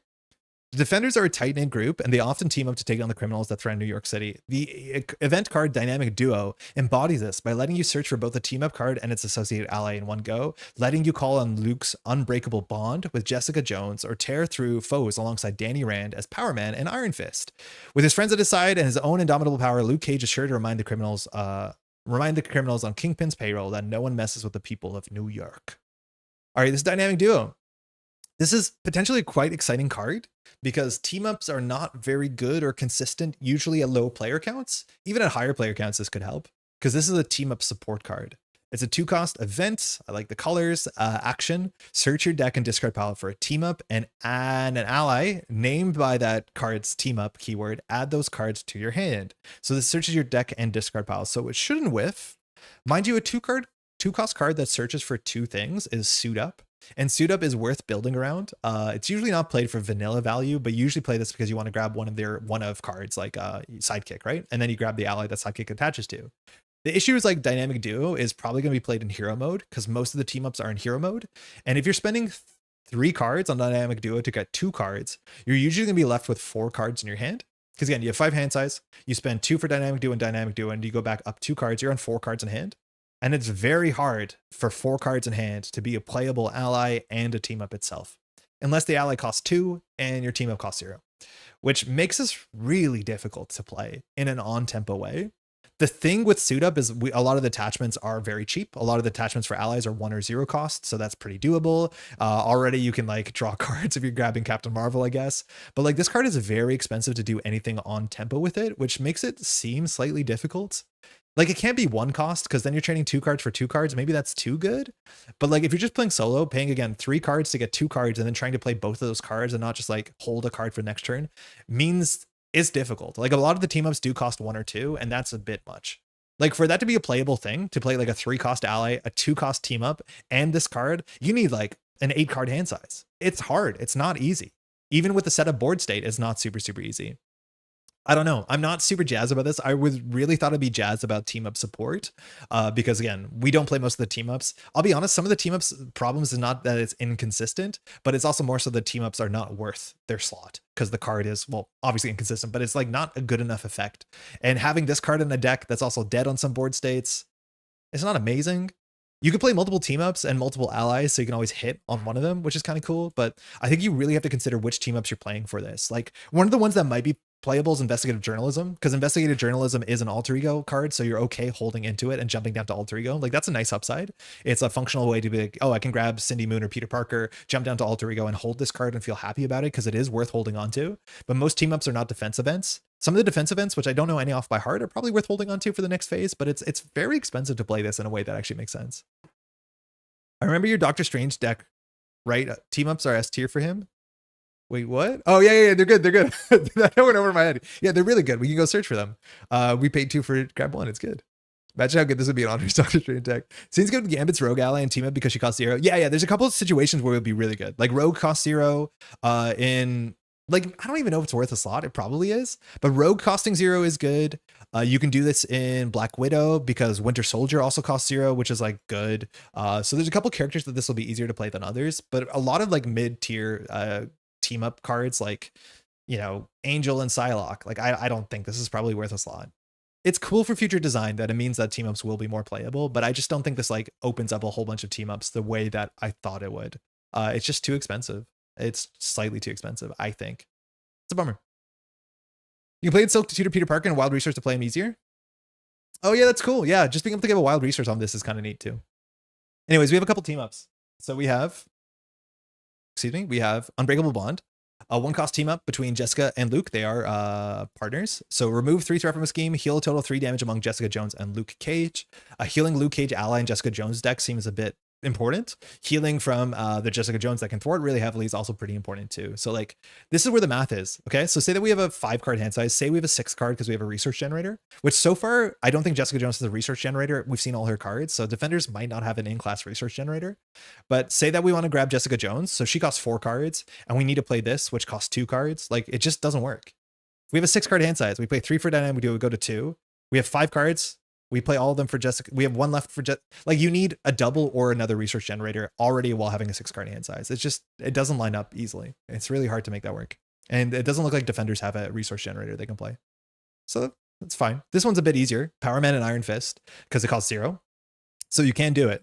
It says deal 2 damage to an enemy and give a tough stats card to a character. For 0, that's fine. That's not bad. They look so serious in Unbreakable Bond. Figured they'd be smiling. I said this in the last one, and I don't think it's going to be here, but like, there's that card in Jessica Jones, and mind you, they have a kid together, and the Jessica Jones ones has like the love of motherhood or something, like the love of parenting, and it's her holding her kid, and like there's no shot that Luke Cage is gonna have that card. I find that shit to be like just passively sexist. It's super disappointing to be like, oh, the mother has a card that cares about her family. No, the father doesn't. He's out there fighting crime. It's like, come on, it's like sexist for a bunch of reasons. I don't think it's intentional. It bothers me. Anyways, Harlem's Hero. With his unbreakable skin and his strong bonds with his fellow defenders, Luke Cage is a potent and tough hero with strong addition to any team. Look forward to taking on Kingpin and his criminal empires as Luke Cage when the Luke Cage Hero Pack arrives alongside the Jessica Jones Hero Pack this August. Maybe Luke has the kid as a persona support. Maybe he does. Again, we haven't seen all the cards. It's usually that is the way it goes. It's not great. Luke Cage needs his daughter to protect his tough cards. She's an ally. You put her in the way. Anyways, sorry, that's the Luke Cage thing. Again, from what we've seen, It doesn't look like a playable deck, but I have no doubt this is going to be sick. It's going to be Colossus-like, and I'm going to enjoy it a heck of a lot. Everything we've seen for the Defenders wave has seen super functional, maybe even too functional. So this was like very jarring to be like, wait, this deck doesn't seem like it works. And it's just because we're missing 1 or 2 cards to consistently get or use your toughness in an on-tempo way. Because Bursting Project and the 1 thwarting event is definitely not enough to sustain his text box, let alone some of the cards that come in his pack. So obviously it will come. So stay tuned for whatever spoiler season. But yeah, I walked away from this being like, I should have just not read this and waited for more information. So yeah. Luke is mayoring so hard he forgot he has a kid. I mean, no, I think he knows he has a kid. August feels so far away. This is already August. That's not bad because the box is coming out in July. This is coming out in August. So it's not too bad. We'll get there. Yeah, anyways, that's okay. Sorry, I'm not super stoked about it. It's gonna be fun for sure. We don't see any cards that make this make sense. So it's a bit disappointing. I don't know how the process goes into like figuring out what cards go into the preview versus anything else, but yeah, I think it's important to have the cards in the preview that make the deck work. It's cool to see like, oh, infinite toughness is like, that is an exciting hook for sure. I've no doubt that's why they went for this. But then as soon as you think like, but how do I get infinite toughnesses? And then you don't have an answer to that question. That's where like it slowly falls apart a bit. But it's cool. I'll be excited for it. I like tough. Tough is fun. Let's play Project Wideawake. We have a lot of setup to do. A lot of setup to do. Modular difficulty, place 2 face down cards. We're going to ignore that, I think. I don't think we need to do that. That's not required rules, right? Let's just clean this up. How's everyone doing? What does everyone else think about Luke Cage? Because I was in Discord. People were pretty excited about it. I don't want to say you're wrong because you're not. If you're excited about something, you're excited about something. Of course you are. Like, you're not wrong. But is there anything that, what are you most excited about for Luke Cage? That's what I'm trying to ask. Let me just clean this up real quick. We're going to have one of these 4 because we rescued the Metro PD. This goes here. There should be another one somewhere. Whatever. We don't need it. Oh, it's right. It's in my hand. Good for me. These we'll need soon. I wonder how Luke does in protection Stunlock deck. Man, I'm worried about Echo doing a Stunlock deck. I think Echo's going to have access to a really good Stunlock deck, which like, okay, I guess. I'm worried about Daredevil. I think Daredevil is going to have some like really unhealthy play patterns, but I'm excited for Daredevil because Daredevil is like such an interesting design. Brotherhood, Mystique won't come back for a while. In fact, I don't think she ever comes back, does she?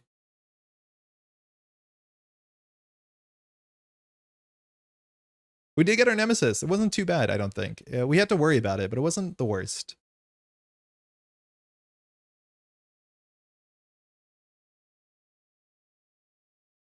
I mean, FFG did gamify Typhoid Mary's. I made a post in Discord. Oh, her DID. I made a post in Discord about it before they announced. Her and her devs kind of tiptoed around it respectfully in the live stream. It's villainized a lot. Oh, the personnel. I'm not sure exactly what the sort of medical term for Typhoid Mary's condition is. FFG has like been in an awkward spot with that. For instance, like in one of the earlier expansions for Arkham Horror, there was characters where you went to like an asylum circa 1920s, which obviously that did not have a good portrayal classically for like mental health stuff. Let alone Arkham Horror doesn't. Like you take horror and then you go insane. Like you're already in, weird territories there, and that's fine. You sign up for it. But they would label characters as lunatics. And if I'm not mistaken, the next time they reprinted that box, they actually put out like a thoughtful enough article to be like, hey, we don't want to use that word. So we're actually eroding these cards by name and trait. And they used something that's like less like, villainizing for people with that were in an asylum in the 1920s. So like, yeah, sometimes it's not great, but the source material, I don't know how respectful that is. It's not a reason not to like do a better job, but yeah, it's tricky for sure. I run one way or another. I always run one way or another if you're role building. I missed the deck building part. We played what's it called instead? Clear the area. We haven't actually played it yet, but one way or another is pretty good with Skilled Investigator. It's also really good to grab the side schemes. Yeah, it's really good to get the side schemes in an upcoming scenario. Yeah, we probably should shift it. Let me catch up on chat. He seemed like a Ronin killer since piercing doesn't matter to him, and Ronin's whole thing is that he attacks are so negating most of his kit. Yeah, that's a good point, Void. Anybody who just hits hard, you can just deal with. Colossus can't because Pierce just like kills him. 3 piercing, 4, 5, 6, 7, 8. So I could see why that would be like very attractive to want to do. I was so hyped for Luke, and now I'm just mailing him. He's probably work good in protection with readies, toughs, and readies for fight. The thing, Mike, is like, I don't want to be what I'm saying to make you less excited for Luke. I have no doubt he's going to be good. All I'm going to say is, based off the article, he's not the case. But based off of all the other heroes we've seen this wave, I'm assuming that Luke Cage is not going to be good. He's going to be very good. So just wait for that. So like, still be excited about it, but we're kind of at the like hope to see what the cards are. I do not think they would print Luke Cage and make him not playable compared to like Jessica Jones, who seems pretty good. Yeah, I think he will be legally distinct from Colossus. Okay. Mutant has a lot of side schemes. Yeah, exactly. Yeah, I can see that. Okay, so we're gonna do some Sentinel action. Has a lot of side schemes already, so maybe clear the area will be good for us. I don't think we're gonna make the change yet, but I could see us wanting to like fish for a side scheme for sure. So the setup here is like pretty wide reaching. I still don't think this works. Does this button work? No, it doesn't. Something's broken. Okay, that's fine. We usually are able to pull up all the encounter cards. So we have all these side schemes in play. There's going to be 4 of these X-Men allies, which they have captive, which is a trait we don't care about, but they're nice. They're good allies. They have wilds too, which is cool. We're going to have to put 1 abduction protocol and table on the table, but this is how it starts at the beginning of the scenario, which is pretty damn wild. Then we have to shuffle in all the Project Wideawake cards, the Sentinel cards, and Zero Tolerance. So there is 1 more side scheme in play, and that is everything we have to deal with. It's a wild start to the scenario. So let me just like populate all these with the threat they deserve. I need to do villain, name, Sentinel. We should be good. We're going to start in 8 health because of the campaign mode. I'm not sure what it takes for us to heal through that. I think this starts with 1. Yeah, it starts with 1. Yeah, Red Skull, eat your heart out. It's actually like 17 on turn 1. Okay, so I'm going to shuffle not Sabretooth. We're going to shuffle this into this. My partner's making a cake. It's starting to smell so good. I meant based off the article too, not just about what you're saying. Don't worry. Okay, good. That's good. That's good. I really hope Luke's a more interesting Groot rather than a less interesting Colossus. I honestly don't like Groot. Like, I think Groot's feast or famine mode is not great. I think having toughness and not being incentivized to use the toughness is also not great. It just like encourages really passive play. So like, I think that's the issue with Groot is like Groot wants you to have your cake and eat it too.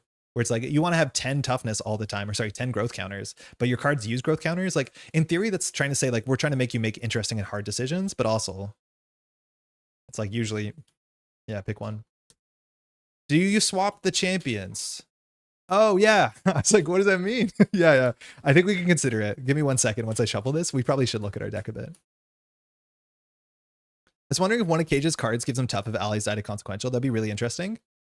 I'd be surprised if the mayor is going to benefit from his allies getting defeated. I think I find that super questionable. I think his idea is that he can protect his allies. Like that's what Luke Cage does. Is his allies will be able to stay on the table and be tough forever, and he's going to take the brunt of the attacks. Like we saw that one card with him on it that says like if you defend, your allies get +1/+1. So I'd be very surprised if he's trying to send his allies into the grinder. Okay, so the question is, we want to make a change to the deck because Pinpoint, which is something we were so excited about, doesn't work. Because Pinpoint says that you can recur a card that leaves play. It turns out events don't enter play, so that's not good. Now, that being said, we still have some synergy cards in our deck that make a bit of sense with other things. So I'm just going to pull out the champion and champion synergy cards. So Viv is not terrible. Viv is actually pretty good in this scenario because she can blank the text on the side scheme, and that can matter. She's also really cheap, and she's an android. So she's probably still worth playing. The other support cards we have, Metro PD is not in our deck. The other support stuff we should have here. Ironheart, she's not bad, but she clearly doesn't have text we care about. And then we don't need Pinpoint. We don't need Spider-Man, but he's just a good card, it turns out. So these are our champion support cards, okay? So Pinpoint's already out of the deck because we don't need to play Pinpoint because he doesn't do anything. So that means Ironheart and Spider-Man, which are 2 independently good cards we don't need, which gives us 3 slots to play another package for whatever like thing we're going to do. We could keep it simple and try the Dora Milaje way, which is kind of fun. Probably, again, a bit ambitious, but we could play a Nika, we could play Dora Milaje and Io, and we could just have this package. So we take out 3, we add 3. That might be reasonable. We could also play more Web Warriors and Web Warrior support cards. We could also try doing Guardians for a bit. I think there's a couple things we could do. Yeah, exactly. Vivian's probably worth keeping because she's just good, and she also has Android tag, which is nice. Look at Gamora, Star-Lord, and Venom. I don't know if I want to play Venom. The thing is with Gamora, we can't play her. Star-Lord, I also don't want to play because you have to take an encounter card.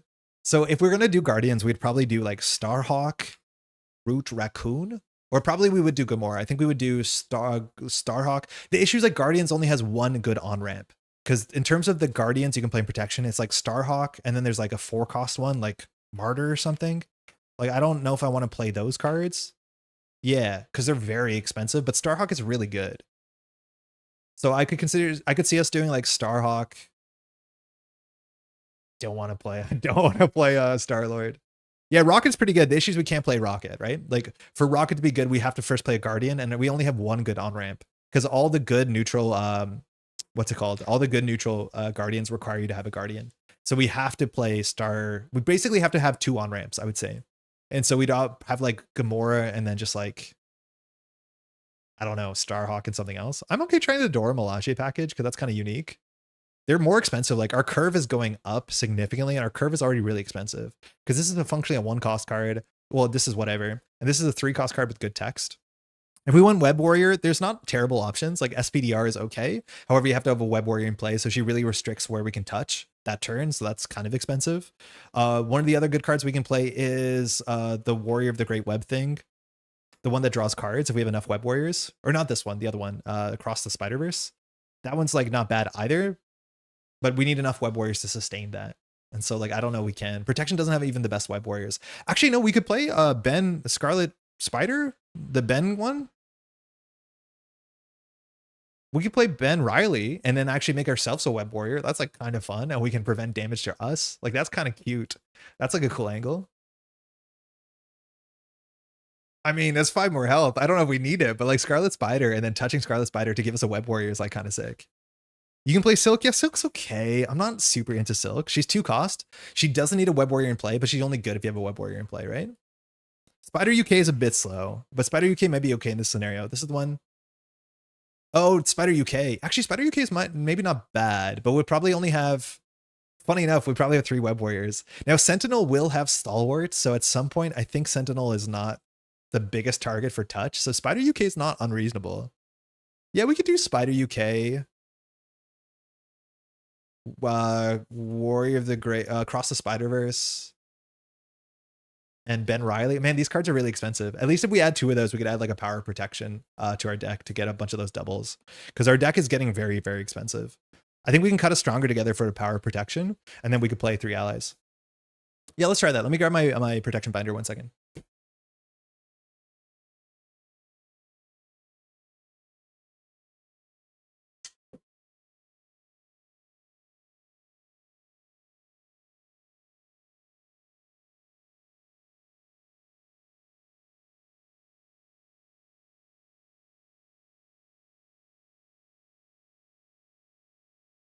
Okay. Web Warriors. So Spider UK is fine.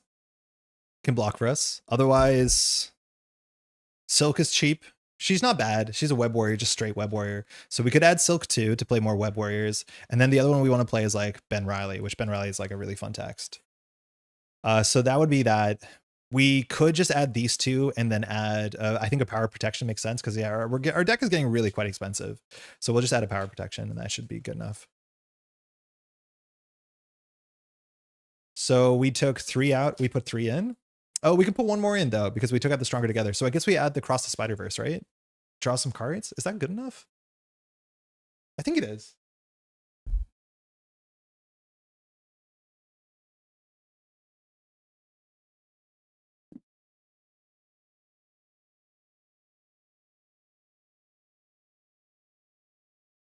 I'm pretty sure it's good enough. It is an upgrade, right? Across the Spider-Verse is also not a terrible card, but it says exhaust a Web Warrior card. Okay, that's not a given. Web of Life Destiny. Sorry, that's the one I want. So this will be free if we have a Web Warrior in play and we've touched the Web Warrior. Clea's cheap and will let you throw out Sorcerer Supreme with a touch. We have Clea. We actually have all the Mystics we can legally play because Protection only has 2. So we're playing both Clea, Brother Voodoo, and Sorcerer Supreme. So we cut champions for more Web Warrior support. So again, we have 4 out, 4 in. Seems fine. Let's try this. We won't do Dora Milaje as much as I think Dora Milaje would actually be kind of sick. Let's go. We can even play one more card because our deck is 39, but we'll keep it as low as we can. Hey, Lord Takers, how's it going? It's getting warm in here. It's 27 degrees, so hopefully we're holding on. Clea of Brother Voodoo, basic spells, build for meditation, Sorcerer Supreme, Blood Gem. We're only on Sorcerer Supreme. I'm not convinced spiritual meditation is worth enough to touch. So like you'd have to add more mystic stuff. I don't think basic spell is my favorite card. Like we don't need the healing on it. So it's just like a 2 for 3. Like the best part about basic spell is the healing, and we already have healing in our kit. Let alone androids heal really well, right? Yeah, this is just like 2 for 3, which I mean, it's not awful, but okay. So I just want to check what we have to do if we want to heal ourselves, because we probably have to be thwarting immediately. So if we want to heal ourselves, we have to campaign, do all that, set each player's point to the remaining hit points. 1 acceleration token on the main scheme? No, I'm no shot. This main scheme has like 5 threat on it. I'm not doing that. I guess we're starting at 8 health. At least our healing cards will do something. Do androids dream of electric sheep? Yes, they do. They wrote a book on it. It was an essay where they answered that question. The question was yes. And I don't want you to be a dick about it. That's my Philip K. Dick joke. It's don't do a lot of dick jokes. They're not that funny. Next. All right, this is our setup. Set each captive ally set of play. We reveal the Operation Zero Tolerance. It's going to get permanent for the scenario, and the mutants at the mall. Mind you, we'll walk through all this, so no stress. We'll get there in a second. But there's so much going on. So the backside of this. Nope. Knight of the Sentinels. The backside of this says it gets 1 a turn. Once it hits 5, a bad thing happens in which we have to add the top card of our deck underneath Operation Zero Tolerance, and then we only remove 5 threat from this, which is pretty damn rough. +1 for the dad puns. Thank you. So that's okay. That's not good. We're very disincentivized for blocking with allies, which maybe won't be the worst thing, but Sentinel actually attacks pretty hard here. So we'll see what we have to do about that. Just to look at the rest of the table, we have mutants at the mall. So this comes in with an acceleration. So it comes in with 4 threat. And once we flip this or clear this, we have to find a Sentinel and reveal it. So its bad text will happen. But we flip this card and we get Jubilee. Jubilee's good. She doesn't take up an ally slot, and she can zap things for 2 damage if you have an energy resource, which is not too bad. Now, enemy of my enemy is usually the one that we want to clear first. It's part of the campaign. When we clear this, we have to add the top card of the future past deck, or a random card, I guess. And we have Magneto. And Magneto is really good. He's really good at defeating what's it called? Sentinels or minions in general. So we want to get him because he'll help us snowball and clear the rest of the table. Now, Abduction Protocols is probably the last one for us to clear on this table, because it does have a crisis, but the accelerations are more meaningful than the crisis are off the bat. This comes in with only 4 threat, mind you, and once we clear it, we go grab a captive ally and put it into play, which is just good upside. We put them in play so they're free. All of the allies, none of them are very good at thwarting. They're all very good at doing damage, and they have like weird ways to cheat damage around like corners. So they're not bad, especially if we get like something with toughness, but they're not very good at thwarting. Now, Operation Zero Tolerance is technically a card that could just be in the counter deck, but for this, it has permanent. So it says after an enemy attacks and defeats an ally, you place that ally underneath here, and if there's at least 4 cards underneath here, we do lose the game. If you want to play on expert difficulty, you can go ahead and put 2 cards already underneath here, or 2 counters on this, whatever you want to do. I'm not going to do that because it's really hard in this mode in solo, because there's a couple cards that just say if you can't jump down, you put a card underneath here, and you can just lose in like a turn of bad encounter cards in solo mode. So we're just going to put this at 0 and see how it goes. But yeah, 4 underneath here we will lose. Time for some role building. Yeah, we're going to pick one of those for sure. We have Sentinel here. It says the first player searches the counter deck for abduction protocols. We did that. It is steady, so our spam is going to be a bit less consistent with stun or confuse. Still not useless, but less consistent. So that's going to hurt us, and has 18 hit points. The other side I'm pretty sure has Stalwart, and the next scenario entirely has Stalwart. So it's going to really test out Rogue, because most of our strength is attached to like spamming stuff for sure. So not great. We got to pick one of these randomly, 1 of 4. We'll roll a die, 1 on left. Nope. Cool. We get Determined Defense. I'm pretty sure I have all these scans. Cool. So this one's in Defender. Yep. So Hero Interrupt. When you defend against an attack, spend 2 resources of any type if you want. The attack removes threat from the main scheme instead of dealing damage. That's such a unique effect that we're really excited to have it. Then you can only do this once and it's removed from the campaign pool. Pretty good. Not too bad. Very cool card. I like how these cards have fun art, and you don't see them all the time. Was recently rewatching X-Men Evolution from the 2000s, got me very into X-Men and Sentinels again. Highly recommend. I still have to finish the 1997 one, let alone the modern 1997 one. That's it. We should be off. I mean, this seems hard. We have a lot of thwarting to do. We do have 2 thwart. If we get our jacket up, there'll be 3 thwart, which could matter, but the mulligan starts now. Superpower adaptation. Unfortunately, this card doesn't do anything. We won't keep it. Going rogue, perfect. So half a confuse is good.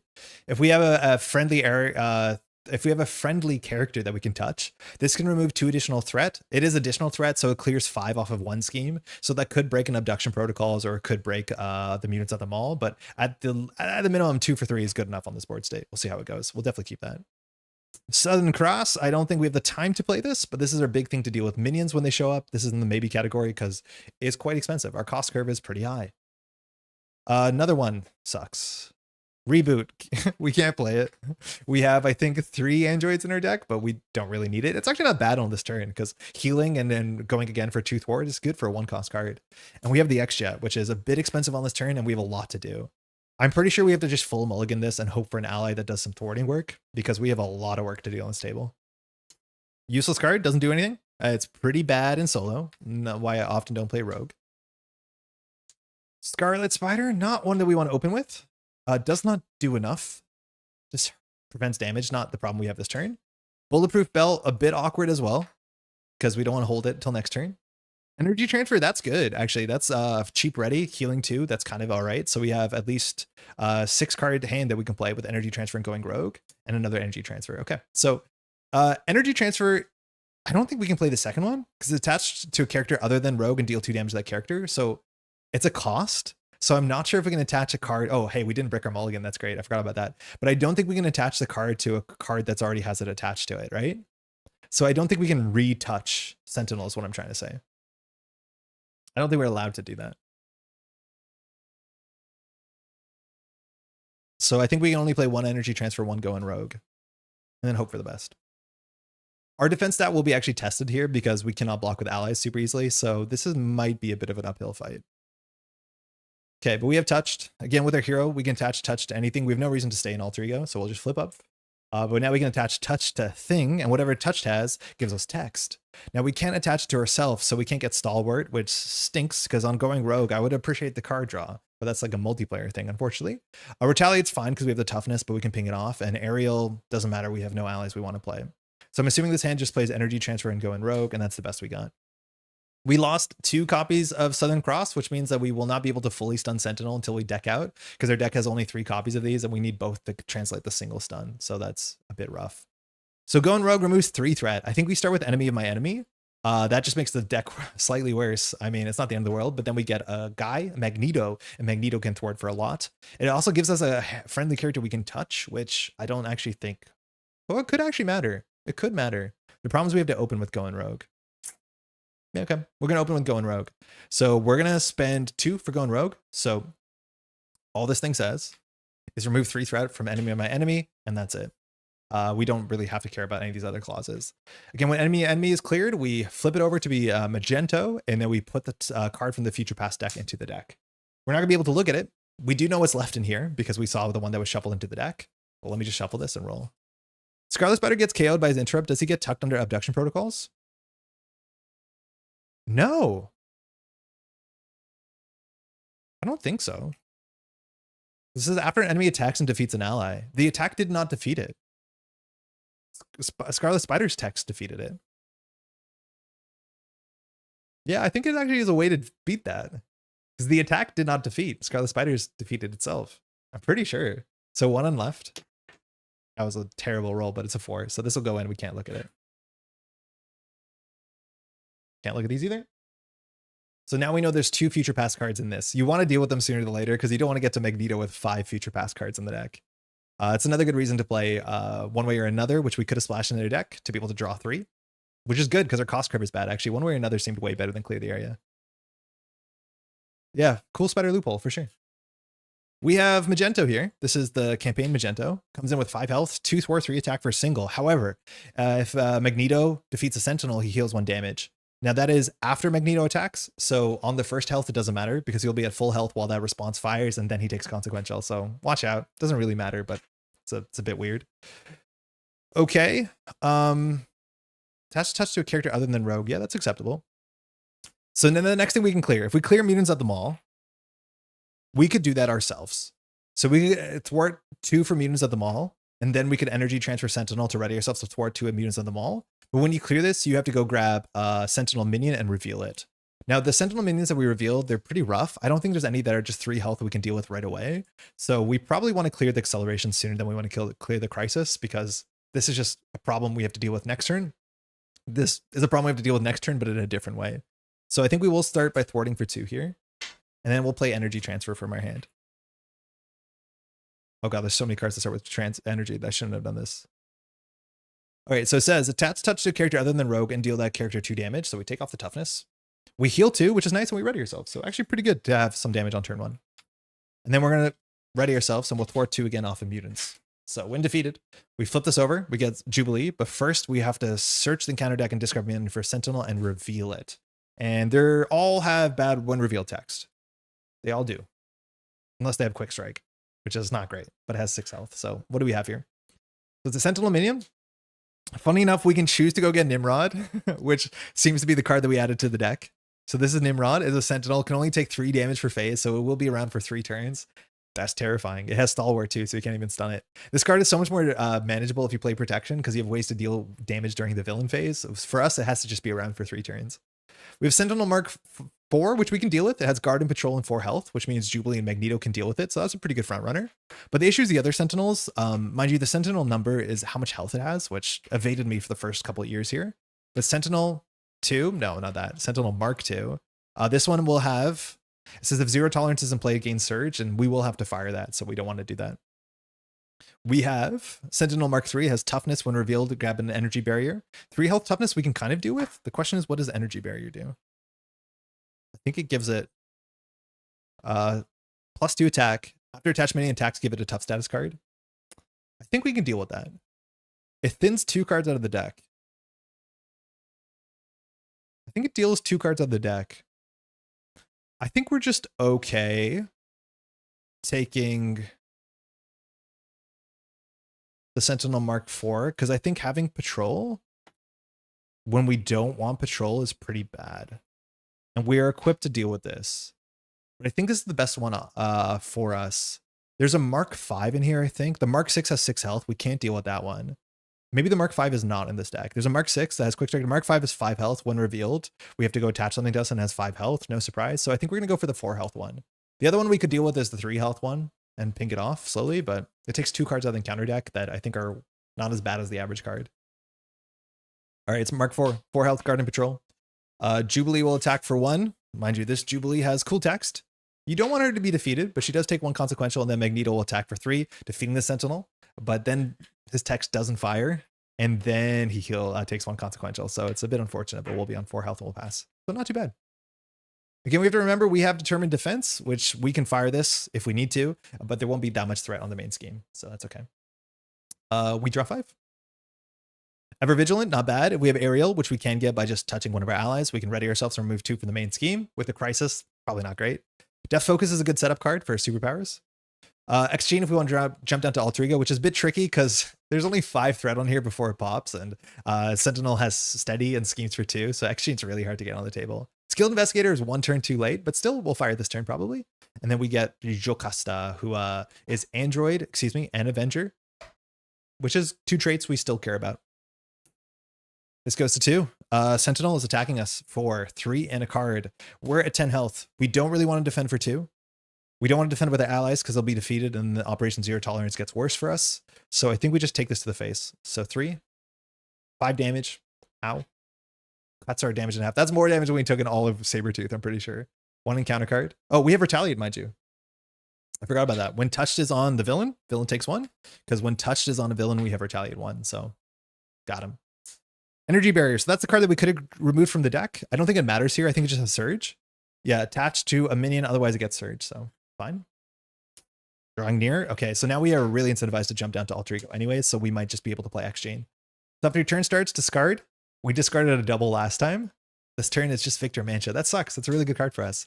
So we have to put 1 counter on Pursued by the Past. When it hits 4 counters, we have to grab our Nemesis. Okay. All right. Okay. Jubilee always has amazing art. Yeah, she does. The colors are really good. Like Jubilee has that like perfect 90s, color palette with the yellow and the pink purple. That's sick. Okay, so drawing near, we have to discard. We actually can't get rid of drawing near here, if I'm not mistaken, because we have to discard an identity-specific event. So we could draw one, but it's not guaranteed. It's a bummer that we have Def Focus and X-Chain, and we have no superpowers in our hand. So maybe Skilled Investigator does something. So we'll put Skilled Investigator on the table. This is one of our like aspect advantage cards. I don't think we can change them between scenarios, but maybe I'm wrong about that. So here we can thwart this for 2, and then we can thwart this for 2 with Magneto and use some of his health. It'll clear this, we'll get an ally, we'll draw a card, and then we can see what we do with the rest of the hand. Jocasta is actually like a pretty good play here, as much as we want the resource generator, but Jocasta means we can go grab Bulletproof Bell, and mind you, touched is off Sentinel, and that will be not terrible either. Yeah, I think we'll start there. Magneto will thwart for 2. We'll thwart for 2, and we'll clear Abduction Protocols, and let's roll some die. So when defeated, the player who defeated this scheme takes a random captive ally and puts it into play. Now, again, these are more aggro coded. Oh god, I put them in a pile with everything else. But there's 4 of them. So we have Wolfsbane, Cannonball, Richter, and Boom Boom. So we'll roll a die, 1 on left, 4 on right. We're getting Boom Boom. Boom Boom's fine. Boom Boom is the AoE one. So it's Boom Boom. I haven't built a deck around Aggression Boom Boom, but I'm not sure if that deck is real. Mind you, when this is defeated, excuse me, this goes into the victory display and we draw a card with a Skilled Investigator. We drew a Genius. That helps. That helps. We're into that. Especially because we can do Ever Vigilant. But this is Boom Boom. Does count towards our ally limit. Boom Boom has 3 health. Boom Boom is good when there's more things on the table to deal with. Because after Boom Boom attacks, you place a bomb counter on Boom Boom, and at the end of the phase, everything takes 2 damage to each enemy for each bomb counter. So if you can ready Boom Boom, Boom Boom can do a bigger boom. It's not more damage, it's just faster damage, if you know what I mean, right? You can cheat your off-asset cards between scenario per campaign rules? Whoa, I don't think I knew that. I definitely would consider doing that. I think Skilled Investigator and the one we played is still probably good, but neat. I had no idea. Okay, so we probably do jump down this turn and just say we're going to lose 1 card off the top of our deck. We're hoping it's not like the Sorcerer Supreme. In theory, we can't check until we deck out. But here, I think we probably do like Genius for Ever Vigilant. After we touch one of these allies, it removes 2 threat and readies us, which means we can jump down, we can heal, and we can just play X-Gene and then hold on to Depth Focus, which is probably worth holding on to. Doesn't Boom Boom just deal 2 damage to whatever they attacked? Or am I reading it effect wrong? It also hits all minions, right? So place 1 bomb counter at the end of the player phase, remove all bomb counters from play, and deal 2 damage to each enemy for each bomb counter removed from it. So the bomb counters don't go on the enemy, bomb counters go on Boom Boom. Oh my god, no, you're wrong. You're right, I'm wrong. I've read this wrong. Always. After Boom Boom attacks an enemy, place 1 bomb counter on it. So the issue is that sentence is not very clear whether it is Boom Boom, which is Tabitha, or whether it is the enemy. I'm assuming it would be it is the enemy, otherwise it would say place it on her. At the end of the player phase, remove all bomb counters from play and deal 2 damage to each enemy for each bomb counter. Yeah, you're right. This doesn't actually wipe the board. This just does 2 more damage to the character. I think that's not a well-worded sentence. It should be on the enemy. I thought the Boom Boom counter went on Boom Boom. And then, yeah, is it Tabitha? I don't think it is Tabitha. But I've read that wrong the whole time. Does anyone know? How does this card work? We'll play Ever Vigilant after we touch. Let's go ahead and touch Boom Boom. So we technically have Aerial when we touch one of our allies. So we're going to do Ever Vigilant. Ever Vigilant says that we can ready ourselves or remove 2 threat from the main scheme. Are you getting confused with the Boom Boom Aggression ally? No, because I haven't played it. But Boom Boom hits everybody, right? So exhaust Boom Boom, add 1 boom counter to her. Yeah, so they do use her on this. Then you may discard Boom Boom to deal 1 damage to each enemy. Yeah. Yeah, like I thought it would do like this, but it doesn't. It just does 2 damage to 1 character. It doesn't actually do an AoE. I've played that wrong forever. I've never played that correctly. Yeah, that's how the aggression ally works. Yeah, this one does not. Yeah, I'm learning this live too. Boo Boo just puts a counter on the Sentinel that she attacked. Yeah, weird. Okay, it's less interesting than I thought it'd be. That's fine. We're ready, so we can jump down. Boom Boom might as well attack face. So we're going to attack for 1 to the villain, and we put a bomb counter. So this will blow up for 2 damage to the Sentinel. We won't use Jubilee. I think we want to hold the Death Focus in our hand till next turn as much as it could do 2 damage. We will hop down to Alter Ego. We're probably going to lose this. In Alter Ego, we're just going to recover for 3. It's fine. And then we're going to go play the X-Gene for Jocasta, which actually maybe we keep Jocasta. Like, we need every research generator we can get a hold on, and like Death Focus is really good, but Jocasta does get us access to a bulletproof bell, and we have an issue when it comes to blocking against Sentinel. But I think the Death Focus, our deck is so expensive, research generators are pretty good. We'll pass. Draw 5 more. To be fair, putting an explosion in the background of her art would make me think AoE. Yeah, that's what she always does. Now, speaking of what she always does, I guess that's going to fire. On this board state, it's the same. The villain will take 2 more damage and the bomb counter will be cleared. We draw to 6. Gambi. Clear the area. That probably won't matter. Quincaria, we can't play legally. Spider-Man, I mean, if we try really hard, we got a wild in our hand. And then we have Bulletproof Bell, so that's good if we want to hold on to that. This goes to 1. Sentinel is going to scheme for 2 in a card. 1, 2, 3, 4. Worst case scenario, we hit the 2 boosts, so this goes to 5. When this goes to 5, it's not good because we now have to go grab the top card of our deck and put it underneath Operation Zero Tolerance. So we can't look at it until we deck out. There could be some really bad cards here. We haven't seen our jacket. We haven't seen the Sorcerer Supreme. It could break one of our chains here, but we remove 5 and put the top card underneath. If we get 4 cards underneath that, we lose the game. But I'll just put a 1 on that so it's obvious how many cards are in this pile. Okay, 1 encounter card. Surge. Evil Alliance, so we put 1 on Pursued by the Past. We might get our Nemesis immediately this turn. Oh, Evil Alliance. Wow, no, we just get our Nemesis. It doesn't surge. I thought that was the one that attacks us. So I guess we got our Nemesis. Oh no, where is she? It's Mystique. Yikes, well, that's a yikes turn. It's Mystique. So she's here. She has toughness. She has 6. When we reveal her, we have to shuffle into our deck. She's also not a Sentinel, so we don't get the Magneto benefit, but a Misled gets shuffled into our deck. We also have to put our side scheme on the table. Comes in with 2 threat. When defeated, we shuffle another 1 into our deck. That just puts 2 threat on the main scheme, which when the main scheme has 5 threat, that's actually pretty high. I've always loved the comic book logic of how do we capture people with superpowers? Obviously a giant robot. What else? It's a big robot. I think the Sentinels have some sort of ability that can be negated, but like, I don't know, fighting a mech is hard. A lot of these are like teenagers in their bedrooms, right? It's also really fun. It's like zombies and robots. It's the one thing that you can do an absurd amount of violence to in a cartoon or in any kind of medium, and everyone's like, cool. Technically Nazis too, right? Everyone's like, yeah, sign me up. Again, I'm not defending that. I mean, I'm for that. That's fine. You can hit the Nazis. But as soon as it's like a human, it's like, what are you doing? And like, I don't know if you watched the Wolverine gameplay from the latest like trailer from Insomniac. It's like the amount of damage Wolverine is doing to people is like horrific. If it was a robot, I'd be like, yeah, cool. But if it's a human, it's like, that's so much blood coming out of them. What are you doing? I always wonder when they get all the way to the Mark 6, maybe they should consider a different strategy. I mean, a Mark 8 is going to be absurd. This gets shuffled in. This is Misled. Has a different back, but we do our best. So we have to shuffle this in when we draw. We place 2 threat on the main scheme, and we cannot pitch this for resources, and it counts for our hand size. So we'll do 1, 2, 3, and a cut. Somewhere in there. And it's back to us. So we got issues. Actually, sorry, drawing nearer happens first. So be sick of drawing nearer rips a Misled. So we discard. It's a going rogue. Oh, that sucks. We put 1 more counter on here. So if we want to deal with this, we actually have a hard turn here because we have a lot of things we need to deal with. Boom Boom can knock out the toughness and do 2 to Mystique. Magneto can do 3. Jubilee can defeat her, so that's fine. Clear the Area actually had something to line up, which is pretty good, so that's kind of cute. So we can do Quincaria for Clear the Area. We end up drawing 2 cards. That's a nice combo. Death Focus doesn't really have anything to do with this hand, but we could play Spider-Man and touch Spider-Man and ready ourselves twice, which maybe that's acceptable.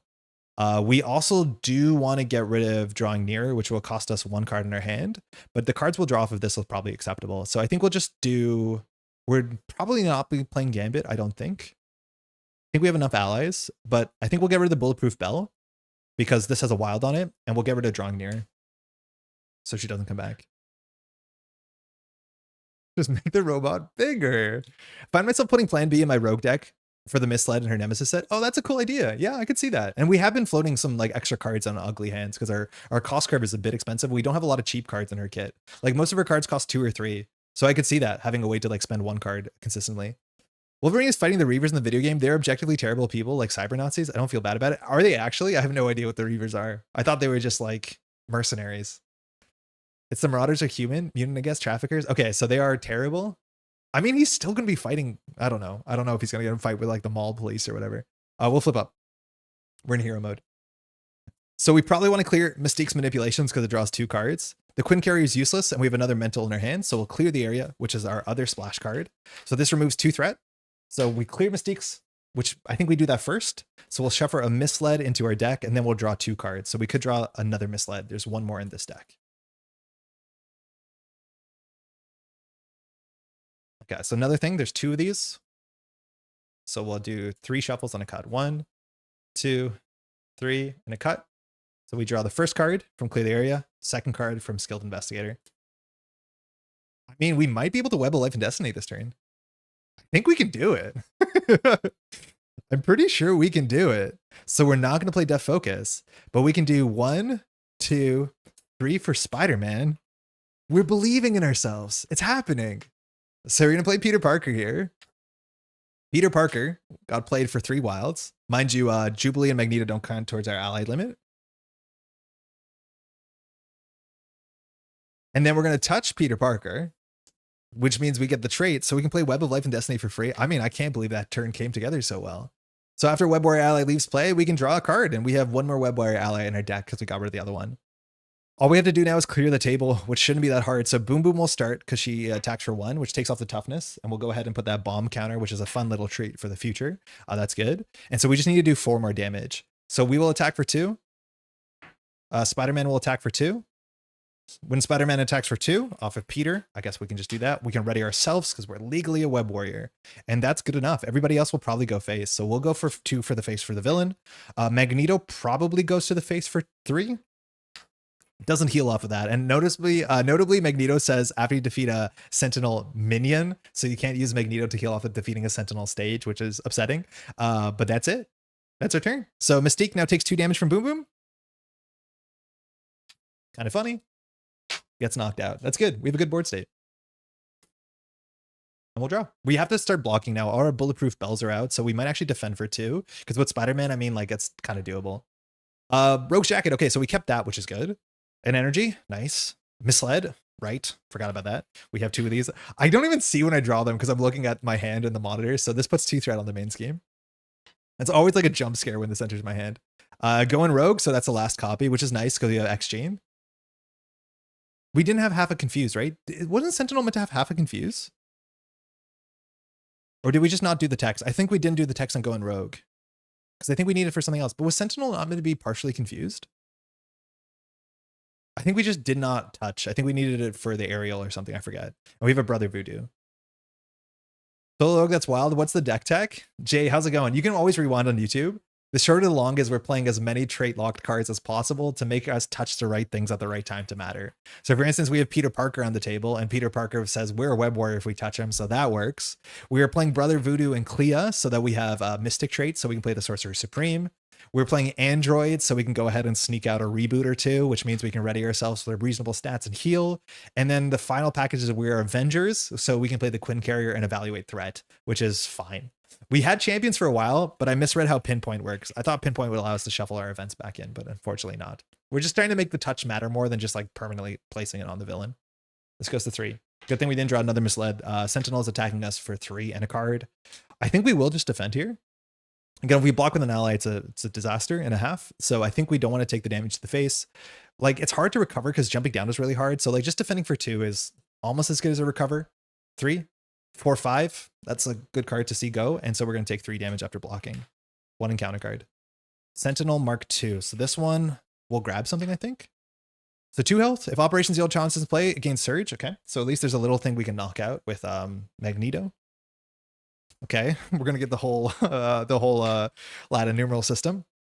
Toughness, we'll go get an energy barrier. Search and counter deck and discard pile. We're gonna search the discard pile because I think drawing it from the counter deck is fine. And we'll attach it. So all it does is gives the Sentinel Mark bigger attack, and it says when it attacks, it gets the toughness back, I'm pretty sure. Okay, so we can deal with this. This is an energy barrier, which is a really good card. This one's a bit not as good. So you just attach it. It gets toughness after it attacks. So it has 5 attack. Okay, it's back to us. Untouch. Okay, no Skilled Investigator this turn. Heading to MC Meetup. Got that custom Quicksilver set that BG made up and my beta version of Thor. We'll see how it goes. Have a great stream, folks. Oh, you're doing some testing. Hopefully get some good feedback. Enjoy. Thanks for dropping by, Metaffer. Okay, so Brother Voodoo can look at the top 5. We know there's a misled in there. I guess I shouldn't have done that, but I'm used to doing that. Go and Rogue can clean this. Mind you, Operation Zero Tolerance has 3 threat on it, but it's permanent, so we can't clear it. And when it comes to Skilled Investigator, I don't think it says remove the last threat. It says actually defeat it, so there's no way to defeat Operation Zero Tolerance, so that text is not super relevant. We want to knock this off for 1 damage, so Jubilee could do that with an energy icon. I think we do want to play... Man, we have so many allies this game. Pretty good. Brother Voodoo is a Mystic, and unless this is the Sorcerer Supreme, I'm going to be so upset it is, but Sorcerer Supreme is somewhere in the bottom 6, and we've been pretty soft on resource generators. So I could see us doing, like, X-Gene for going Rogue, and unfortunately, man, this misled hurts, because it has 1 fewer resource in our hand. We want to use the X-Gene, but it's always 2 resources here, and that leaves us with 1 resource short of playing Brother Voodoo. We could start by playing Brother Voodoo and draw an event if we're lucky, and we have a lot of superpower adaptations and then play the next card, so we should be okay here. We could also use an energy resource on Jubilee to ping the toughness, but we don't really need to. So we'll start with double, and I guess we have to do the jacket, unfortunately, for Brother Voodoo. In terms of the allies that actually take a slot, it's only these 3, so we're full slots now. So when Brother Voodoo comes into play, we can search the top 5. In fact, Brother Voodoo can knock the toughness, right? We search the top 5 for an event. 1, 2, 3, 4, 5. We need a hit here. We have a Stronger Together. Good enough. Sled will get shuffled back somewhere into the bottom, like 7 cards. This sled seems super harsh given it stays in your deck for the rest of the game. It doesn't. When you discard it, it goes back to the proper discard pile. I don't know if it says on it, but anytime a card is discarded, it goes to the deck that it came from. So it says you may discard this card from your hand at the end of the player phase like any other card, and it won't go to our deck because it's not our card. So no stress. You just draw it once. We'll do 1, 2, 3, 4, and cut. Somewhere in there. We didn't keep our misled, did we? No, this is the first one we've drawn. So there's 1 more in there. Okay, so we can now spend this. We'll do... Who are we touching? This is the issue, is like going Rogue in theory wants us to touch Sentinel for the Confuse. 2 additional threat doesn't matter. We can't get Stalwart. But then we lose the Spider-Man Ready. But using the Spider-Man Ready this turn is like kind of acceptable. Yeah, it's kind of acceptable. No, that actually it's not that acceptable. I think we're just gonna pretend it has Stalwart. So Brother Voodoo will attack for 1, taking off the toughness. Magneto will attack for 3 into Sentinel, defeating it. And when Magneto defeats a Sentinel minion, it will heal. So it actually will go down to 1 and then back up to 2. Sorry, that's not true. It goes up to 3, then back down to 2. Cool. For this one, we can't spend an energy resource, unfortunately. So we'll just use Spider-Man, who attacks for 2. Before we do that, mind you, we touch Spider-Man. And when Peter Parker does a basic activation, in fact, Peter Parker's like not a bad target also for Stronger Together, but our hand has better things to be doing here. We can ready another Web Warrior. We'll ready ourselves. We have a misled in our deck, so jumping down is a bit sketch, but we'll do X-Gene to generate 1, Stronger Together for going Rogue. The text on this is not super relevant. We'll just remove 3 threat from this. So we could jump down if we want to. It's a bit scary. We have an army of allies, but we are ready. We could always just attack for 2. Sucks that we lost our jacket, but I think that was the only way we had an efficient turn this turn. Or we can jump down to recover 3 and then just hope that he doesn't get a 2 boost. I mean, I think we just stay and fight. It's just like we have to be jumping down every once in a while. I just don't think we should be jumping down with a misled somewhere. I can't spread the deck because if we draw the misled, we always go through anyways. So I think we just have to attack for 2 and chill. Boom Boom, we won't deck out yet, so we could keep Boom Boom around, but otherwise Tabitha can attack next turn, we'll pass. Misled gets discarded the right card. I played that wrong for some time. Oh, Plan B was really good when you played that card wrong. Oh, I see, yeah. Yeah, you can just get rid of it. It's still good with Plan B. Like, Plan B is a nice way to get any card out of your hand, but any time a card is discarded, it returns to the deck it came from. That matters for a whole bunch of the cards that Mystique works with, right? Pete's Consequential was forgotten? No, it should be on 1, right? Right? Because it was on 3 last turn. We used it twice. It should be on 1, if I'm not mistaken. Let me know if that's not the case. We'll draw first. Power Protection. I don't know. I guess we have 1 more spider character. Clea, good combo. Viv, okay. Stronger Together, not bad. And unfortunately, we did draw the misled, so that's at least easier that's out of the deck. But this will go out to 3, and Sentinel will now activate. Misled just puts 2 on it, so Sentinel is attacking. 3 in a card, we have to defend. He's hitting really hard. Like, if we get attacked twice, we're in a really bad spot. So 3. Boost off of this. If targeted for elimination is attached to an identity, deal this card as an encounter card. So we're good. This is the quick strike one, which is also just like some hard damage to deal with. But this is the Mark 6. So we don't have targeted for elimination. So we just take 1 damage. Not bad. We don't have Retaliate because we touched Spider-Man. So that's a downside as well, to not just like always putting touch on the villain. 1 encounter card. Gauntlet Beam. Okay, these are hard to get rid of. They require 3 of the same resource, which take that, Wonder Man. So the villain attack gets piercing and range. We do have a bit of Retaliate. We don't have a lot of toughness, so that's okay. It spends 3 physical to get rid of this, and it gives +1 attack. It's back to us. We untouch Spider-Man. Okay, we do not have 3 physical in our hand because we only have 4 cards. So that'd be kind of incredible. We want to get rid of one of these allies, and if we use Spider-Man, we actually draw a card. So I think we're going to start by just touching Spider-Man. And Peter is going to thwart for 2. I'm pretty sure Peter thwarts for 2 here. Clears 2 off of this, which readies us. And then Spider-Man is defeated. We can't reattach touch because it's once per round unless we find a card. But when Peter Parker leaves, Web of Life and Destiny kicks in and we draw a card. Okay, not a physical. Fine. So here we can play Clea really efficiently. So we will, I think. This is Clea. She always gets shuffled back into her deck if she's defeated. In theory, we'd only be blocking with her, but she used to be like the coolest protection card in a very small card pool. She's less commonly played. Then we can just play Vivian, but we're full of ally slots. So I think we probably just use Boom Boom before we deck out. And that should be in a good spot. We actually might be able to jump down and recover.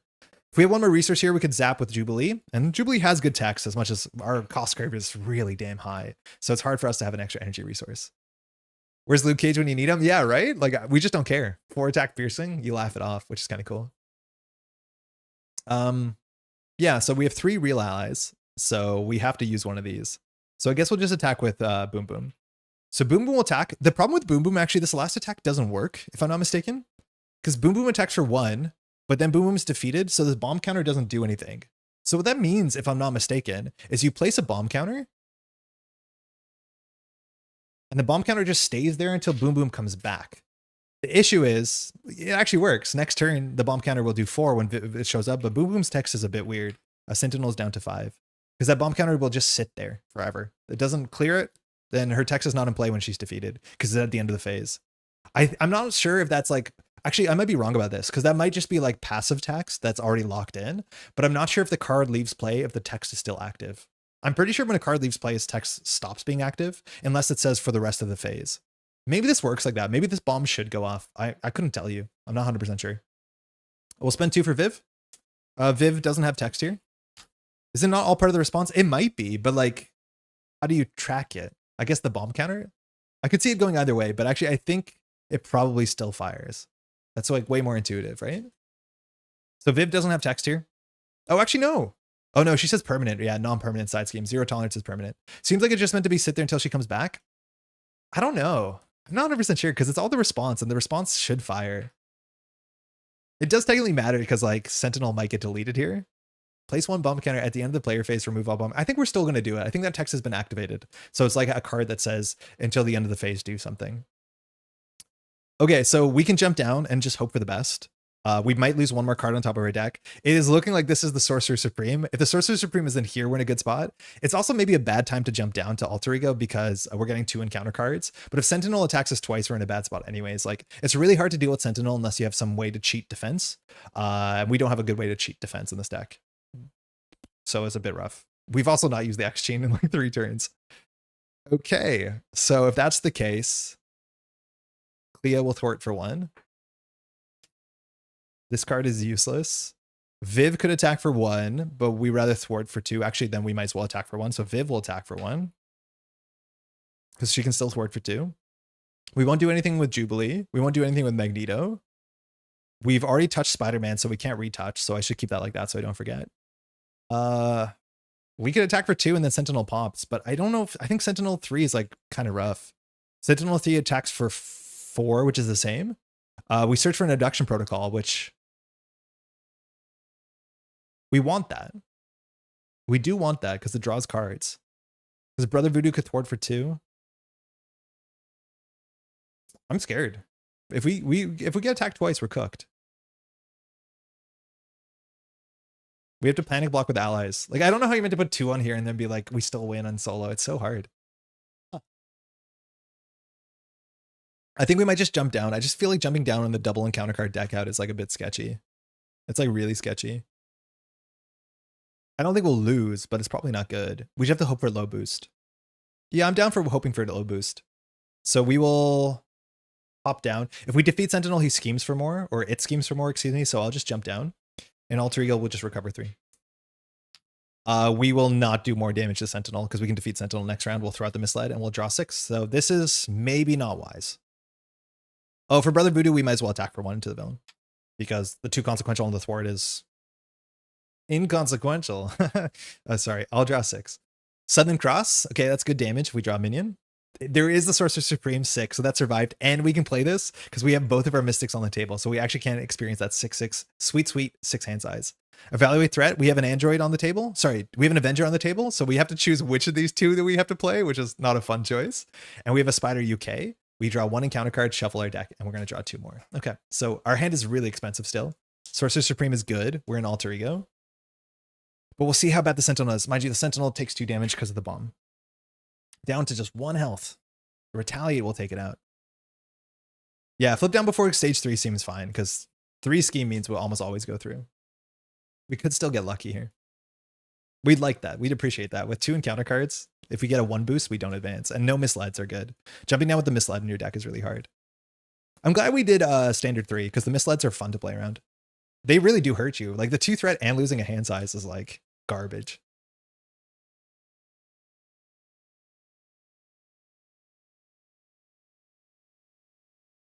I mean, Spider UK is probably not a good ally to be playing if you have very few web warriors, because Spider UK scales with the amount of web warriors you have, and most will have like 2. So like it probably would be better to play just Silk because she's cheap. All right, that's 4, 5. Give me a double. Going rogue. That's okay. 6. Bulletproof Bell. Hate to draw that here. Would love to have that on another turn. This goes to 1. All right, the villain scheme is for 2 in a card. We're hoping for low boost. It's the highest boost in the game. That's fine. So this goes up to 6. So it goes down to 1. This goes to 2. Technically, we can check what this card is. We lost the strength. I mean, we do feel that. And then the second card, we won't be able to check what it is. We can check that because we decked out so we know where all our cards are. But yeah, that's not great. Again, if you don't know, Knight of the Sentinels, when it advances, you clear only 5 threat off of it. So it went from 1 to 6 to 1. And then you put 1 card under 0 tolerance. When this has 4 cards, we lose. So 2 encounter cards. We're hoping not for another scheme because we could lose if these are 2 schemes. All right, Energy Barrier. This doesn't do anything. There's no allies. Or sorry, minions. So this gets Surge. Surge jumps the queue. Master Plan. I mean, this could be good for us. So place 4 threat on each side scheme. If not, discard until you find side schemes. There's side schemes called Abduction Protocols that we want. Oh. Never mind. We got one of these. At least we want to get us out of the deck. So this is Nimrod's Portal, which is one of the future past cards. Comes in with only 3 threat. Has a hazard. We do want 1 side scheme. If we defeat Sentinel, we'll get a side scheme. In player order, each player discards the top 2 cards in the counter deck and takes indirect damage equal to the number of boost cards. So it's indirect, and luckily we have a lot of allies. And 0 tolerance, does it care about indirect damage? No, it's not an attack. So we technically can knock out an ally to an indirect, so that might not be the end of the world. Second card, Warn the Others. This one gives us a choice, I think. So Alter Ego action, exhaust your identity. So we're lucky we're in Alter Ego. Problem is we can't recover here. But this is one of the really tough cards in solo because you just can't stun Sentinel, or sorry, confuse Sentinel consistently. And you have to be able to jump down because you have 1 turn to clear this. So it's really tricky when you're solo when this only has a 5 threat. Doesn't that put 4 threat on Operation 0 tolerance? Oh my God, you're right. Yeah, no, you're totally right. Yeah, that should not have gotten that. Yeah, because 0 tolerance is in play. I just have it on the other side of the table. So you're right. It's just totally a whiffed card. Yeah, good catch, actually. I think overall that's not good for us because I don't mind clearing it with Skilled Investigator, and we had a thwarting card in our hand, but yeah, I'll just shuffle that back in. That's a good catch. Normally I put all my side schemes on one side and put our environments on that side, but yeah, that is a side scheme. It's just a permanent side scheme where the thwart doesn't matter. Good catch. Okay. It's us. It is us. So all we have to do is warn the others. I don't think this is going to be interesting. I think we're just going to exhaust ourselves. So we don't want this to do a thing. So we'll discard this card. It's good to see where that card is. We will still get a side scheme that we can go on rogue if we defeat Sentinel, and it shouldn't be hard to defeat Sentinel. We probably should defeat Sentinel. So we'll flip up. Who do we want to touch? We probably want to touch a Mystic. So we have 2 choices here. Doesn't really matter who it is. Brother Voodoo is better at clearing the side scheme, which will get us another ally. So I think we're just going to go ahead and touch Clea, I guess. So this gives us Ariel, which barely matters, but at least our cards matter here. So we don't need Bulletproof. We probably don't need Southern Cross. And we'll play finally the Sorcerer Supreme, which we've been trying to do this for a minute. We are technically a Mystic, so we're legally allowed to play that, have another hand size. One of the others with exhaustion is so brutal. Yes, there's just like bad combinations of cards you can draw that put you in a bad spot. There's also like a card that we don't have. I forgot what it's called, but it just says if there's a minion engaged with you, a sentinel, you can't jump down to alter ego. So you can end up in situations in solo where you're the only person that has to do everything. So you have to defeat the minion, still be ready, jump down to alter ego, not threat out, and then exhaust yourself. Like sentinel can be mean. It can be quite mean, which is why I'm very scared about putting cards underneath here, because sometimes you just draw a bad combination of cards that forces you to put a card underneath there. Okay, that's that. That's that. I guess we should put it on Brother Voodoo because Clea's going to get knocked out here, I think. On that note, Clea is just going to attack Sentinel. So it doesn't really matter. So she'll deal 1 damage to Sentinel, which advances Sentinel. So we advance the villain. Second Sentinel has Stalwart. So none of our text really matters here. Yeah, text doesn't matter. So Stalwart. Toughness, 22 health. So I think it was a pretty significant jump. When revealed, we search the deck for an abduction protocols, which is what I thought we'd want to get here. Oh man, these two are in the bottom together. Let's just split those up a wee bit before we shuffle. And it's another one of these, which are great because it gets us another ally, as much as allies are largely just damage in here. Deal each player face down counter card. Ooh, I didn't know that. I thought it was otherwise deal each player face down a counter card. I don't know if I've read that right in a while. I wish deal each player face down a counter card was a keyword. I think it would be a very good keyword in bold that would be hard to miss. So the first player searches the counter deck and discard power for abduction. Deal each player face down counter card. Cool. I find this really cool though because it adds spice and tension. Yeah, it's a really good scenario. Like it's thematic. It has a lot of moving parts. A lot of side schemes on turn 1 is like really satisfying because it's a bit of a puzzle to unlock. Like I like the scenario a lot. I'll be honest. I find actually Master Mold to be way less interesting than this one. As much as Stalwart's less interesting, you can just rush him down kind of. So 4th threat, when we clear this, it has Crisis. We go get a friend. Okay, so Clea's knocked out. Now we could choose to shuffle Clea into our deck, but because we already like, if allies were good at chump blocking the scenario, we would shuffle Clea back, but they're not, and we don't need the Mystic trait, so we're not going to do her interrupt. It's not forced, so we'll decide not to do Clea. Probably feels bad for Clea, but I mean, what else are we going to do? A cool thing with this is that the idea that we put this on Brother Voodoo is going rogue actually removes 4 threat, because if we have this attached to an ally, let alone we could attach it to Vivian, but if we have this attached to an ally, touch gives us plus 2 more threat removal from this. So we could do it. And also this is an Avenger, so we could play Evaluate Threat if we draw a card off of this, which we will. So actually like a really good hand. Brother Voodoo allowing us to unlock Sorcerer Supreme and Evaluate Threat in the same turn is kind of sick. So we're going to do X-Gene, Spider UK going rogue. Wait, actually this turned out to be a great turn. So we're going to remove 3 threat and then 2 additional threat. So we remove 5 threat from Abduction Protocols. This is cleared. We draw a card with Skilled Investigator, which means we can play Evaluate Threat. We drew Bulletproof Bell, which is a card we want to play. Maybe that's actually better than Evaluate Threat. And we got to grab an ally. So 1/2 on left. We're getting Cannonball. So this is Project Wideawake's Cannonball. Our ally slots are full. Takes -1 consequential while defeating only a minion, not the villain, but has good stats if we just want to send it face, which we usually do. Again, we could play Evaluate Threat here, or we could just hold on to a good block card. We have 7 health. Evaluate Threat is really good. We could even clear it this turn and get the Quinn Carrier down, but actually we can't because we'd be short 1 resource, because the Quinn Carrier would cost 1 and we don't have enough resources for it. Yeah, Budget Magneto is correct. Yeah, very similar. Cut from the same cloth. So I think we still do it, but Bulletproof Bell is such a good card. Actually, no, it's not that good because we've touched Brother Voodoo, so we will play this. So we'll pay 1. Comes in with only 2 threat. We could clear it this turn, but we've already done Skilled Investigator. So next turn, if we just touch Brother Voodoo, this should be easy. Each player may search the deck and discard power for an Avenger or Shield card. We have Jocasta, which could bring back Bulletproof Bell, but we also have the Quinn Carrier, which is probably worth it because our resource curve is questionable. Not bad. So we actually got 2 trait locks in the same turn, which is good. I think we can just ping this toughness with Viv. Her Tooth Ward is a bit better, but it sucks to waste the 1 damage. I guess we'll attack with Jubilee and just hope for the best. So Jubilee will take the toughness. We don't have any ways to heal her, so that's an issue. And then Cannonball will go ahead and attack for 2 into the villain, dropping those numbers down. We'll keep Brother Voodoo around because we want the Avenger trait. We'll keep her around because she can clear this next turn. And Magneto, we could leave Magneto on 3 health, but on 1 health, I think we'll just pass. It might be like prudent to get this down to 0 in case we draw an advance equivalent, Dark Designs, but maybe we won't. That'd be cool. Let's draw 6 now. We have the Sorcerer Supreme. Scarlet Spider, nice. Energy, cool. Def Focus.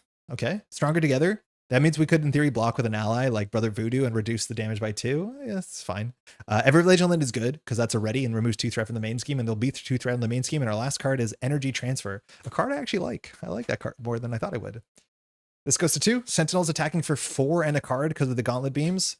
We have to put ourselves in the way. If we don't, we could just die to a 3 boost, which is not great.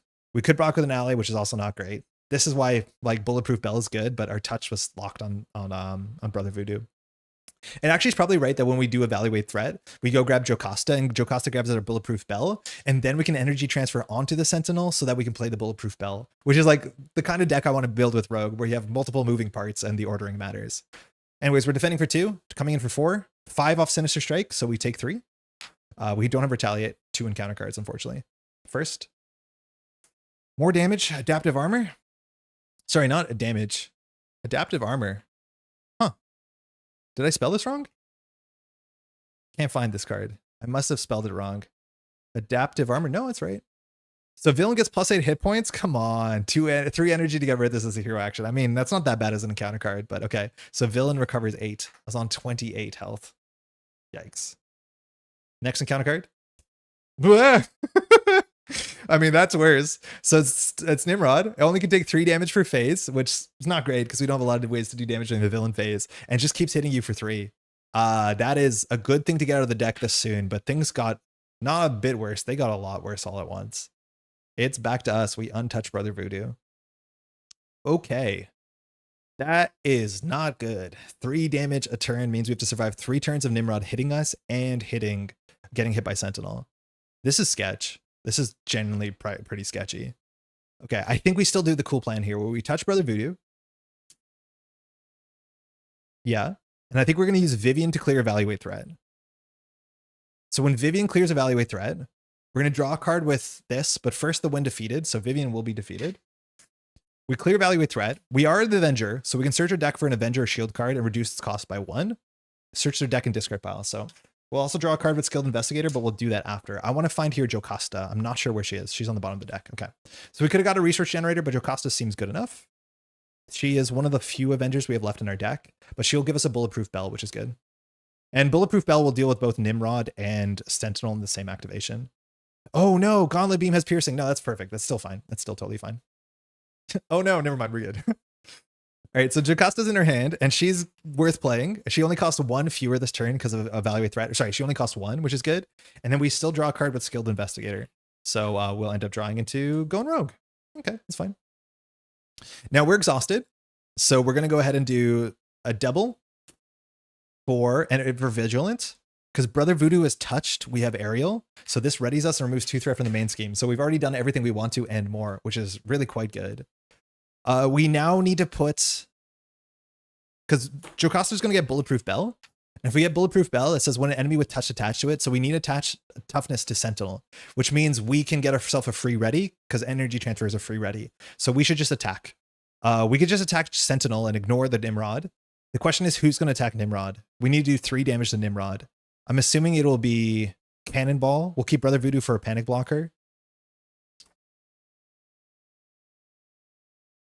I think it's just going to be Magneto. Magneto will attack for 3 into Nimrod. Nimrod can't take any more damage this phase. We'll attack for 2 into Sentinel. Bring it down to 26. All right. That's good. Now we can do X-Gene, and we'll throw out, I think, Stronger Together. Actually, we have to figure out what the rest of our hand is because we might be able to play Death Focus. So if we say we play Death Focus, then we do X-Gene and Death Focus into Energy Transfer. We play Jocasta for 1. We're left with a card left over, which means we could use Death Focus to prevent damage from Brother Voodoo. So if that's the case, we can just do this like this. So we will spend Scarlet Spider for Death Focus. Death Focus gives us a Research Generator for superpowers. So we'll do X-Gene and that for Energy Transfer, which is nice to get the healing off of this one too. Our ally, like our choice of traits is actually pretty good here because we can draw Reboot and play it. Like there's no card that we can't play with this board state. So Energy Transfer, we'll attach this to Sentinel.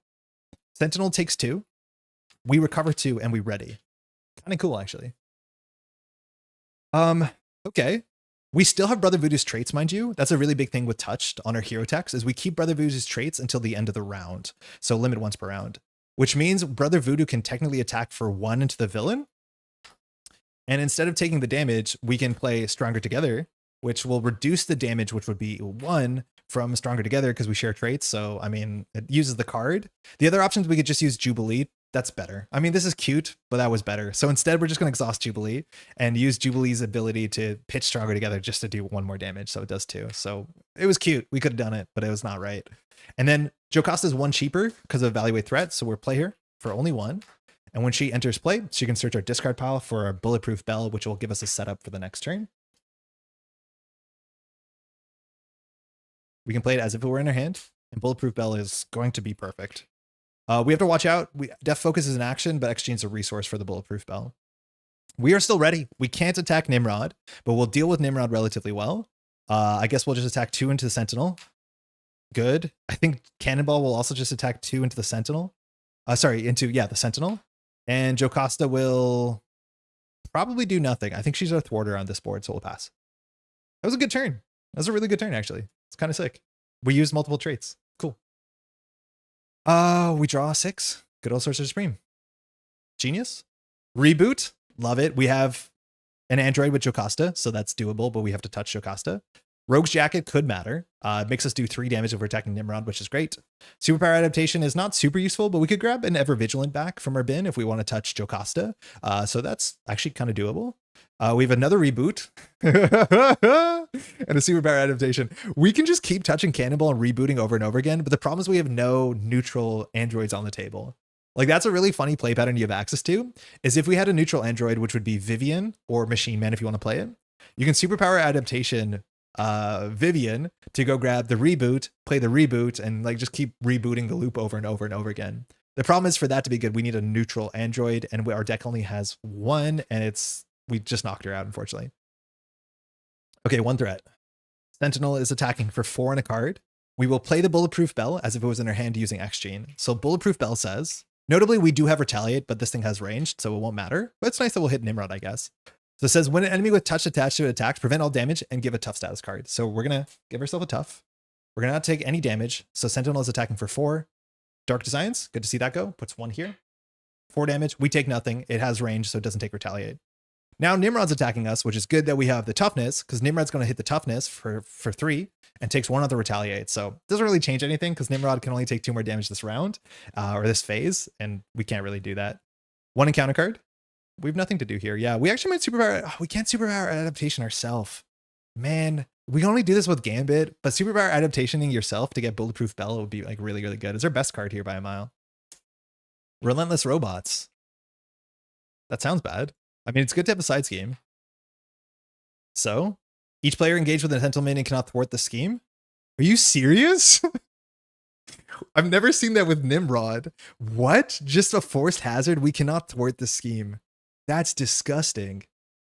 If you Vivian that's a way out. But Vivian's in our discard pile, and you can't recur Vivian. Vivian's the only way to blank that text. Yo!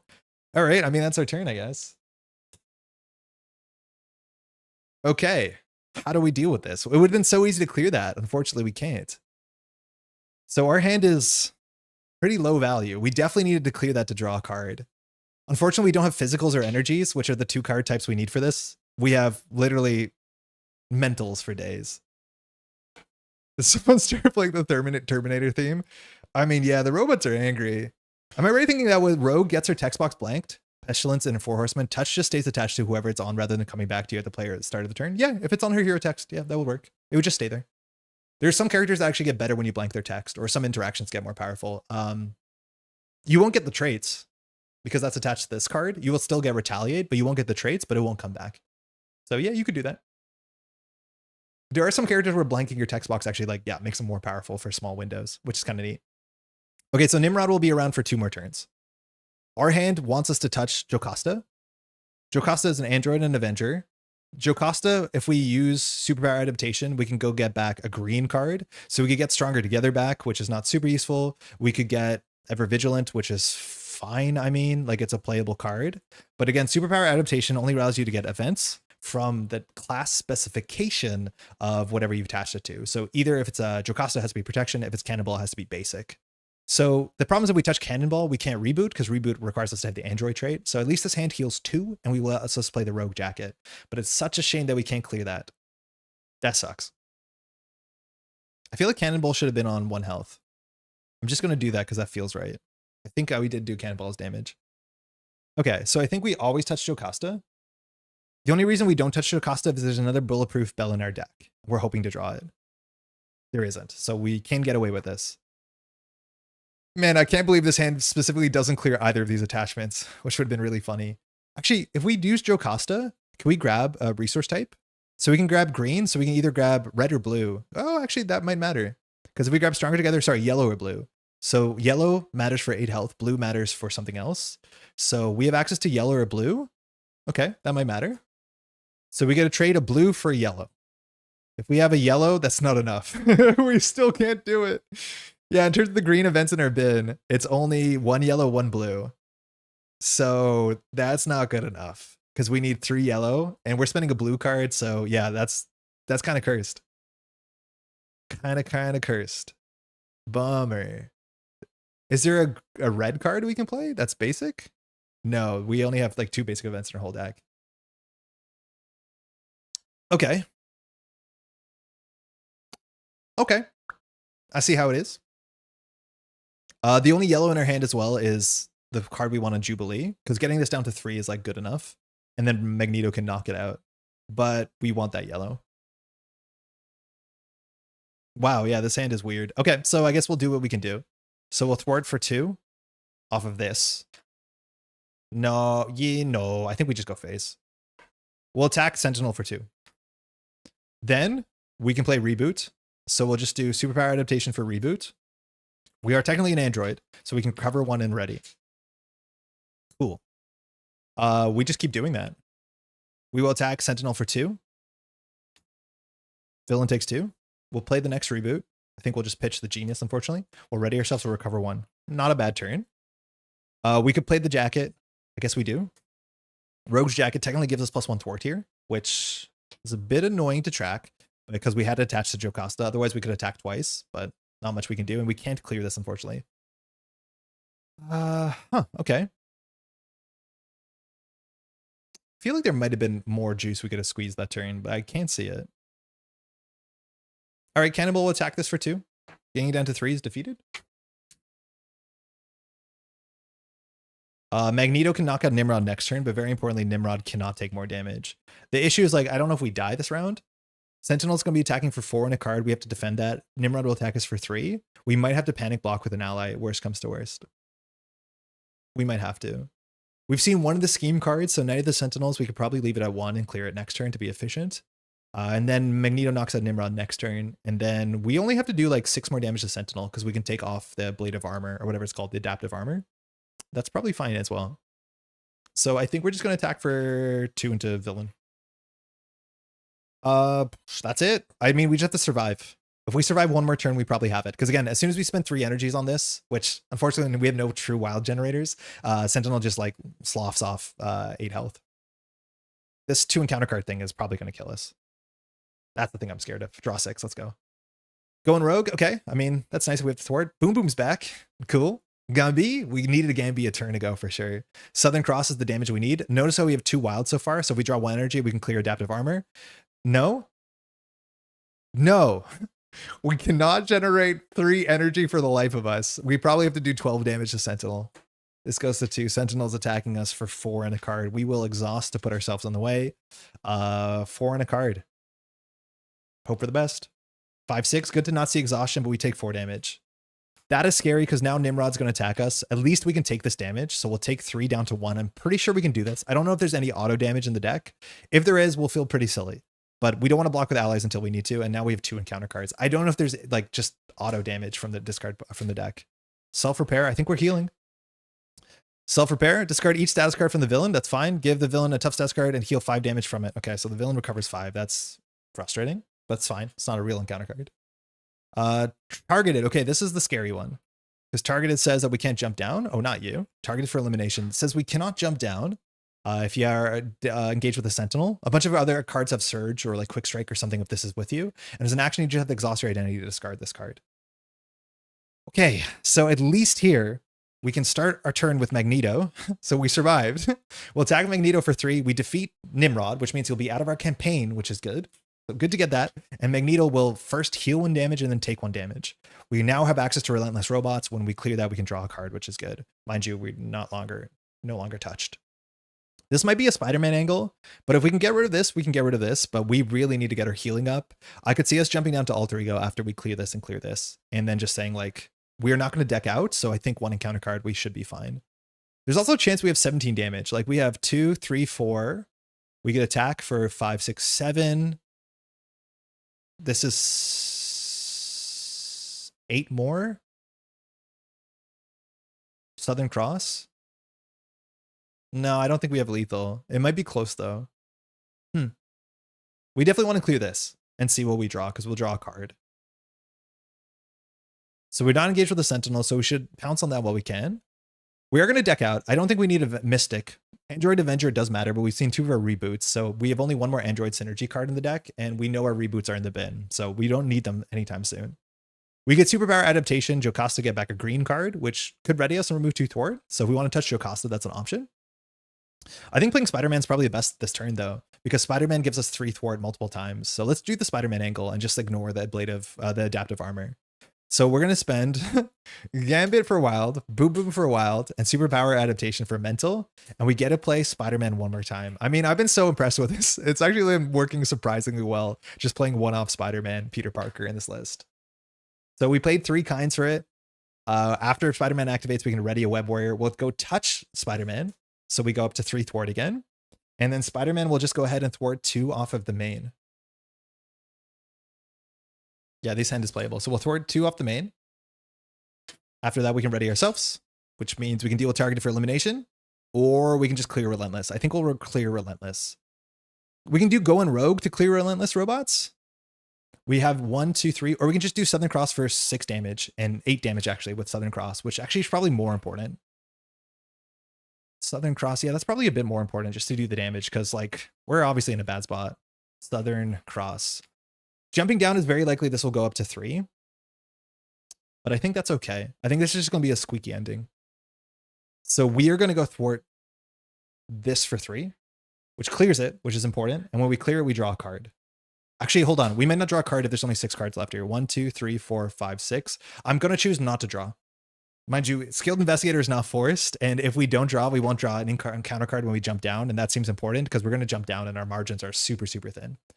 But that means we can do 1, 2, 3 on Southern Cross. And because we have Aerial, this actually just does straight up swinging web kip damage, which will make Spider-Man proud. So this just does 8 damage to the villain. Villain takes 8 down to 9. If we clear a blade of armor, armor, it goes down to 1 health, which is really good. Okay, we're going to just jump down and run away.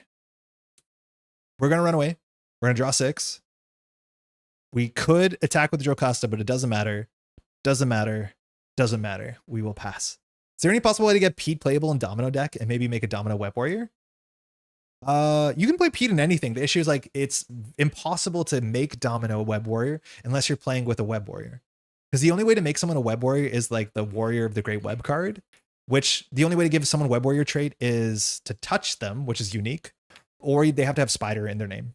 Like this is the only way to give someone the Web Warrior trait. So it probably is not possible. Because it says after attached character gains a Web Warrior trait, but you only attach to a character with Spider in its trait. So you have to like cheat this out using like Next Evolution campaign cards or something. Yeah, that's the only way to do that I know. Because you can cheat out supports. It's hard to cheat out upgrades. I think you have to do Next Evolution campaign rules and cheese them. We'll pass. Draw all but 1. So we get the X-Jet, Power Protection, Stronger Together, Energy Transfer is really good. Quinn Carrier, we don't need it to clear the area. I mean, this hand has no damage, but notice we have 3 Energy Icons and a Power Protection, so we should be in an okay spot. This goes to 1. We're hoping not for the worst here. Schemes for 3. If we get a 0 boost, we got a 0 boost on Dark Designs. That's the best possible option. So this goes to 3, and we only put 3 threat here. That's the best possible outcome. 1 encounter card.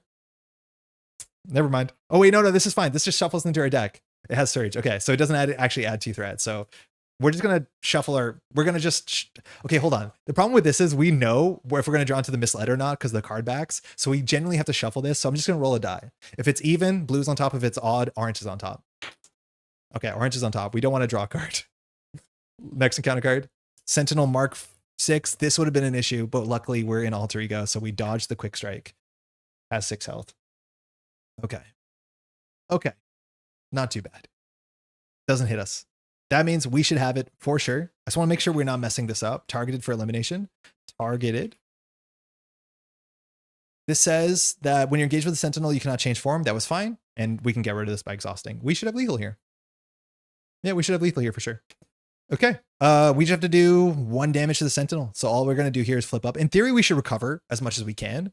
We're no longer Spider-Man. We can't touch Spider-Man to get Web Warrior to ready ourselves. But in theory, if we're playing the campaign rules, we should just recover as much as we can. I think we can recover a bit. So we'll recover for 3. Cool. We'll jump up. We have no way to ready cheaply. Here we will use Spider-Man to attack for 2 into the villain. That will ready us after we touch Spider-Man. That doesn't matter. I guess we did it. Then we can heal by doing energy transfer. So we'll do 1, 2 for energy transfer. So this is the most we can heal in a turn, I think. So we move this to another character. We do 2 damage to the villain. We recover 2 when we ready ourselves. So I guess we should have thwarted for 2 first. For 3 first. We'll ready. A bit awkward. But Sentinel is touched. And then we just get to shut down the Sentinel. So we'll spend energy, wild energy, and we'll get rid of the adaptive armor. So as soon as this is removed, the villain loses 8 health and just dies. Just dies. I'm not sure if there's any text that cares about it, but for what it's worth, we could do we could attack for 2 into the Sentinel first. We could attack for 1 into the Sentinel and then knock out with Magneto, healing Magneto. So in case there's something that cares about having villains, minions in play. I mean, that was squeaky, but like we actually did, our traits mattered. The Spider-Man was kind of better than I thought it would. The turn that we did Joe Costa to care about both Android and Avenger on 2 turns in a row was kind of awesome. I was into that. Yeah, not even close. Like the 1 health part, I don't know. But yeah, what is the other card that was locked underneath here? We lost a Southern Cross. I mean, that's okay. And then we lost the strength. I was actually really impressed with energy transfer. That was way better than I thought it was. We could also put more cards in our deck that increase our stats. So like if we splashed, I think aggression and aggression and protection is one of the brawler strategies I think you can have. If we had the thing that increases our attack stat by 1, we'd be very good with all the readies we have in our deck. Kind of a protection thing, but like with reboot, we can even go harder. He just died. I mean, like we pulled the armor off and it fell apart. Like, I don't know. The armor seemed to be structural. That was sick. I was into that. That actually is exactly what we wanted this deck to do, which is where the traits really mattered. We have Sorcerer Supreme. We had a Resource Generator. So Web of Life and Destiny only fired once. I think the problems are I think the Web Warrior cards that we're playing are probably not worth it. I probably don't play this either. It's nice that we got the setup, but like these 3 cost cards are way too expensive because our cost curve is too expensive. I think we'd be much better off like just bringing down the cost curve a bit because it's really hard when you have 2-3 cost cards in your hand to play both of them. And it's like never priority to play this over some of your other cards. So I do think that's real. I think we should probably not play all the Web Warriors, just play Spider-Man and then figure out what traits we want to put in the last slots. Maybe it's another reboot. Maybe it's Machine Man to get another Android in there. I think there's a couple ways we can do it. Also, if I'm not mistaken, because of the campaign, we do have those allies in our deck. So Boom Boom is part of the team and Jubilee and Magneto will be following us. I guess Magneto follows you no matter what, right? Because it cares about the next scenario. But victory if enemy was defeated, yes. Remove each future pass card. So we cleared Nimrod. There's still Nimrod's portal in the deck. Remove each role upgrade. We didn't actually use a role upgrade. I forgot about that, but I guess that's gone. It was a cool card. It never really mattered, I don't think. Actually, no, it probably did matter. This attack removes threat. Yeah, we could have used this in a pinch. We forgot about that. That actually would have saved us if things were really, really bad. That was a very not good button to forget about. Record the Jubilees in play and record the name of each captive ally there in our deck. Nice. Do you have Psionic in there? No, I don't. The problem with the Psionic traits is I didn't want to play the Psionic traits because the Psionic traits force you to just attach them to the, like, I don't know. It's not awful. There's the Psionic attack that says like after you defend, stun the villain, or there's the attack one that says like stun and do 3 damage. The issue is like those cards are very similar to Southern Cross, where it's just like it's an attack that does stun. And so that didn't feel super necessary because the protection ones are like if when you defend, they didn't seem that different for what the deck wanted, right? Yeah, I don't know if the Psionic Defense one is called. 1 second. They should be together in the binder because they came out in the same pack. But I just think I remember looking at them and thinking like those don't actually make a lot of sense with our deck. Where are you? This one. So Cyflail Strike is not bad, but they ultimately like Cyflail Strike is just the same thing as a lot of other cards in our deck. It's a 2 for 3 damage that stuns, but it requires you to defend.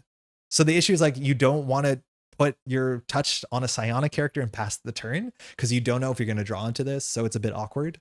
Like that's the issue is you have to have the Psionic trait while you're being attacked, and you're not very good at like calling your trait and then jumping or like and then going to the next phase. So Cyflail Strike is not a home run. Psychic Misdirection is also not a bad card, but it requires you to keep allies around, which just makes it a much less consistent card in solo. It's much better if you play Heroic in multiplayer, because this says defense when an enemy attacks you, choose a different enemy. Damage from that attack is dealt to the chosen enemy instead of you. It has to be a different enemy, so it's just the villain. It's unplayable. But it's another card in which you have to like just touch your Psionic character and hope that you draw into this with your next hand, which is not a great play pattern for us, right? We want to be able to know that the card that we're touching is going to get its benefit immediately. The only card in our deck that doesn't do that is Bulletproof Bell, and it's worth playing around because it's so good.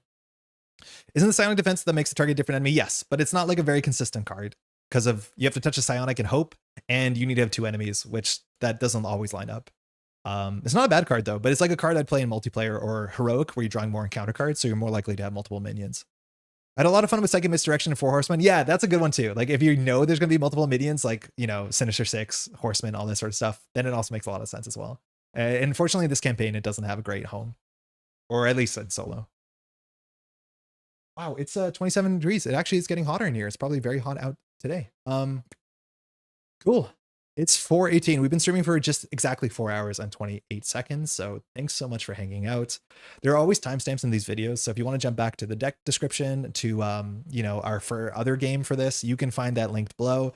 This deck is also in the description, of course, on YouTube. You just have to hit the more button to find it. And if you want to make any changes to it, so be it. But again, our thesis here is to make a rogue deck where like the traits mattered a bit more. And I think we've largely done it. This is definitely the most fun I've found playing rogue because we barely attached to the villain unless it really mattered. And that's exactly what we want to be doing. So that's, yeah, that's kind of cool. Thanks so much for hanging out. We'll be back on Sunday. I have no idea what we're doing. Maybe we'll continue to play this deck and try some other trades. I think that could make sense. This weekend is pretty busy. I got like friends and family over, so I don't have a lot of time to do any testing or like brewing between now and Sunday. So we might be playing a very similar deck. Maybe we'll try out something else instead of the Web Warrior slot. If you have any suggestions, always hit me up in the comments, and of course we'll read them. If you appreciate content like this, if you want to take a second to leave a like on the video or the VOD, whatever you're watching at this point in time, that helps a heck of a lot to just like make this channel grow. If you want to subscribe to the channel, that's also a huge help. You'll get notifications when we go live, if we go live at weird hours, let alone when we go live on Fridays or on Sundays. And yeah, leave a comment, share this with a friend who likes Marvel Champions. There's a lot of ways to help support the channel, and it's incredibly appreciated. I think that's mostly it. Thanks so much for hanging out today. I trust you all have been well. Again, you can check out a bunch of content creators that put out content over the last day because of Luke Cage. I'd be interested to listen to those now. I usually don't listen to other people's content until I can talk about things because I don't want my like opinions to be entirely swayed by other folks, but I always appreciate that after. So if you want to watch people talk about Luke Cage, the reveal, I'm pretty sure I'm the one who's the least positive about it. That doesn't mean the reason. There's more stuff to listen to, more takes to take for sure. Thanks very much. Love the content. Thank you, Tommy. That's very kind. That's largely it. We'll be back on Sunday. Stay cool if you're in the northern hemisphere. Otherwise, stay warm if you're in the southern. And we'll catch you in the next one. Take care, y'all. Ciao.